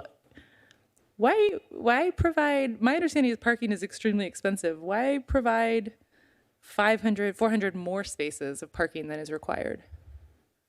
So is this a question for Jennifer, for me? Well, let me make sure I have my understanding right of the required and provided, and then if I'm understanding it right, I'm curious why you're providing 400 extra spaces. Yes, your understanding is correct. It's a standard of 1.3 spaces, which was provided for in the specific plan. So it is a standard that's specific to this development. The number of parking spaces provided is closer to 1.7. So the number of parking spaces provided does exceed the requirement in the specific plan. By 400 or more, a little bit more than 400. Correct. Yeah. Why? So yes, parking is expensive. The sweet spot today, given today's parking dynamics and demand for these type of projects, depending upon unit mix, is between about 1.6 and 1.75. A lot of things can make little nuances. Maybe you can go a little bit above, maybe a little bit below. The reality is we're happy to build, we want to right size the parking. We do have the potential to, the first phase does have to have the requirement to have parking for both the office and the residential. So there is some shared parking that's going to go on there that needs to be finalized. We do have the ability in the specific plan via additional studies to reduce some of the parking for some of the later phases, which we would look at. But really, that's just kind of the right size number. You want to say take 20 spaces off, I'll take 20 spaces off. But but that really is that it's in that sweet spot right now. Okay. I'm just curious how roughly how expensive is 400 extra parking spots? So easy math is 20,000 a spot. So what is that? $8 million bucks? That's a lot of money. Okay. I understand. The reason I'm asking about parking, and it probably sounds blasphemous to suggest less parking. We know that one of the biggest concerns about this development is the traffic impacts, right? And I hear what you're saying regarding like what is the real baseline in terms of traffic with all of these new jobs coming in. Best way to alleviate traffic is to reduce cars, period, right? And sort of create a community where people can live successfully without a car, where it's maybe even hard to live with a car. Because of that, I in this area where I don't think there's a lot of other parking options that could create negative impacts in the surrounding neighborhood, I would support reducing the parking spots. I understand that the market's maybe not there yet. And that may make the project more difficult to sell, but I just want to throw out there that it seems like there might be other benefits versus 400 extra parking spots. So do with that what you will. Last question is on Sunflower. And can you bring up, maybe you had one of those slides that showed the proposed offsite improvements. Nancy might have. Whoever has control. I had a couple questions about Sunflower. I feel like it's, let me see what. Okay, this is a good one. So the south side of Sunflower here is beautiful, right? This is what we're always looking for with complete streets. You've got a really wide sidewalk for pedestrians.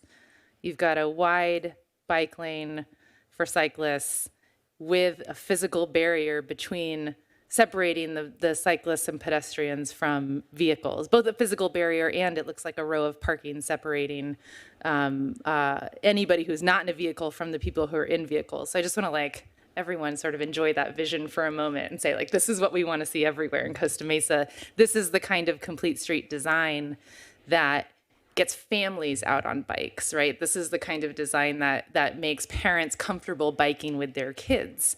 And so I could see a family living in this neighborhood, jumping on this bike lane, biking over to SoCo for breakfast, or, if this was extended one day to South Coast Plaza.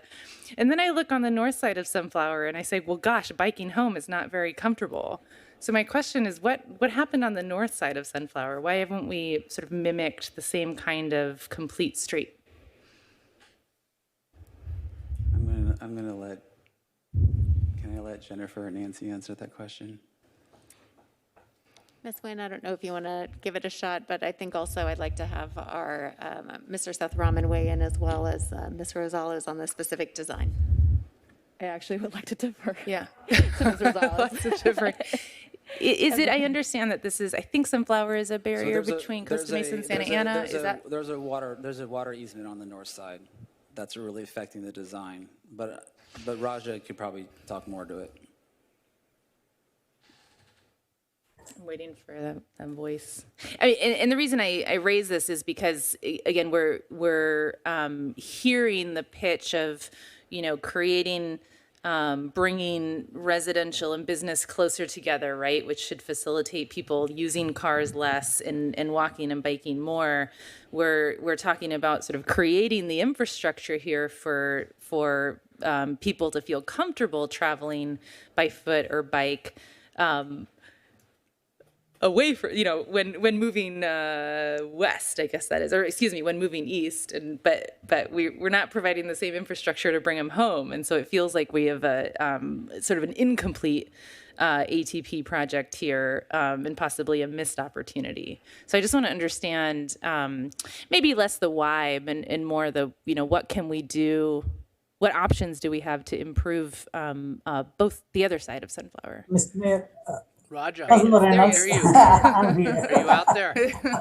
I'm here. Can we hold on one second? Don't say anything more. Can we get Raja if we on the screen? Is that okay? There we are. Now we can see you. Now continue. Continue. Oh, Zoom master. There we go. So I also have Jennifer Rosales on the line too, and she'll also jump in as needed. It's mainly the constraints of space. We accommodated however much we can on the south side, and on the north side, once you take out some room for the travel lanes, there is not much opportunity to do, for example, tree planting. If you want to plant trees, there's a very large utility structure that's right under the street system that goes on the north side. So that prevents us from doing that kind of elaborate landscape improvements and creating a buffer on the north side. So Jennifer can jump in, but I believe we do still provide bike lane on the north side, right? That's correct. We do provide a buffered bike lane on the north side. Yeah, and it could you hear me? I'm sorry. Yes. Okay. Can hear you. Yes. Yes, Yeah. we Okay. hear Great. you perfectly. Yeah. All right. Great. Yes. So on the north side we do provide a buffered bike lane, and when the developer was originally looking at different design options on Sunflower, we originally looked at not having that center turn lane, but when the traffic engineers, the consultants did the traffic engineering analysis and looking at the driveways, they found that they needed left turns into the driveways, and that's why there's the center left turn lane as well, because originally the concept was not even to have that and just have one lane in each direction. But that, because of the traffic analysis, it came up that we needed that center turn lane in the middle. Got it. Yeah, so the buffered bike lane would provide some protection. It's not shown on the graphic that you're seeing, but there will be buffered protected bike lane on the north side. Let me make sure I understand this correctly. The primary constraint is not being able to have sort of a planted median because of the underground infrastructure, but that wouldn't necessarily withhold us from some surface treatments that create a little bit more of a barrier, a little bit more of a protected bike lane, correct? Exactly right. Okay. Yes. Yeah, I'd be interested in looking into that, and the reason I'm bringing this up is again, we know sort of the safer and more comfortable we build ATP infrastructure, the more people will be likely to use it, right? And so this chicken and egg thing with traffic and biking. Sorry, it's so interesting. I'm staring at him on my screen here. This is different. So I understand that the project is proposed as is. There you are still.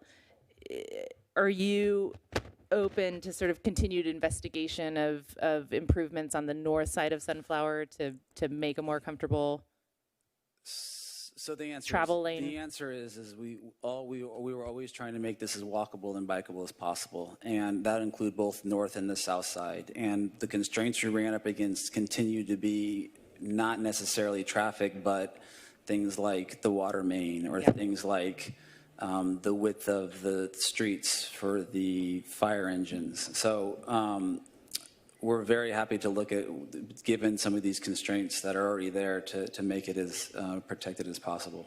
Got it. Thank you.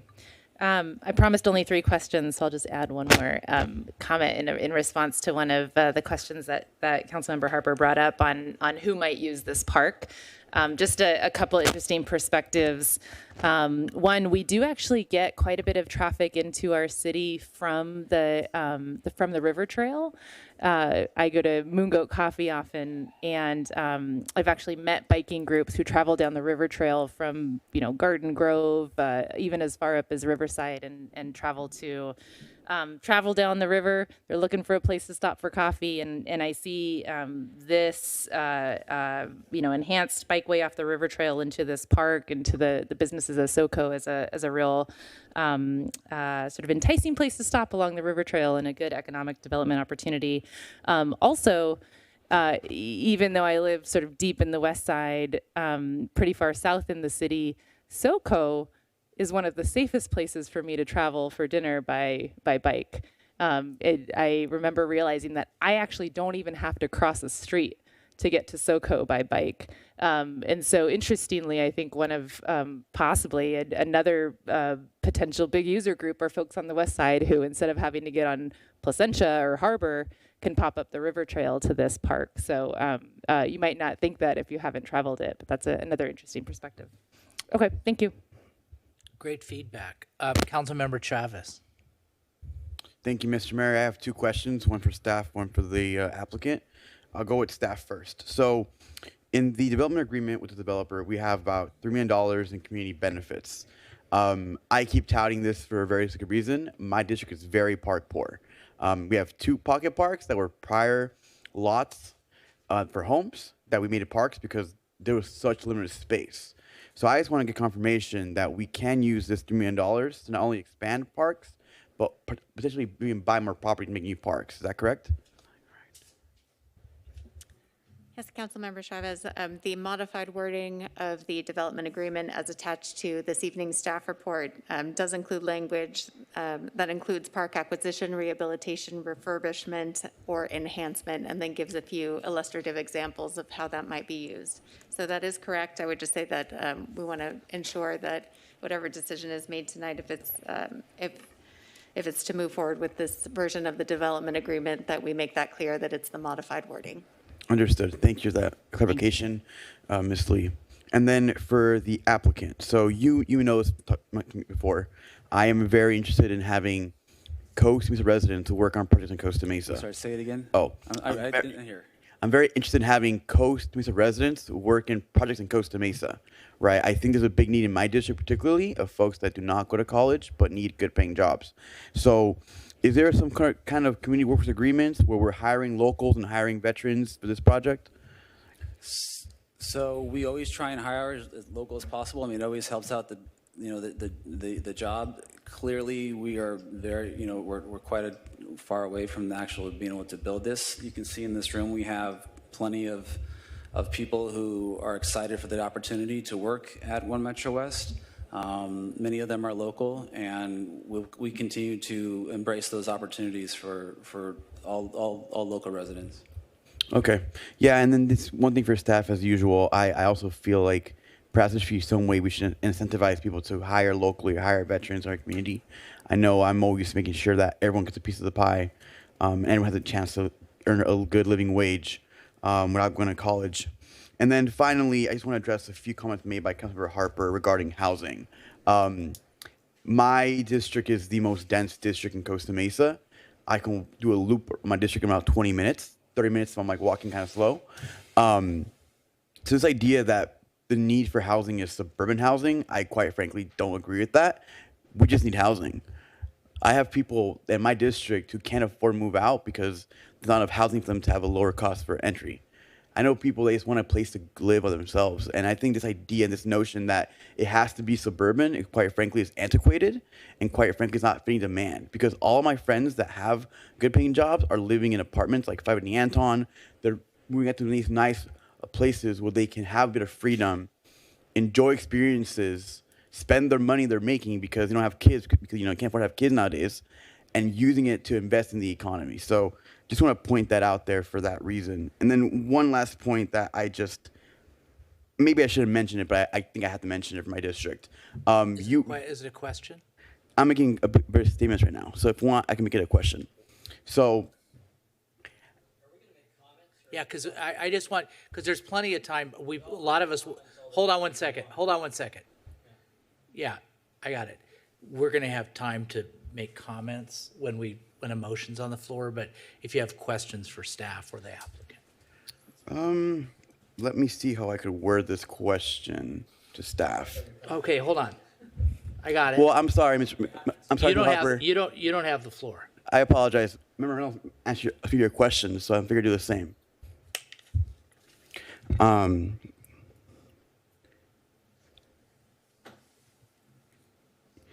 Does the city of Costa Mesa have any requirement for impact of site, for example? Like, is there anything in our city code that says certain land must not be obscured above a certain height or anything like that?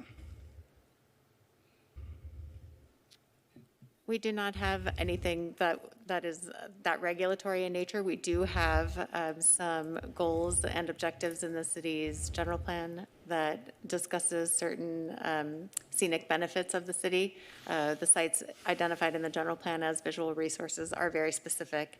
Mr. Shabby and Ms. Nguyen, if you would like to add to that, please do.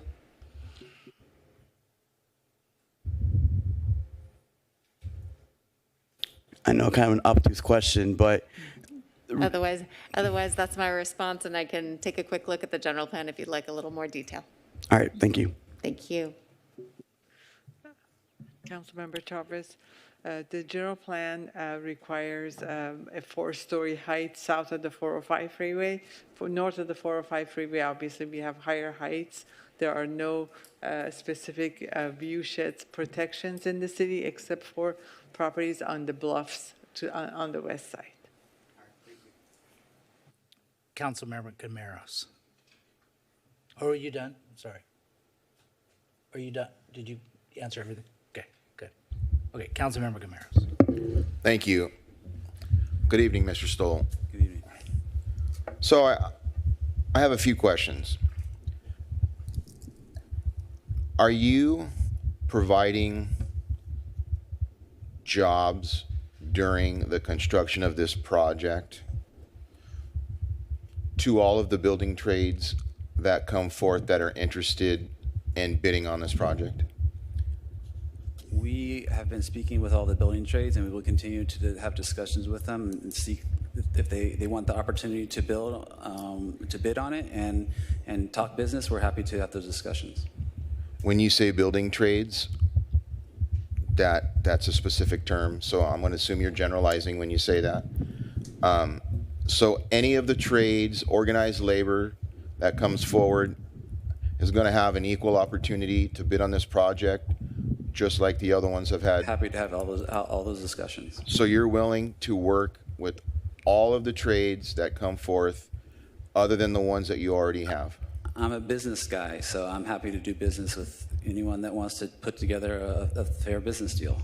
Okay, I just want to hear that you're going to provide that for everyone, and I take you at your word. So you had mentioned that you have housing that's affordable and very affordable housing.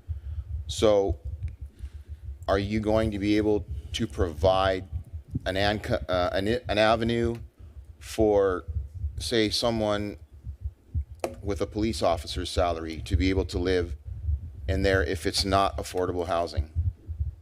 Would a police officer be able to live in the place that you guys are building that's not affordable housing? I mean, I don't know how much a police officer makes, but I would assume so. $150,000 a year. Yes. Not affordable or affordable? They will live in a non-affordable building. Okay.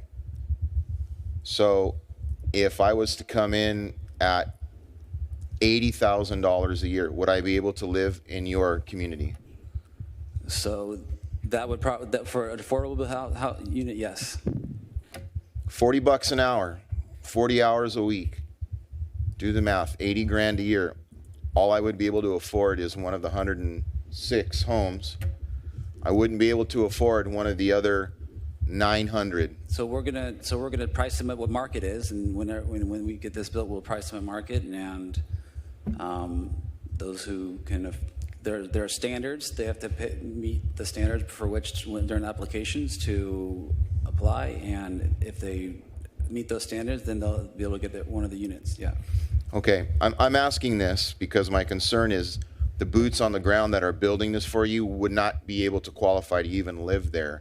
And that's what I want to know. I want to know if the people that are serving our community, the people that are building this building for you, would be able to live in this housing that you're provided, and not just the 106 units, but the other units as well. So that's kind of my question, and not someone who makes $200,000 a year or something, or two incomes that would have to equal $150,000 a year. You understand what I'm saying? Yeah, so we need housing for everybody. We need all kinds of housing. There are lots of trade-offs that people make to provide this housing. I can only build what makes sense in the market today, and I think what you'll see as you start to put together all these your affordable housing plan, that the types of buildings that I'm building are going to be the ones that actually physically put the most number of units on the ground. So that's what I'm providing the city. And not only did when it came time to provide the levels of affordability, which were originally considered with more moderate units, which actually would have gone to that level of types of renters. It was asked of us to lower the amount of lower the affordability levels, and we obliged, and we were happy to do it because we believe in the community. We wanted to make a partnership with the city, and when that was asked of us, we were happy to do it. Okay, I want to just thank you for answering my questions. I think you've been very easy to communicate with so far. Thank you. I'm done. Excellent. Now, Councilmember Harper, you have your thing up. You just have one more question? Okay, go ahead. I'm anxious to hear from the public is the thing. Am I good? Hi. Councilmember Gamaros, thanks for the question. I think I want to make sure I understand your question and the answer, but are you saying that, is this union only contractors that work on your they're going to work on the project, or is it any contractor can work on this project? So we still have quite a bit of time until we actually go and build our project. Right. So we have had some early discussions with some members of the building trades, all the unions, as Councilmember Gamaros mentioned, and those are the early discussions we've had. So it's nothing's stuck, nothing's tied in now. It can be anybody, union or non-union, as long as it's prevailing wage. Well, not necessarily as long as prevailing wage. Oh, I thought. Okay, you're right. It's not a public project, is it? I'm sorry. You're right. You're correct. Okay. We're happy to do business with anyone that puts together reasonable business terms. I'm with you. What's a current rent for what would be a current rent for a 2-bedroom or a 1-bedroom in a project like this? So I think Baker Block is probably a good comp, and you're looking at 1-bedrooms starting around 2,000, 2-bedrooms starting around 2,700. Okay. Okay. What's the income ratio to rent that you usually approve credit at? Say it again. What's the income to rent ratio that you usually? I'm trying to get to your question. It's 33% for the household. Okay. So the average salary for the households at Baker Block are about $160,000. 160. Okay. Thank you. And Lauren, thank you for your question. That's all, John. Thank you. Councilmember Gamaros. Thank you. I just have one more question. Have you guys signed a PLA for this project? No, we have not. Okay, thank you. Okay, wonderful. Let's open up the public hearing, or we've already opened up the hearing, but let's actually hear from the public. Does anyone from the public want to speak to this item? Now, if there's people in the room that want to speak, just some thoughts about this is you have 3 minutes. It's an absolute max. It's not a target. And if you have comments, make your best, most important points in the first minute so you don't get cut off. I don't want to cut anybody off, but it's 3 minutes, drop dead.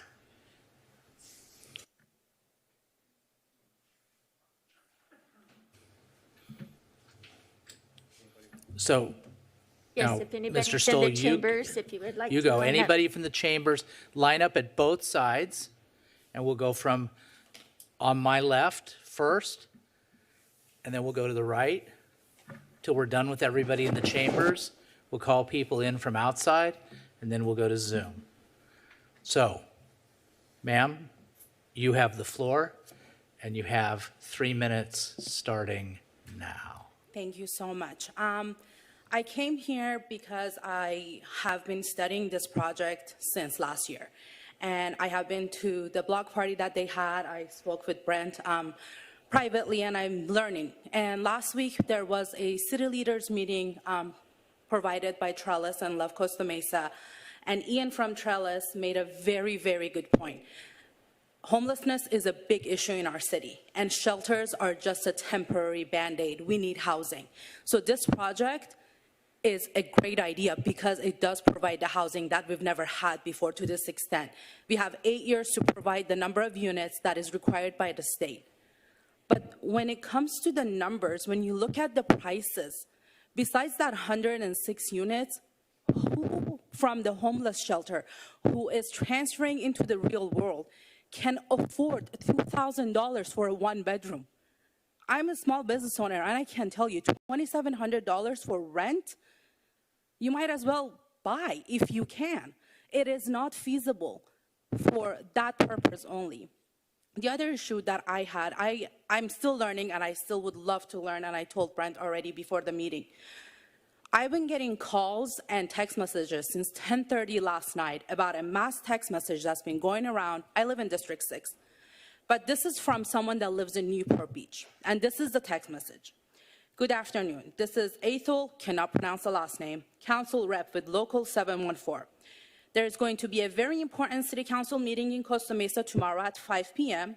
at City Hall. We are trying to get One Metro West project approved and need all help we can get. Can we count on you to go to the meeting and show your support? Neither one of you represent Newport Beach, right? You represent members of Costa Mesa, and we love you for that. But why are Newport Beach residents getting this? To come here and to say they support a project that absolutely positively does not affect their lives unless they go to In-N-Out on Harbor? So this is upsetting because we are trying to work together to make this project look appealing and convince people to work with us. And then this happens the night before a meeting. And now we have another hurdle saying, well, this is all pre-planned. I know it's not, but we need to be smarter than this. And I already brought this to Brent's attention, and you all have a copy of it as well. Thank you so much. Thank you. Now, you'll go next, but it's good to go back and forth, okay? So if you could go there, and then we'll go back from one podium to the other, it's more efficient. And as people come up, let's make sure we equalize where we're going, okay? So, but you were next, sir, so you have the floor, and then we'll go over to the right. Go right ahead. All right, thank you. Good evening, Mayor Stevens and council members. My name is Rich Gomez. I'm with the Southwest Regional Council of Carpenters, representing over 57,000 women and men who are union carpenters throughout 6 states. Thank you for giving me the opportunity to speak tonight on this item, the One Metro West Community Project. I would like, I'm here as a representative, but I also I like my fellow colleagues in rank and file carpenters to stand up and be recognized. These are carpenters that live in the city of Costa Mesa and the surrounding communities. So, they can sit down. I just wanted them to be recognized. So, yeah, they can sit down. We recognized you. Yeah, thank you. I don't want to get in trouble, so okay. Don't do that again. Is this like a soccer match? You get an extra 20 seconds, right? Okay, real quick. Oh, you used it. Thank you. I'm speaking on behalf of our carpenters and their family members who reside in the city of Costa Mesa and the surrounding communities who could not attend tonight. We had carpenters who planned on speaking tonight. They're coming from Canoga Park, San Bernardino. A couple of them are going back out. One's going out to work tonight at Disneyland, so he had to leave and go to work.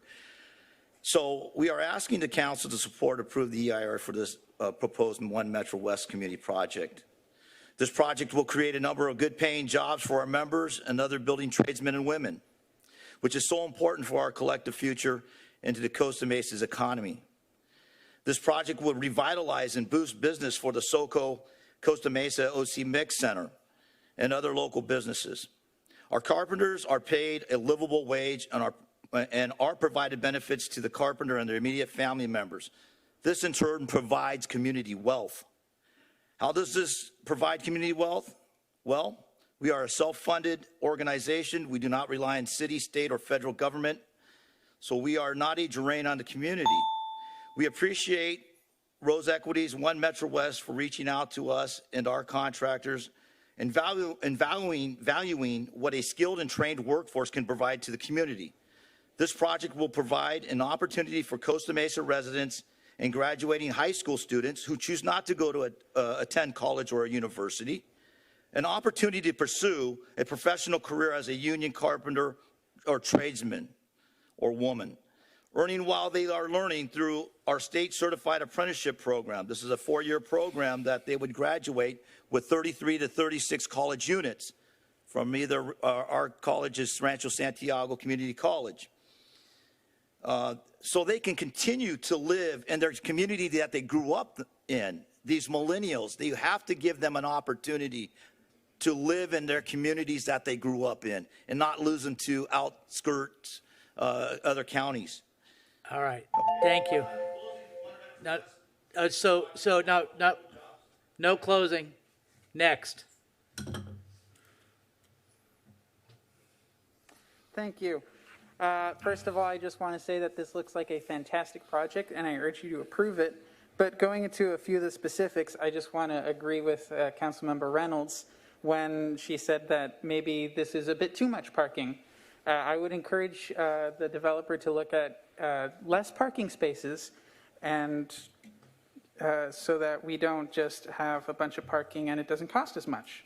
I would also like to say in the proposed plan, if you could look at combining the driveway with SoCo on the eastern edge of the property, this would mean that there's less curb cuts that would affect cyclists, so that you don't have two conflicting points, but instead you just have the one conflicting point if you combine with SoCo.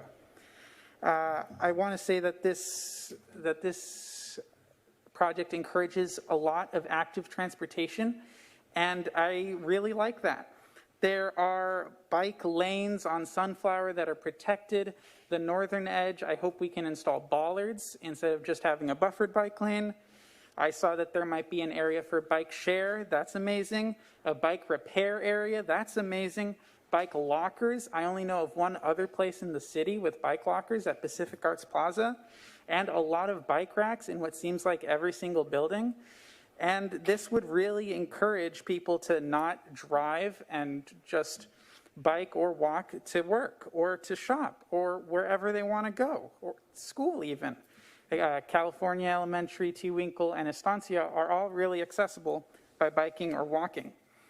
I even saw somewhere in one of the documents that they have a plan for perhaps an area for a car share service, so people could still drive cars, but it wouldn't be their car.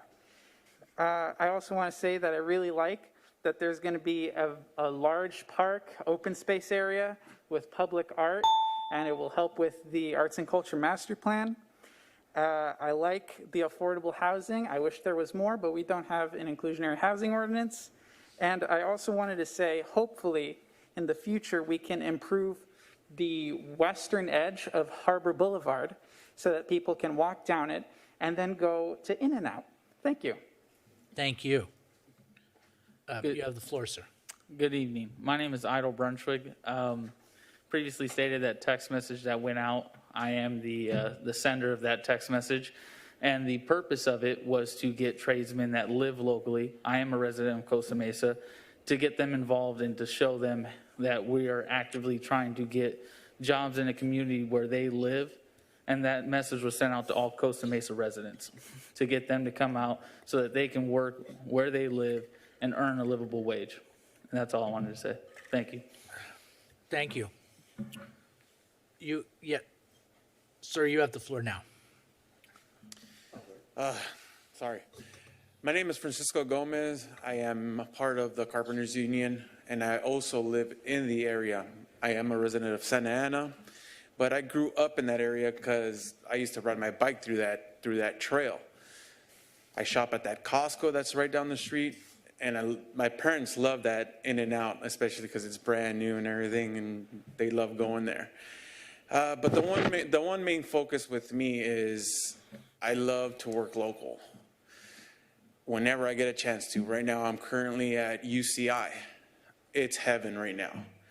Because as soon as I hop on the freeway and I see that there's traffic, I hop right off and take the surface streets home.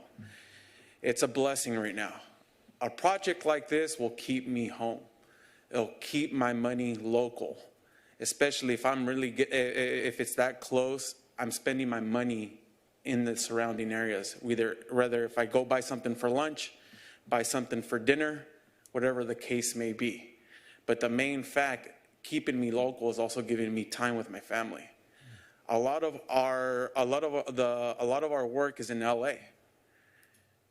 So we're spending lots of time on the freeway. Lots of time, especially when COVID hit, it was a blessing because it was like this, that you go straight to work and straight back. But now that everything's going back to normal, we're seeing 1 hour, hour and a half, 2 hour time to get home. I have a 2-year-old. I'm a brand new dad. I got another one on the way. I'm 40 years old. I decided to have him a little later. But it's like now that I'm seeing it, it's just like I want to get home. I want to be with my family and take advantage of that time. If a project like this is going to be that close, I live on Euclid and First Street. That's how close I am. As a teenager, I was riding my bike all around, but a project like this will keep me here. So thank you very much, and I appreciate the time. Congratulations. Happy Father's Day. Absolutely. Mr. Humphrey. Good evening, Council. Jay Humphrey, Costa Mesa resident. There's a lot of issues, but I'm only going to talk about a couple. First, on the open space issue. Typically, one of these projects, typically designed this way, look at about 40%, 38% open space.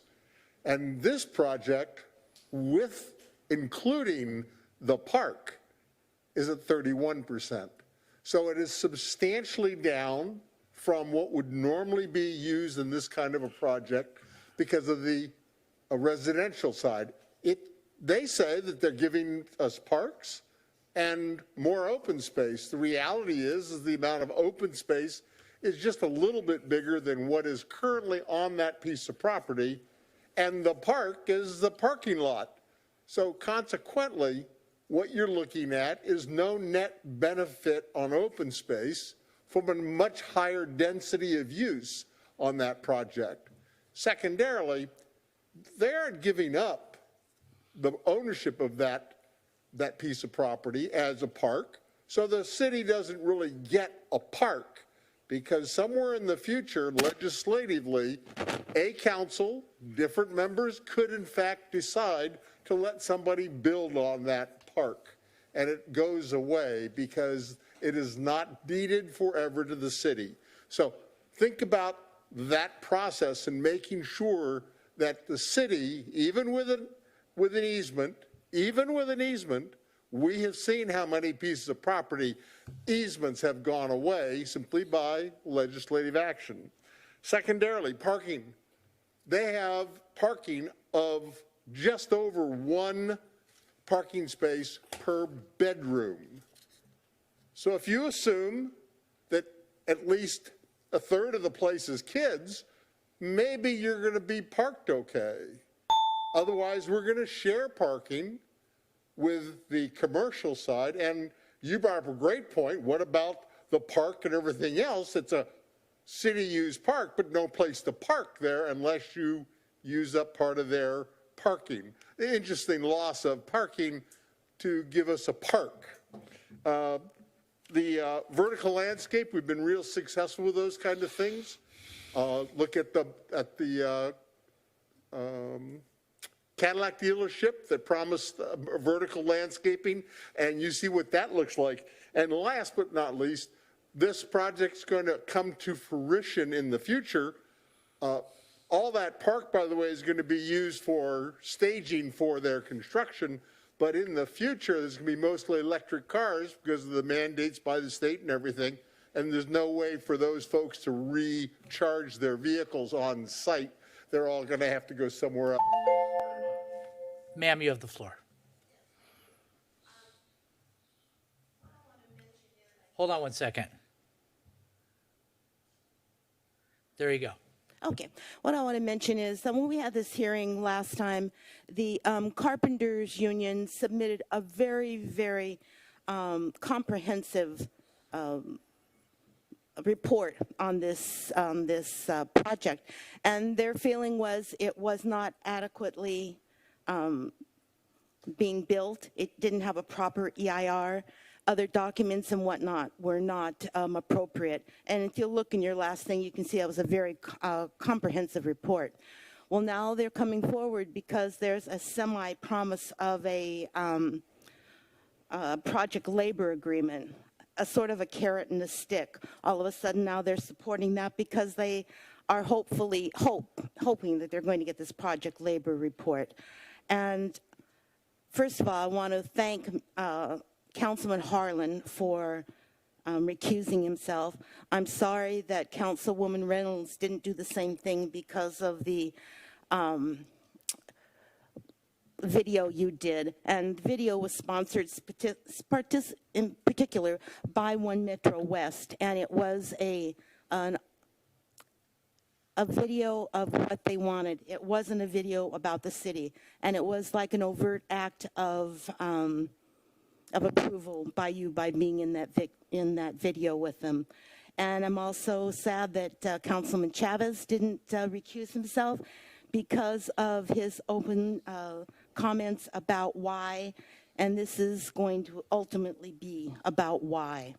But the EIR, the documents that are going on, are really not very comprehensive, and I think you'll hear some people speaking shortly about that. Basically, the project has polarized the community. People that don't live in this area, they really don't care about it. You've worn the community out with hearings and letters and letters and letters again.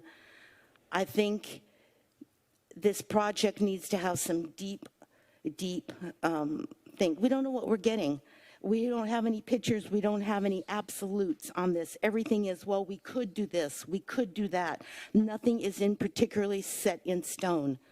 And that is very worrisome, especially when it comes to the EIR and documents that seem to be a little thin. Thank you.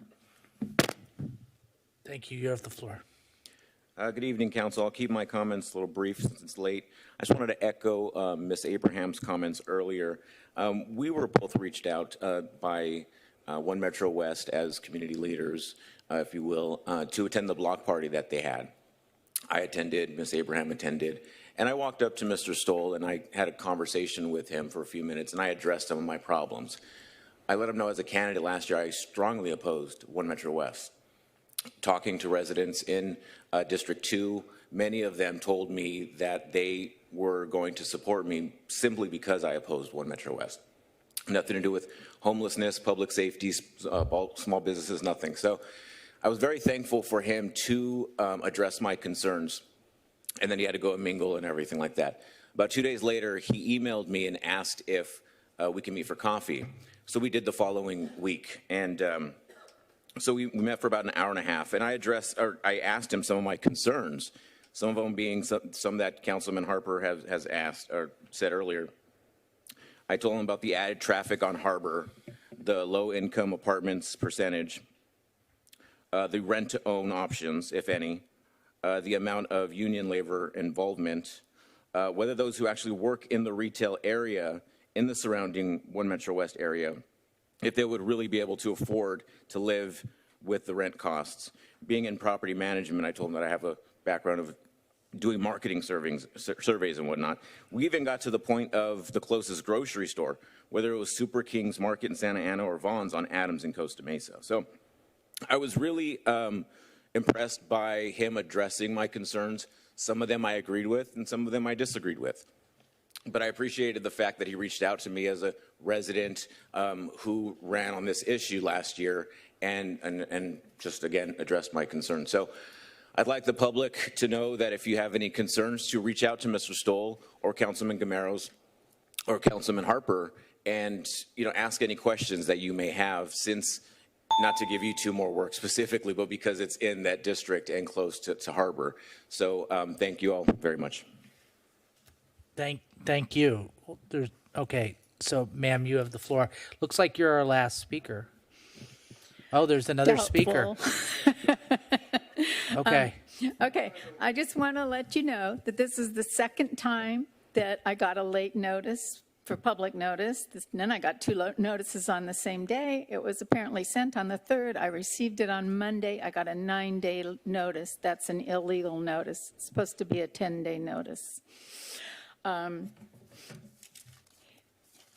So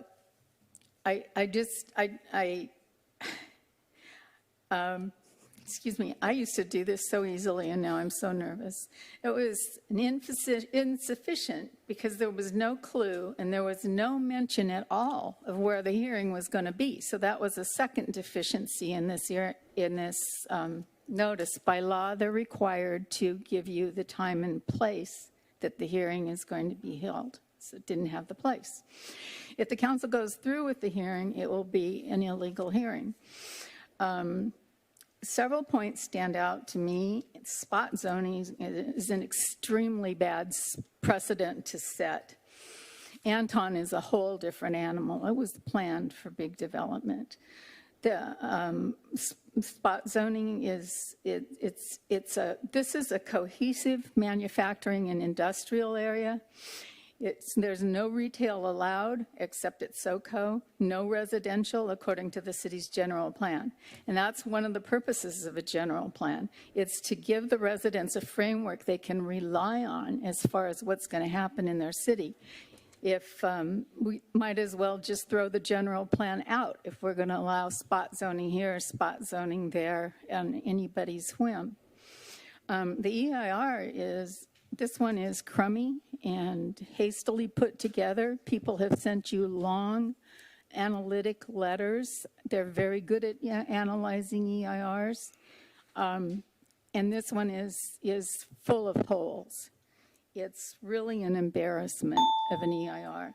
So the traffic, it's a mess now, and it's going to get to be a bigger mess. I don't buy this people hopping on bicycles and going everywhere. I drive down Barranca frequently, and past at different times of day, past the buildings that these people are built there that are almost going to be similar, exactly the same here.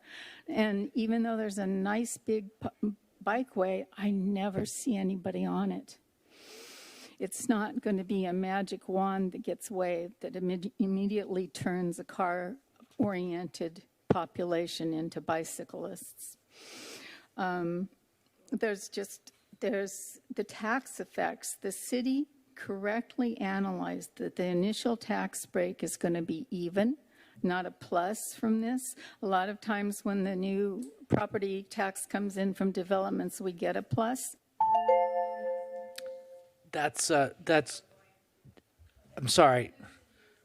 So we're going to recognize over here on Anais, you have the floor. Perfect. Thank you, Mayor Stevens. Thank you, council members, city staff.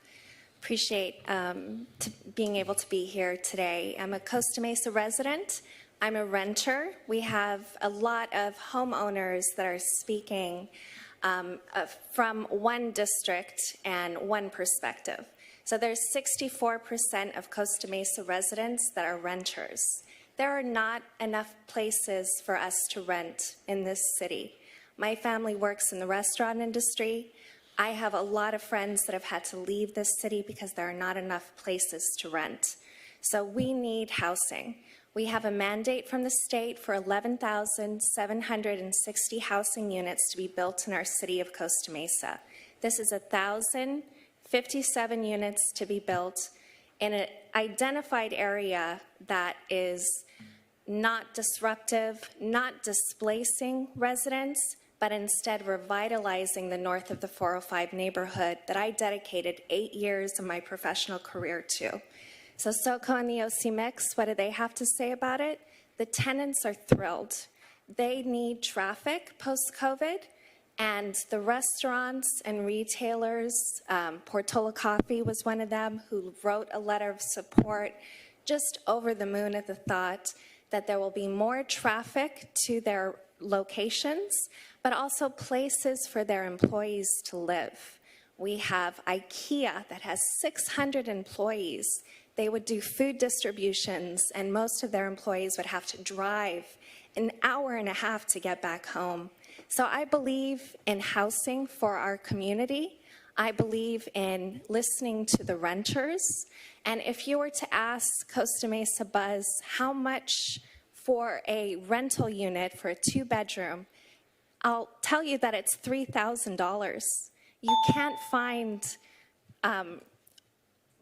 rentable places that are less than that in this city. So that is not out of the realm of renters' abilities to pay.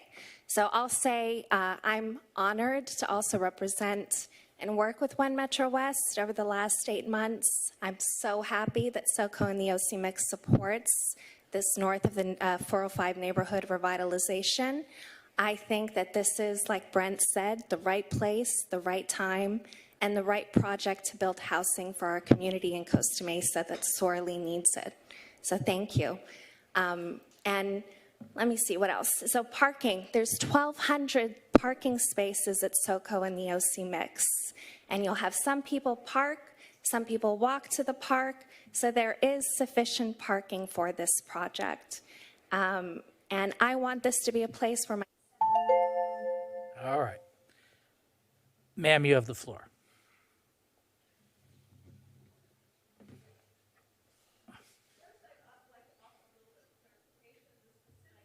The project. Hold on. Okay, could you Hold reset on. my time Yeah, once you get sure. the mic on? I sure okay, will. thank you. Of course. I'd like to offer a little clarification. The project does have 1.75 parking spaces per unit. However, the specific plan only specifies 1.3. So if this project goes away, but the specific plan is there, you get 1.3. And anybody who lives at a residential a single-family apartment interface would be really happy if the apartment dwellers there had only 1.3 vehicles. Also, the meeting room, it's 1,500 square feet, not 150 square feet. The occupancy of 20 people cited by Mr. Stoll would apply to a 150 square foot room, not a 1,500 square foot room. Verify that with your fire marshal who's here. Economics. Multifamily residential is typically a loser, even at a higher end. Number one, your initial impact fees by law cannot exceed the cost to provide the service, so therefore they're usually less. And day one is your best tax dollar because from there with Prop 13, you're locked in, your expenses go up, your taxes don't. The visual analysis is really bizarre. It says that only the people closest to the wall will see One Metro over it. Anybody who's ever tried to look over a wall knows the further you back away from it, the more likely you are to see taller objects on the opposite side. Robinson's Pharma was visible from Geisler over the old sound wall. One Metro West will be visible from Geisler over the new sound wall. And traffic. There was a statement that there would be an 18% drop in traffic. Right now, the project only generates, 429, 439 trips a day. Does anybody really believe that 1,000 dwelling units are going to make 18% less trip ends than that? Housing. The regional housing needs assessment is now under legal challenge. I'm hoping it's successful because there are reasons that the methodology did not pass legal muster. I sat in on the Newport Beach housing element discussion last week. They were discussing inclusionary rates of 15, 20%. They said they had documents from developers who said they could do it at 20%. It would be feasible. Mr. Stoll says it wouldn't be feasible. I challenge him. Open your books and show us why it's not economically feasible. Otherwise, I want to see more affordability here because this doesn't serve the people of Costa Mesa. This serves the people maybe we'd like to see in Costa Mesa, but it's not serving people who work at IKEA. It's not serving people who work at SoCo in the restaurant business, except for the 100 units. We have a 40% affordability ratio that we're required under the needs assessment. If that's what you're striving to achieve, then let's look at that number. Thanks. Thank you. I don't see anybody else here that wishes to speak, so let's go to Zoom. Has everybody from outside been circulated in? Seems like it. Okay. I'm getting nods from the people who are in charge of that. Okay, great, thank you. All right. The first public speaker will be phone number ending in 337. If you can unmute yourself, you can speak.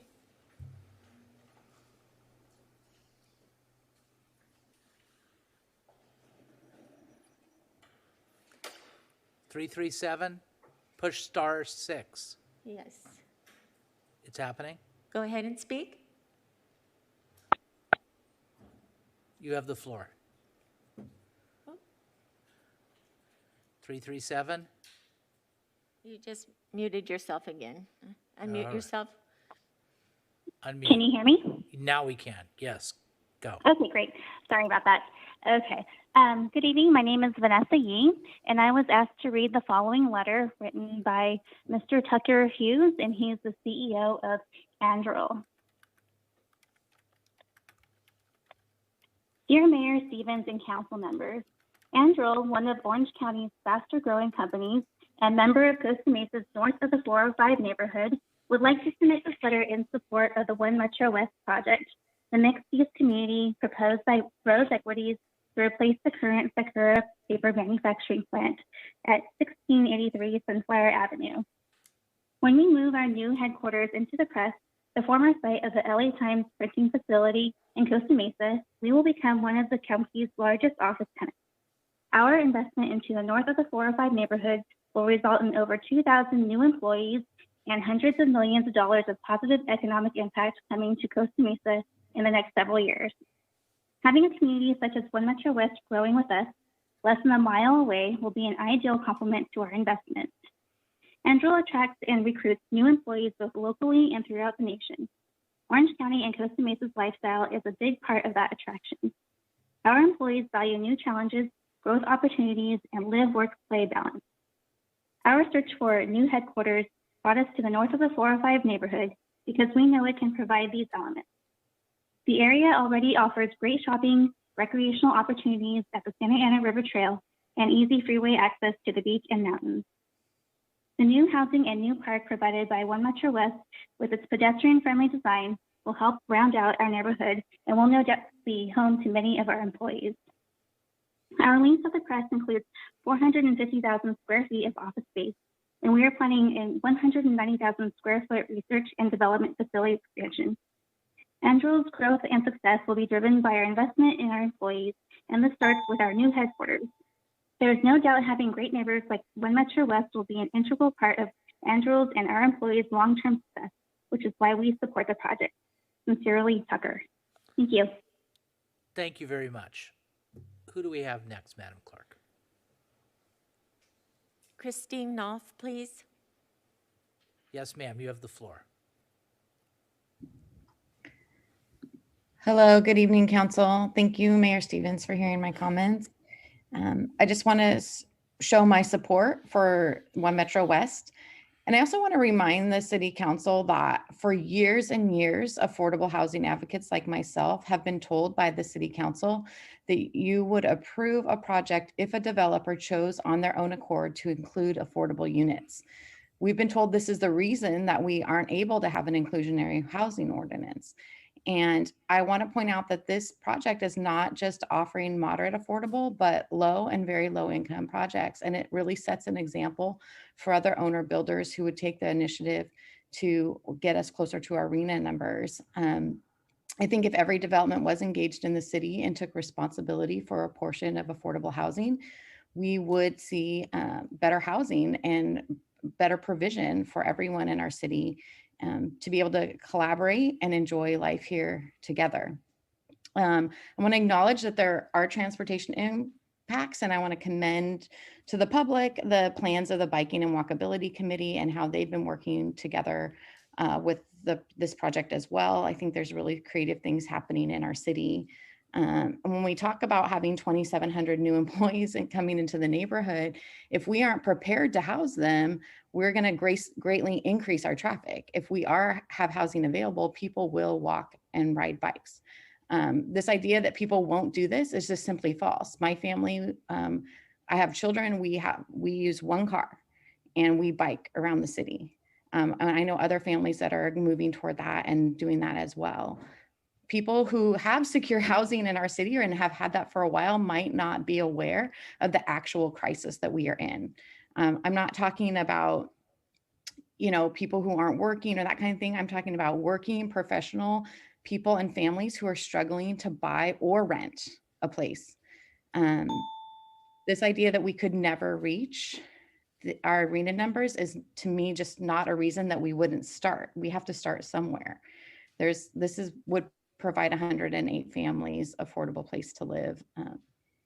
As a pastor in the city, I get calls every day about people looking for a place to rent or buy. People are desperately looking for housing. And I think that I was really discouraged to hear a council member not even know what the current market rental rate is in the city.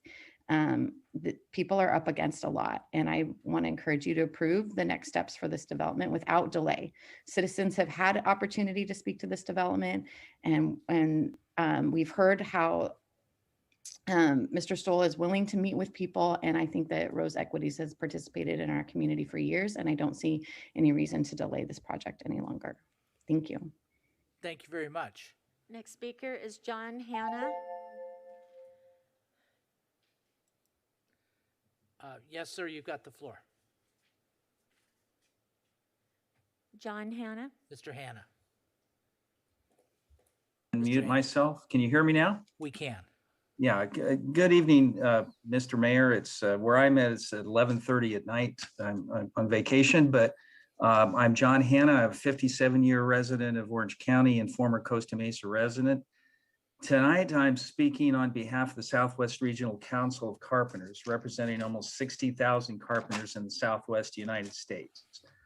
We urge the City Council to approve the One Metro West project and approves the specific language staff has set forth for project approval tonight in recommendation number 3. The Southwest Carpenters look forward to the opportunity of working on the One Metro West project with strong competitive bidding by our contractors. We anticipate at least 200 carpenters will be putting in over 300,000 hours, with a majority coming from Costa Mesa and adjoining Orange County cities. This skilled and trained workforce with local apprenticeship participation will also help reduce vehicle emissions, as local workers will drive fewer miles to and from work.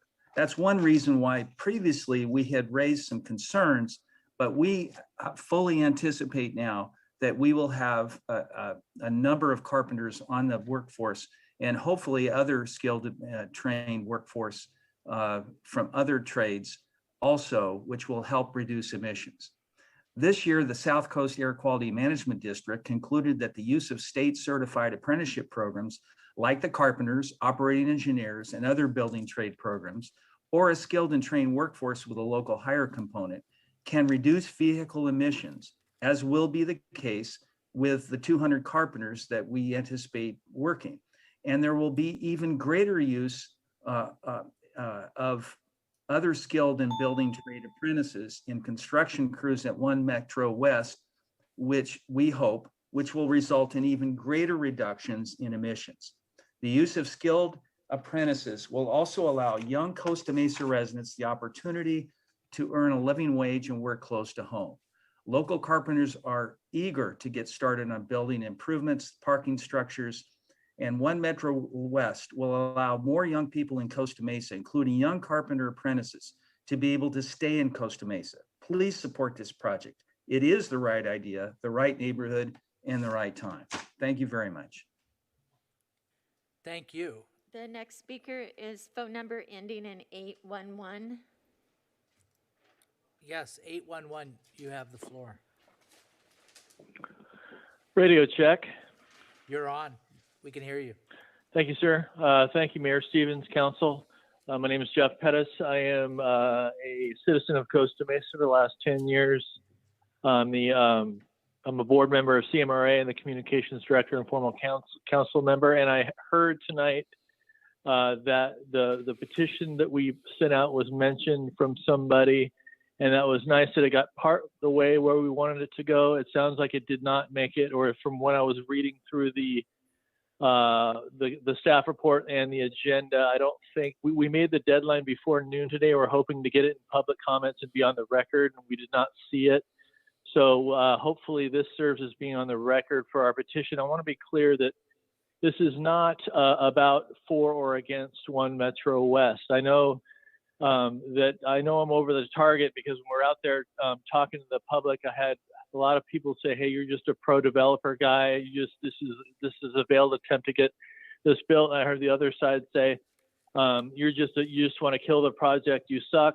And the ones that actually signed the petition, there's 500 and change that we have signed up to through today, are the ones that are wanting to know more. And it was also mentioned that I think 20 people over in the state streets were spoken to. I know the Brown Act was suspended for the COVID time frame. I understand that, but I think a lot has been missed on the public.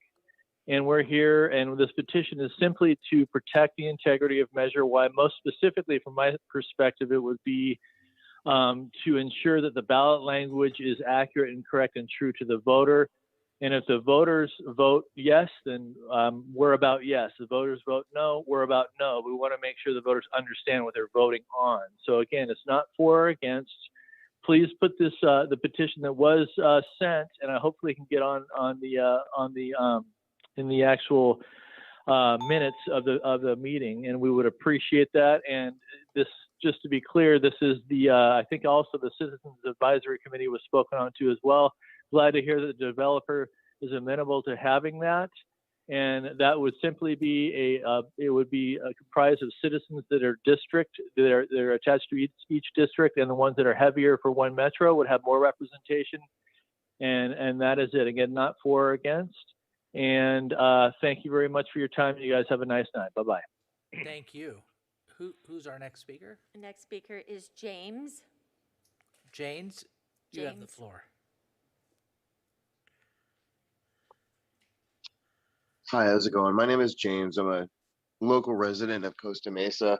The two things that I wanted to really touch base on is you're putting in a high occupancy housing facility, but lowering the availability of the roadway for it to be utilized.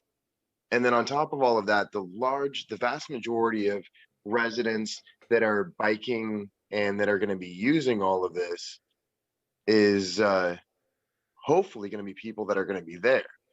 However, a lot of those people are not going to be that 1.3 cars that are in there. They're going to be wanting to go all over the place. I mean, they're going to want to enjoy LA. They're going to be wanting to work everywhere else. It's not just going to be for this particular area. And then the third thing is the vast majority of people that are supporting this are very short-termed individuals. They're wanting to work on this project for approximately 2 years. They're going to be there for approximately 2 years. And they're saying, oh man, I'm going to raise my whole family on this 2 years. There's a lot more time. We shouldn't be short-sighted on this project. Anyway, I'm going to abstain the rest of my time. Thank you. Thank you for your comments. Who do we have next? Next speaker is Michael Moses-Knopf. Hello, good evening, Mayor Stevens and Council. My name is Michael Moses-Knopf, and I moved to Costa Mesa back in 2003. I'm here to express my support for this project, and I think it will be a fantastic addition to our city. The most important piece of the project for me is the affordable units, but also just increasing the housing stock in general. As we all know and have heard, the city needs more housing. And also with, the more units we have, the more supply we have, so the less the prices can keep getting jacked up around town. So I think it will keep things more affordable.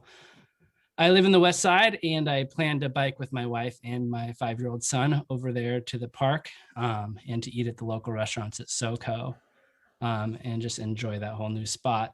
And I think that the proposed bike lane on the south side of Sunflower looks fantastic.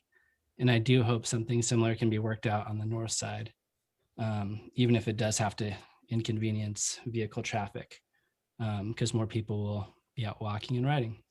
And lastly, there's multiple studies that show that vehicles in the United States sit for over 90% of the time. It's significantly higher in some studies. So I support and would encourage the developer to significantly reduce the amount of parking so we can provide, more space for people, human beings in Costa Mesa, and less for car storage. So thank you for your time. Thank you. The next speaker is Wendy Lees. Yes, it's almost good morning, but thank you for your hard work to make Costa Mesa a safe, clean community.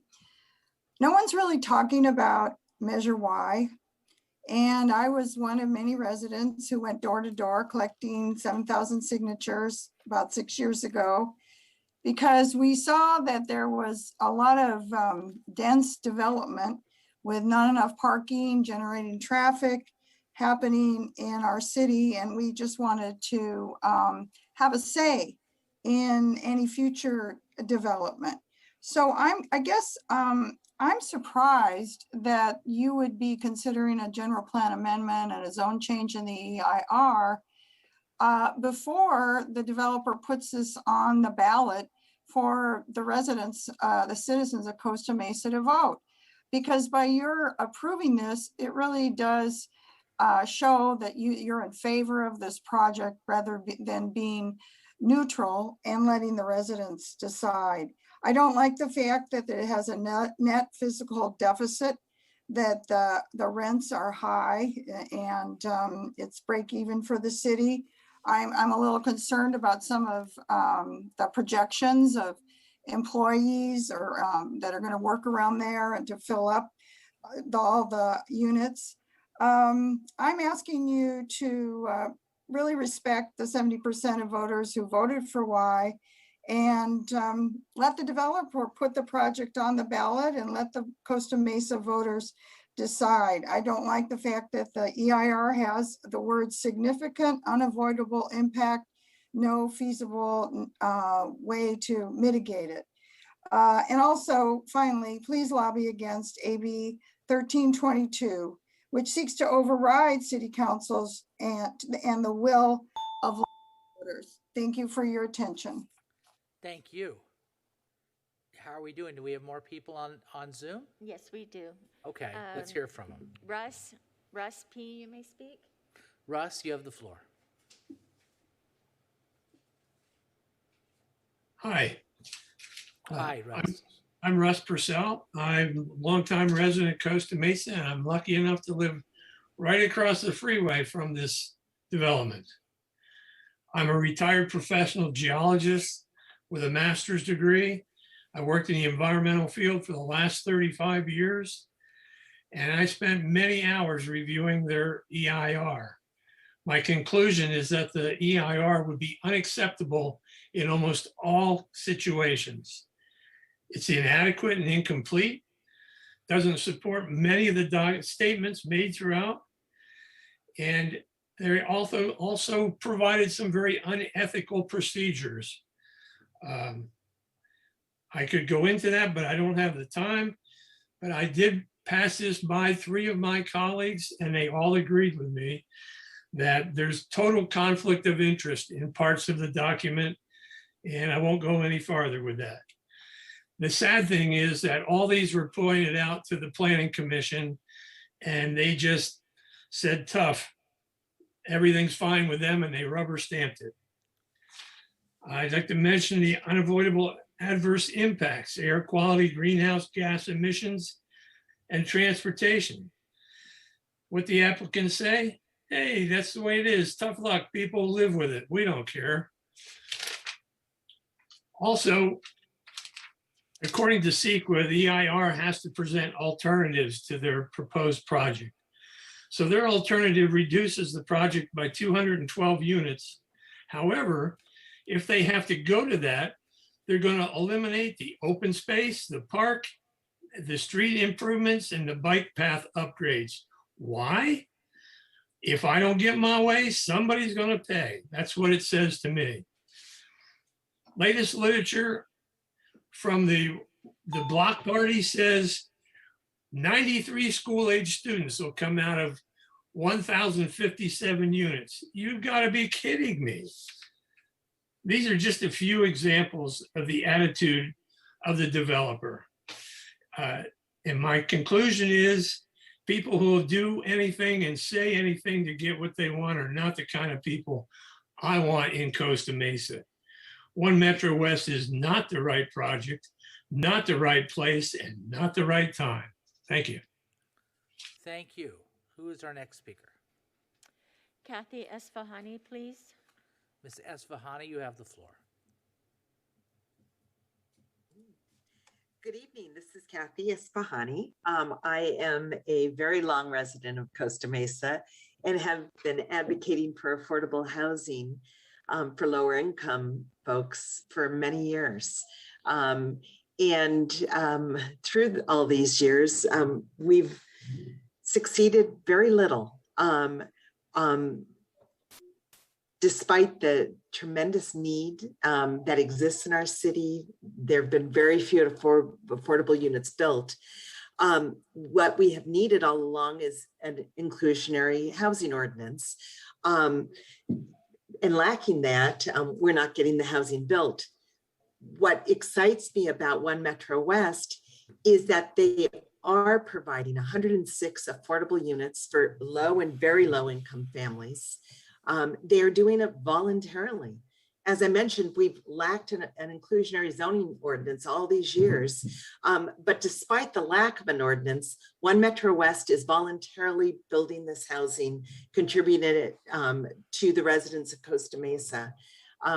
It is the only way we will meet the housing needs of our community is to have inclusionary projects like this, where lower income households are able to live along with market rate, live in a development that also has market rate units. And so because of that, I strongly support One Metro West. I think it provides not only the affordable housing we need, but the market rate housing as well. Many speakers have mentioned the RENA numbers that we must meet, and we'll never get there if we don't begin by approving this project. I would also say, as a resident of Mesa Verde, that I'm very excited about the park and the bike lanes and the bike trails, and I believe the traffic challenges that will come with all development are things that we as a city need to be creative in meeting. And with our walkability and bikeability programs, as well as a possible trolley and other solutions, we can meet those challenges. So I support One Metro West, and I urge the council to approve it this evening. Thank you so much. Thank you. The next speaker is Cassius Rutherford. Mr. Rutherford, you have the floor. Good evening, Mr. Mayor and council members. As a Costa Mesa resident concerned about our region's worsening housing crisis, I support housing in my backyard. One Metro West's 1,057 homes will contribute meaningfully to meeting our region's housing needs and RENA, while also creating good paying jobs for local workers. This is important. I'm particularly excited about 106 units of affordable housing proposed. This would be the largest one-time allocation of affordable homes Costa Mesa has seen in decades, and it comes at a time when our region is widely recognized as one of the most housing cost burden in the nation. We need those homes. With over 25 million in community benefits in the project, it seems ideal that developers would invest in communities like this. However, I just wanted to also raise awareness that if the city falls behind on the regional housing needs allocation and Senate Bill 35 is triggered, housing could be ministerial approved without developers being incentivized to provide such an amount of community benefits. This means to preserve local control, it actually helps us to meet RENA and avoid triggering SB 35. And SB 35 literally allows apartments to be built by right if the city falls behind on RENA. So in closing, I strongly support the city council, and I have faith in your ability to find and achieve solutions to our housing needs. Thank you for your time and consideration. Thank you. Thank you, sir. Who's next? The next speaker is Linda. Linda, you have the floor. Good evening, council members. First of all, I want to thank you for allowing the public an opportunity to provide comments via Zoom. I personally don't get off work till 6 p.m. and I also have a little 3-year-old to take care of, and by allowing a Zoom option, it's giving me an opportunity to participate. Otherwise, I wouldn't be able to, especially considering it's almost midnight right now. But again, thank you for this opportunity. I am urging the city to support the development of One Metro West because it puts forth a plan that would create much needed workforce housing at all economic segments of the community.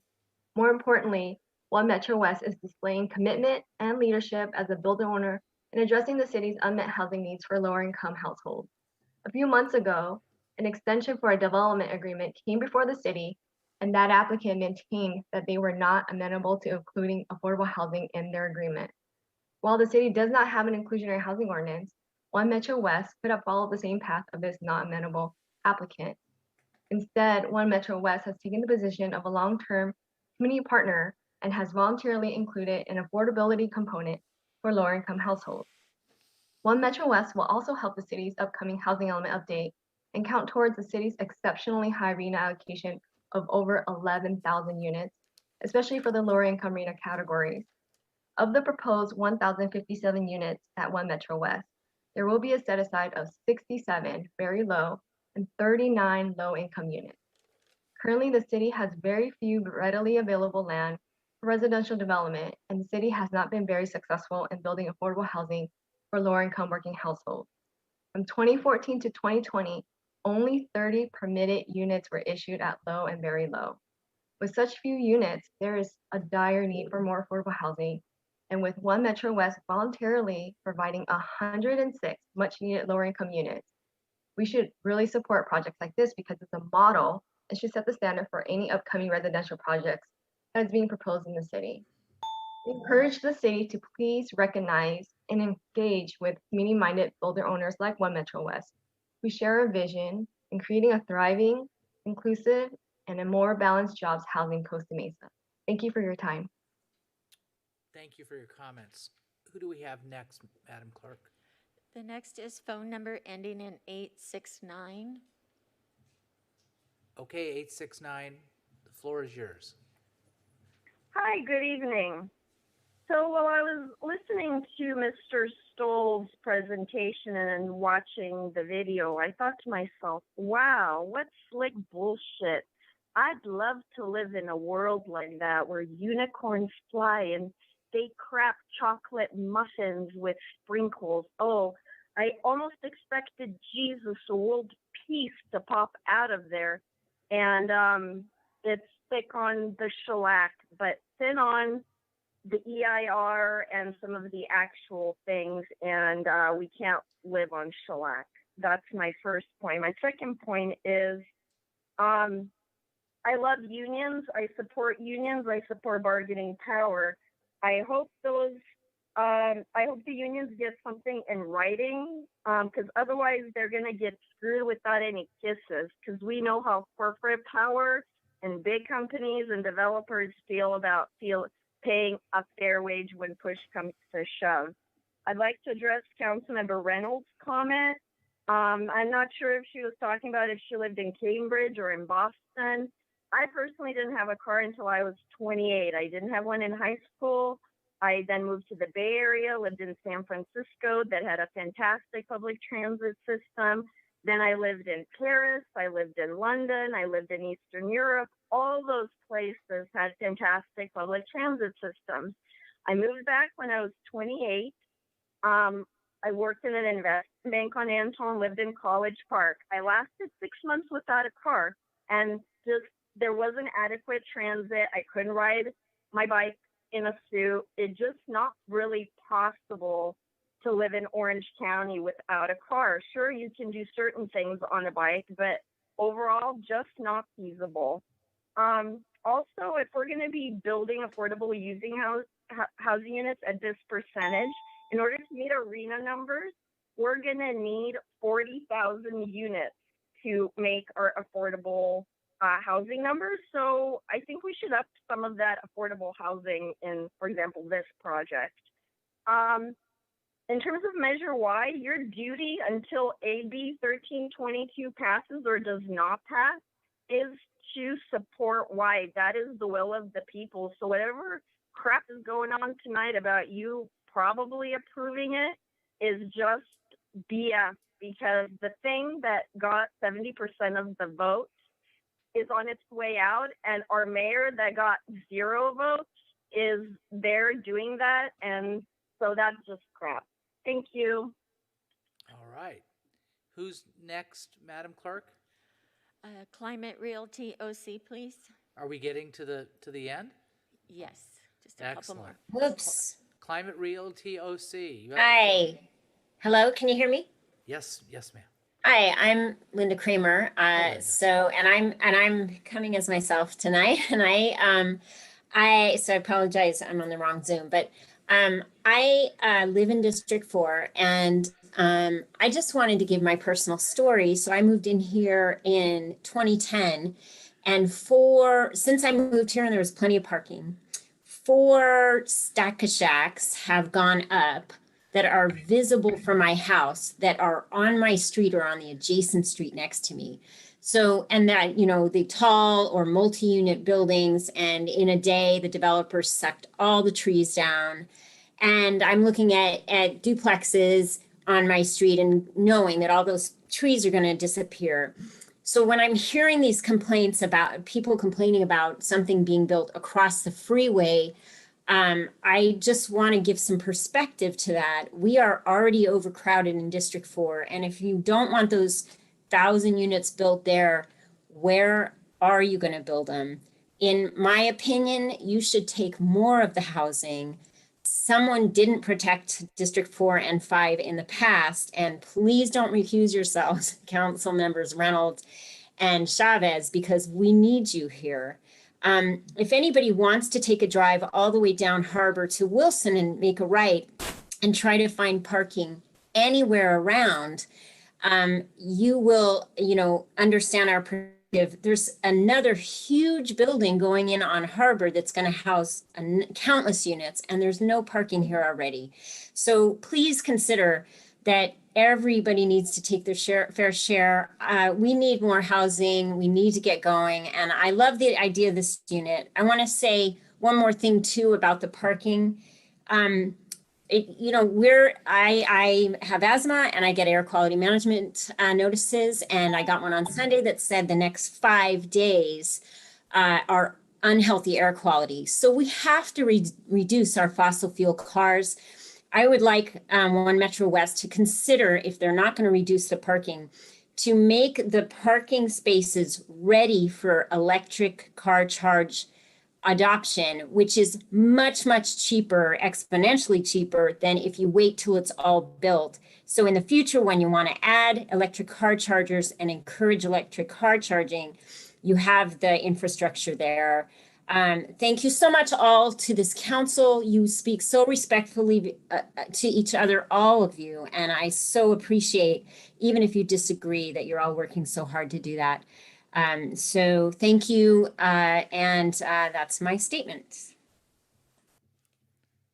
Thank you very much. Before we go on to the next speaker, I make a motion that we continue the meeting past midnight.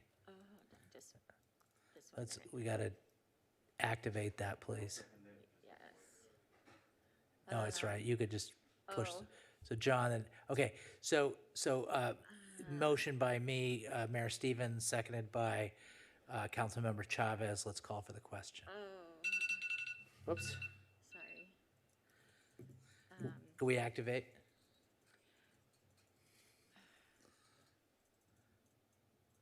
I'm sorry. I just have the system got stuck here. Take your time. It's all good. Now we're activated. Let's vote.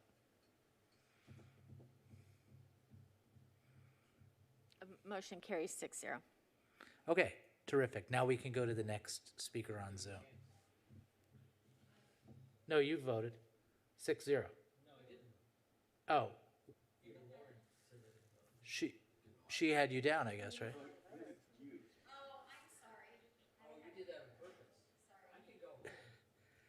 Do you want to do it again? Let's clear the board. We'll do it again. Go. You can vote no if you want. Go ahead. Just 1 minute, please. Oh, sorry. Okay, We ready? hold on. Take your The time. system. All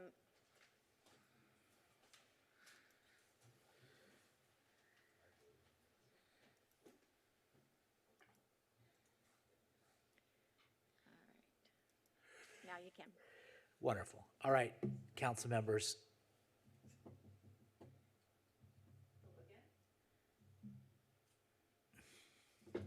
Thank you. Vote. Motion carries 5-1 with Councilmember Harper voting no.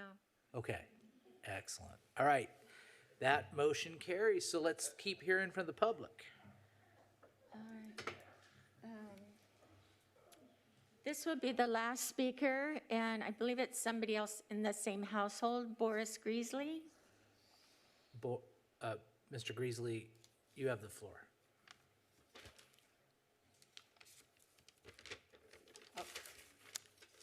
They signed off, and so that ends the public comments. Okay, so that ends the public comments, and so as is our custom, we're going to let the applicant come up. You do not have to take this opportunity, but you have an opportunity to rebut if you choose to do so.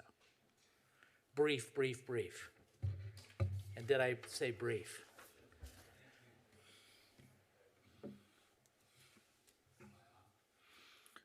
Maybe not yet. Hold on one second. Now you're hot. I just have a couple of clarifications.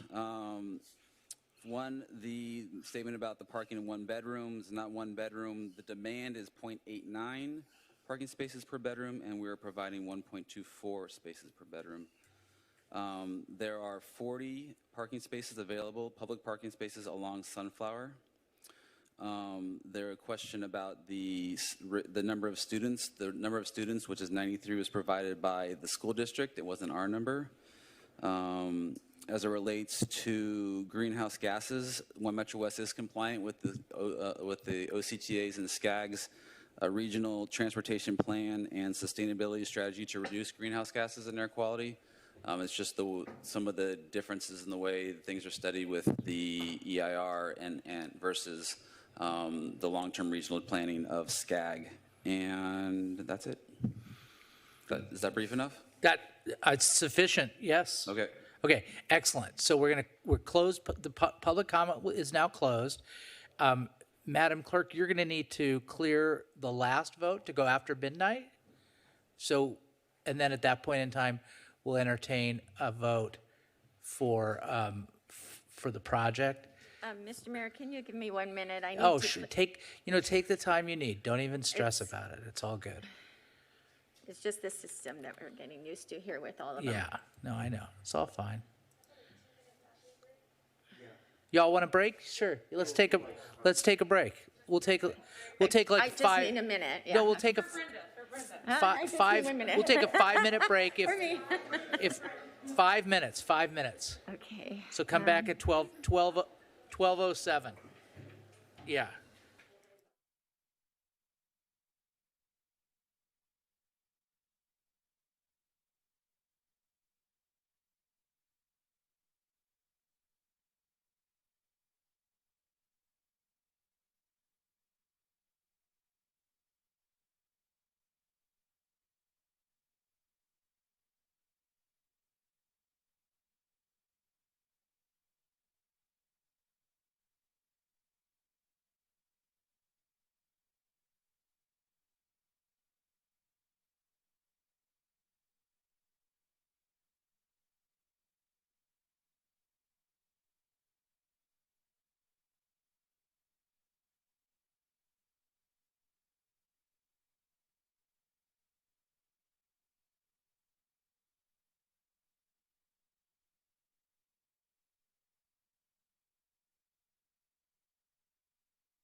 All right, we're back on. We're back on. We're waiting for certain council members to kind of come in and fill out here. And once we do that, and everybody's got to sit down and be respectful and stop talking, even if you're a very important person. Okay, we're at the stage now where we've closed public comment and we're ready for a motion. I see Councilmember Gameros is prepared to make a motion. Councilmember Gameros, you have the floor. Thank you, Mayor.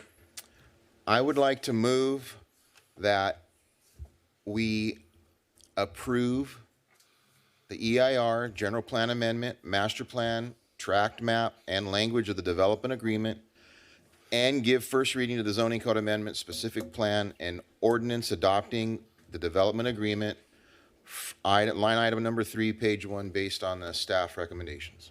I'll second. Councilmember Gameros, do you wish to speak to your motion? I do. I'll make this brief. There's a few things that have came up between now and several weeks back. One of the statements I would like to make is I have received no money from Brett Stoll, from One Metro West, or Rose Equities. So I want to make that clear because I am in a union. I do support unions, and I'm not supporting this project based on that. I'm supporting this project based on the behavior that I've seen from the developer. They're willing to engage with the community. They're willing to work with us. They're willing to bring the trades to the table and try and work with the trades and negotiate. And that's what this is about. This is about negotiating to see what we can make work for the community. This isn't about steamrolling. This isn't about isolating. This is about making this work for the community. I think this is going to be a wonderful benefit for our community in the long run. I don't think that this project is going to have an adverse effect on too many people in the surrounding area. I don't think it's going to adversely impact the traffic. I don't think it's going to obstruct people's views. I think it's in a great spot. I think it's going to be a wonderful project. And based on those things, I would support this project. Thank you. Thank you, Councilmember Gameros. On the basis of my second, I do support the motion.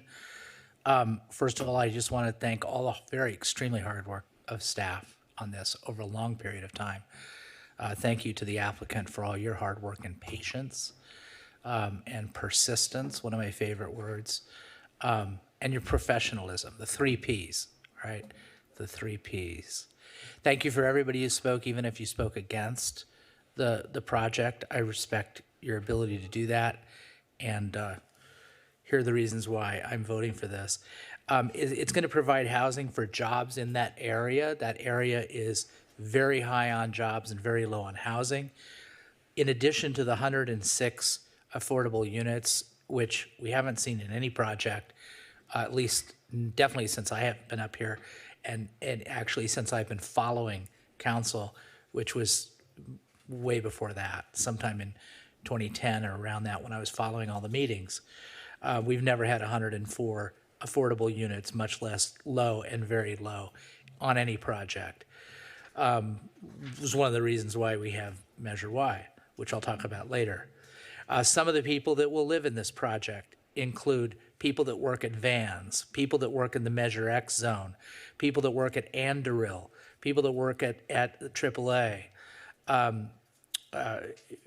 people that work in all the buildings, the office buildings, which include lawyers, accountants, all kinds of professionals.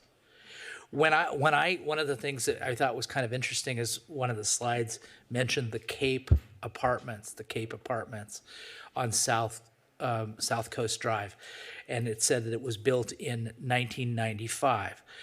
I came to the city in 1999, a young professional, with a lot of hair and wet behind the ears or whatever, and that was my first landing spot in the city, is the Cape Apartments. I think what we're going to find is that there are a lot of professionals, young professionals working at the places that I mentioned that are going to come to Costa Mesa, like I did, fall in love with the city and stay here and make a life here, and that's good.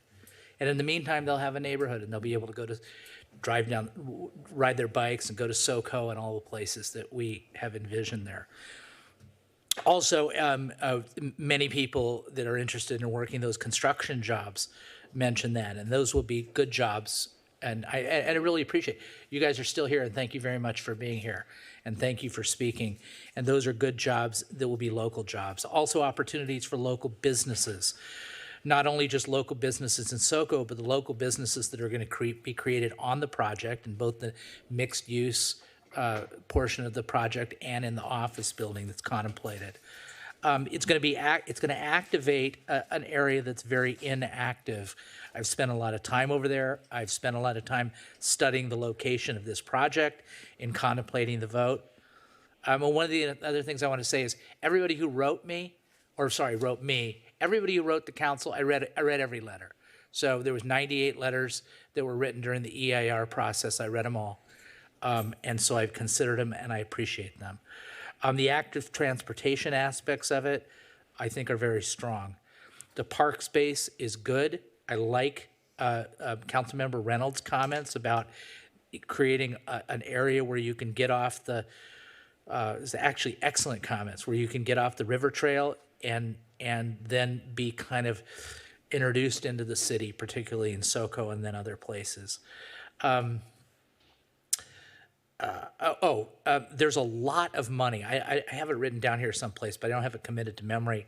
But a lot of money, $3 million, as Councilmember Chavez clarified, $3 million that can be spent on parks, acquisition, maintenance. Also, in addition to that, and in addition to the park that's there, there's, I think it's like $5.2 or $5.3 million in a park fee. So that's going to be approximately $9 million that could be used to enhance or acquire parks. And one of the things that we've been talking about just privately in discussions is an initiative whereby in our city we would be either a 10-minute or a 15-minute walking distance from a park. Every citizen in Costa Mesa can do that. They're doing that in Buena Park. There's nothing that can be done in Buena Park that cannot be done in Costa Mesa, right? Except for maybe Knott's Berry Farm. Okay, so that's good. There's tremendous amount of funding for public safety, $2 million. There's also a neighborhood building concept that is being developed here where you're starting to create neighborhoods. My daughter lives in Chicago. There's a lot of course, dense neighborhoods in Chicago, but to be sure, they are neighborhoods. They're neighborhoods exactly like the Mesa Verde neighborhood that I live in. They have people living there. They know each other. They walk their dogs. They know their dogs. And this is what we're creating here, creating neighborhoods and preserving neighborhoods. We're preserving neighborhoods because this type of housing doesn't have to go in an existing neighborhood. It doesn't have to go into Capella or Shantar or District 5 or District 4. It's going in and creating a new vibrant neighborhood. Traffic. Traffic was raised as an issue, to be sure, and intentionally. There will be more cars in the area. But what I would do, and I've been thinking about this project so much, and I think somebody mentioned, I think it was Councilmember Chavez, that of course, I work in District 2. I work on Anton. And I was at that memorial. I don't spend a lot of time at night there, but sometimes I work late. I was at that memorial at the Avenue of the Arts Hotel.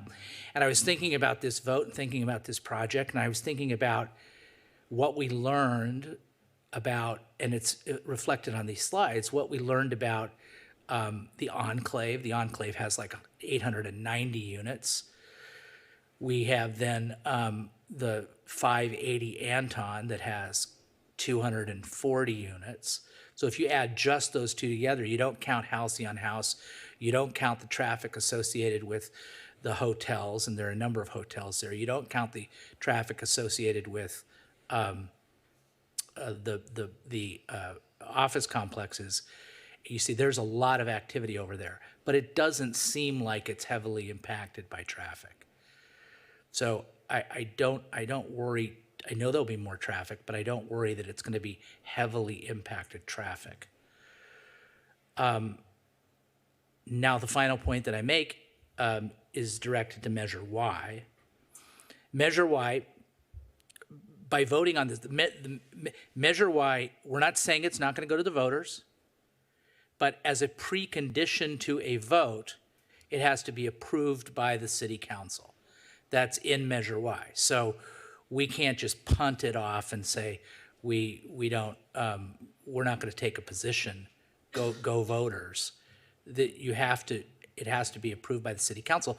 Otherwise, it's red light. It doesn't go to the voters. So by voting for this motion, it would move forward to Measure Y. That's all I have to say for my second. I do see that Councilmember Chavez, though, has an additional motion. No? It's a mistake I can get rid of. Okay, no problem. Mr. Mayor? Yes. If I may. I'd just like to make a clarification for the motion as well as the second. Did the motion include the development agreement as presented as attachment 1 to tonight's staff report? As modified. As modified. True? Yes.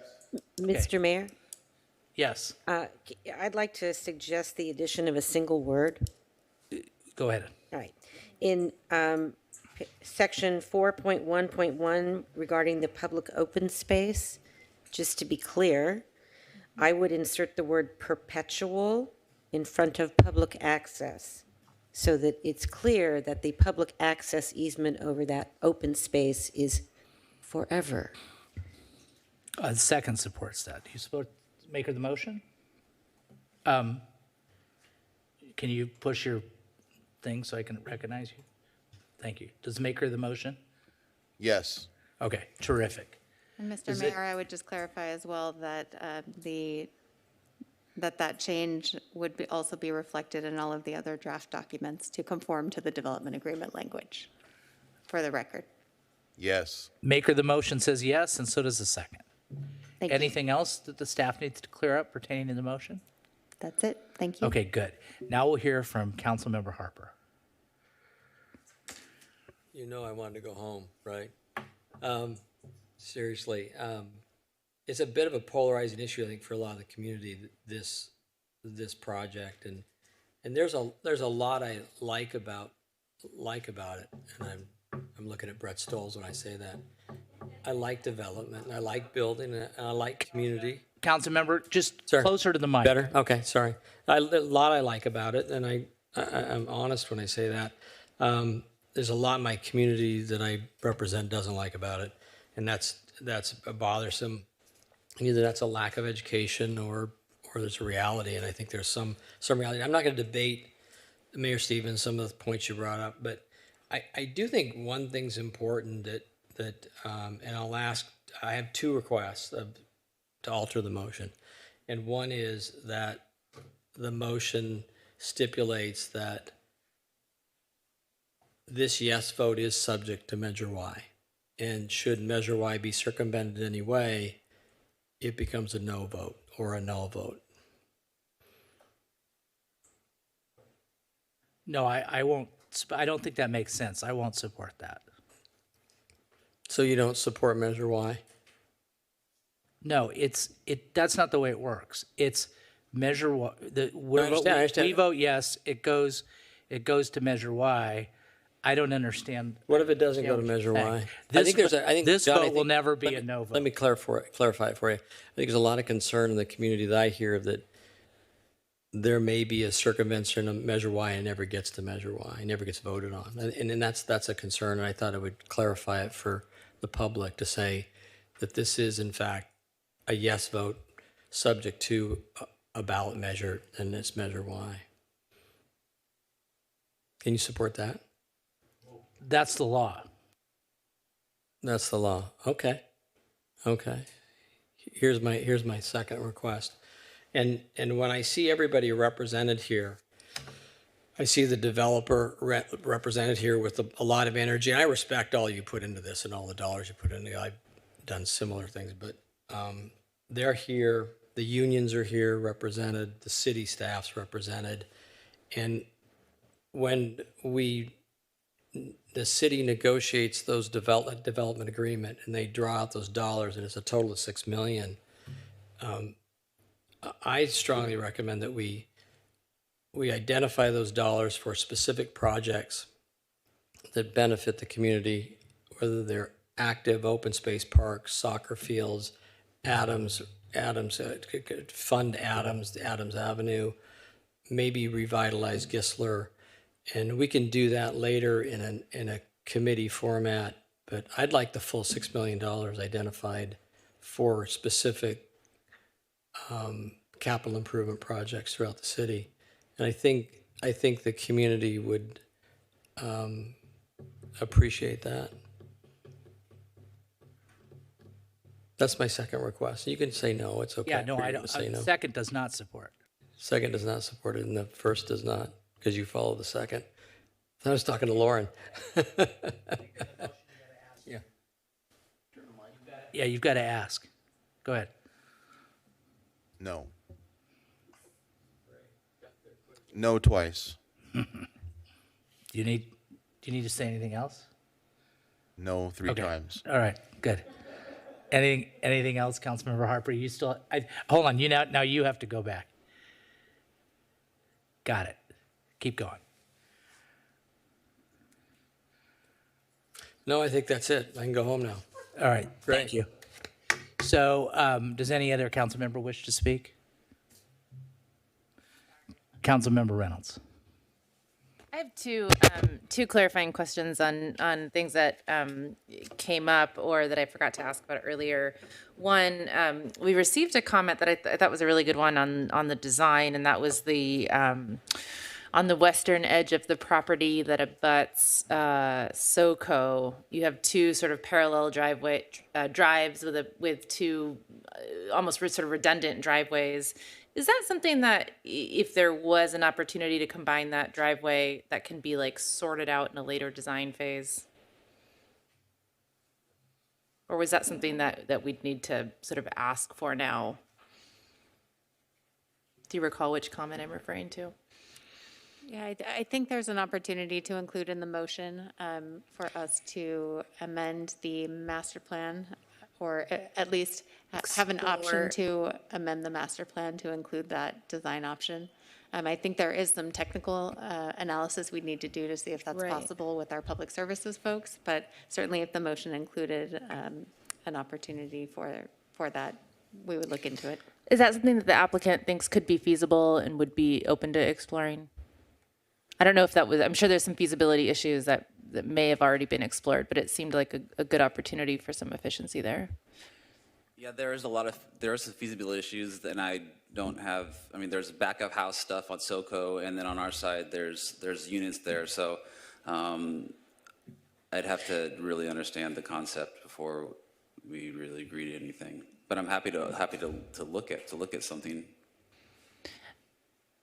I'm going to ask the maker of the motion to, would we be willing to add to the motion to explore the feasibility of combining the drive aisle and driveways with SoCo?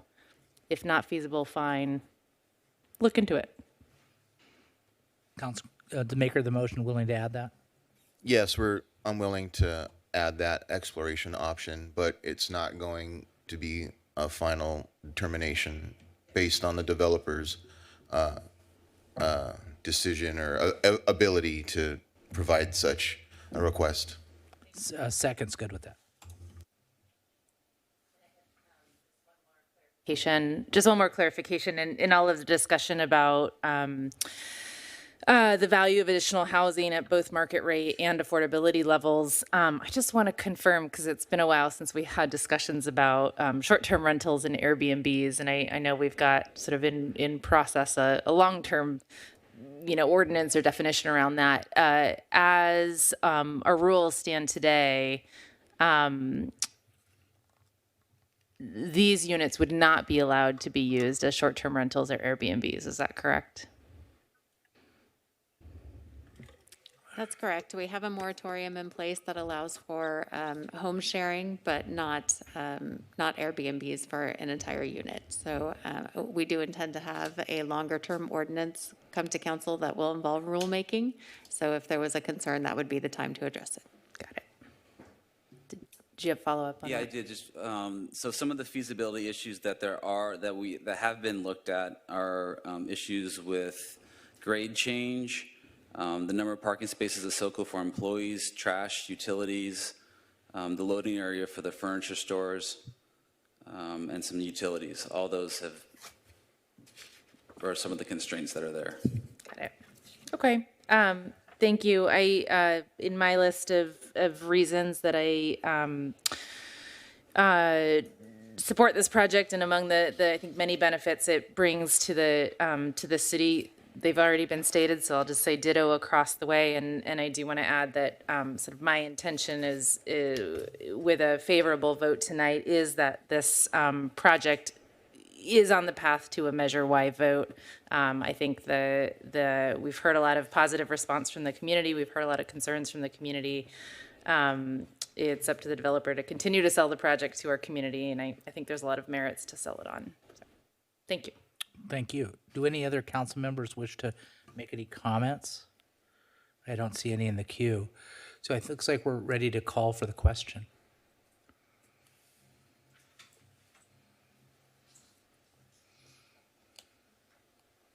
The motion carries 5-1 with Councilmember Harper voting no. All right. Thank you for everybody's participation in that. Thank you, council. And so that's it in terms of our items.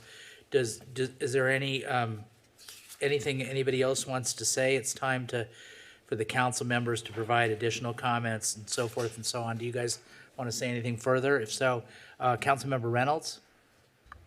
I know it's late. I just wanted to thank staff. I noticed a change in the presentations that we're receiving, concise slide numbers on the slides. Thank you. Been asking for that for a few years. Thank you for that. So really appreciate that change. And I think that was something, Mary, you had asked for. So just wanted to acknowledge that. Thank you. Thank you to everybody. Nobody else? Okay, thank you. Very hard work. Thank you for the participation. We are adjourned.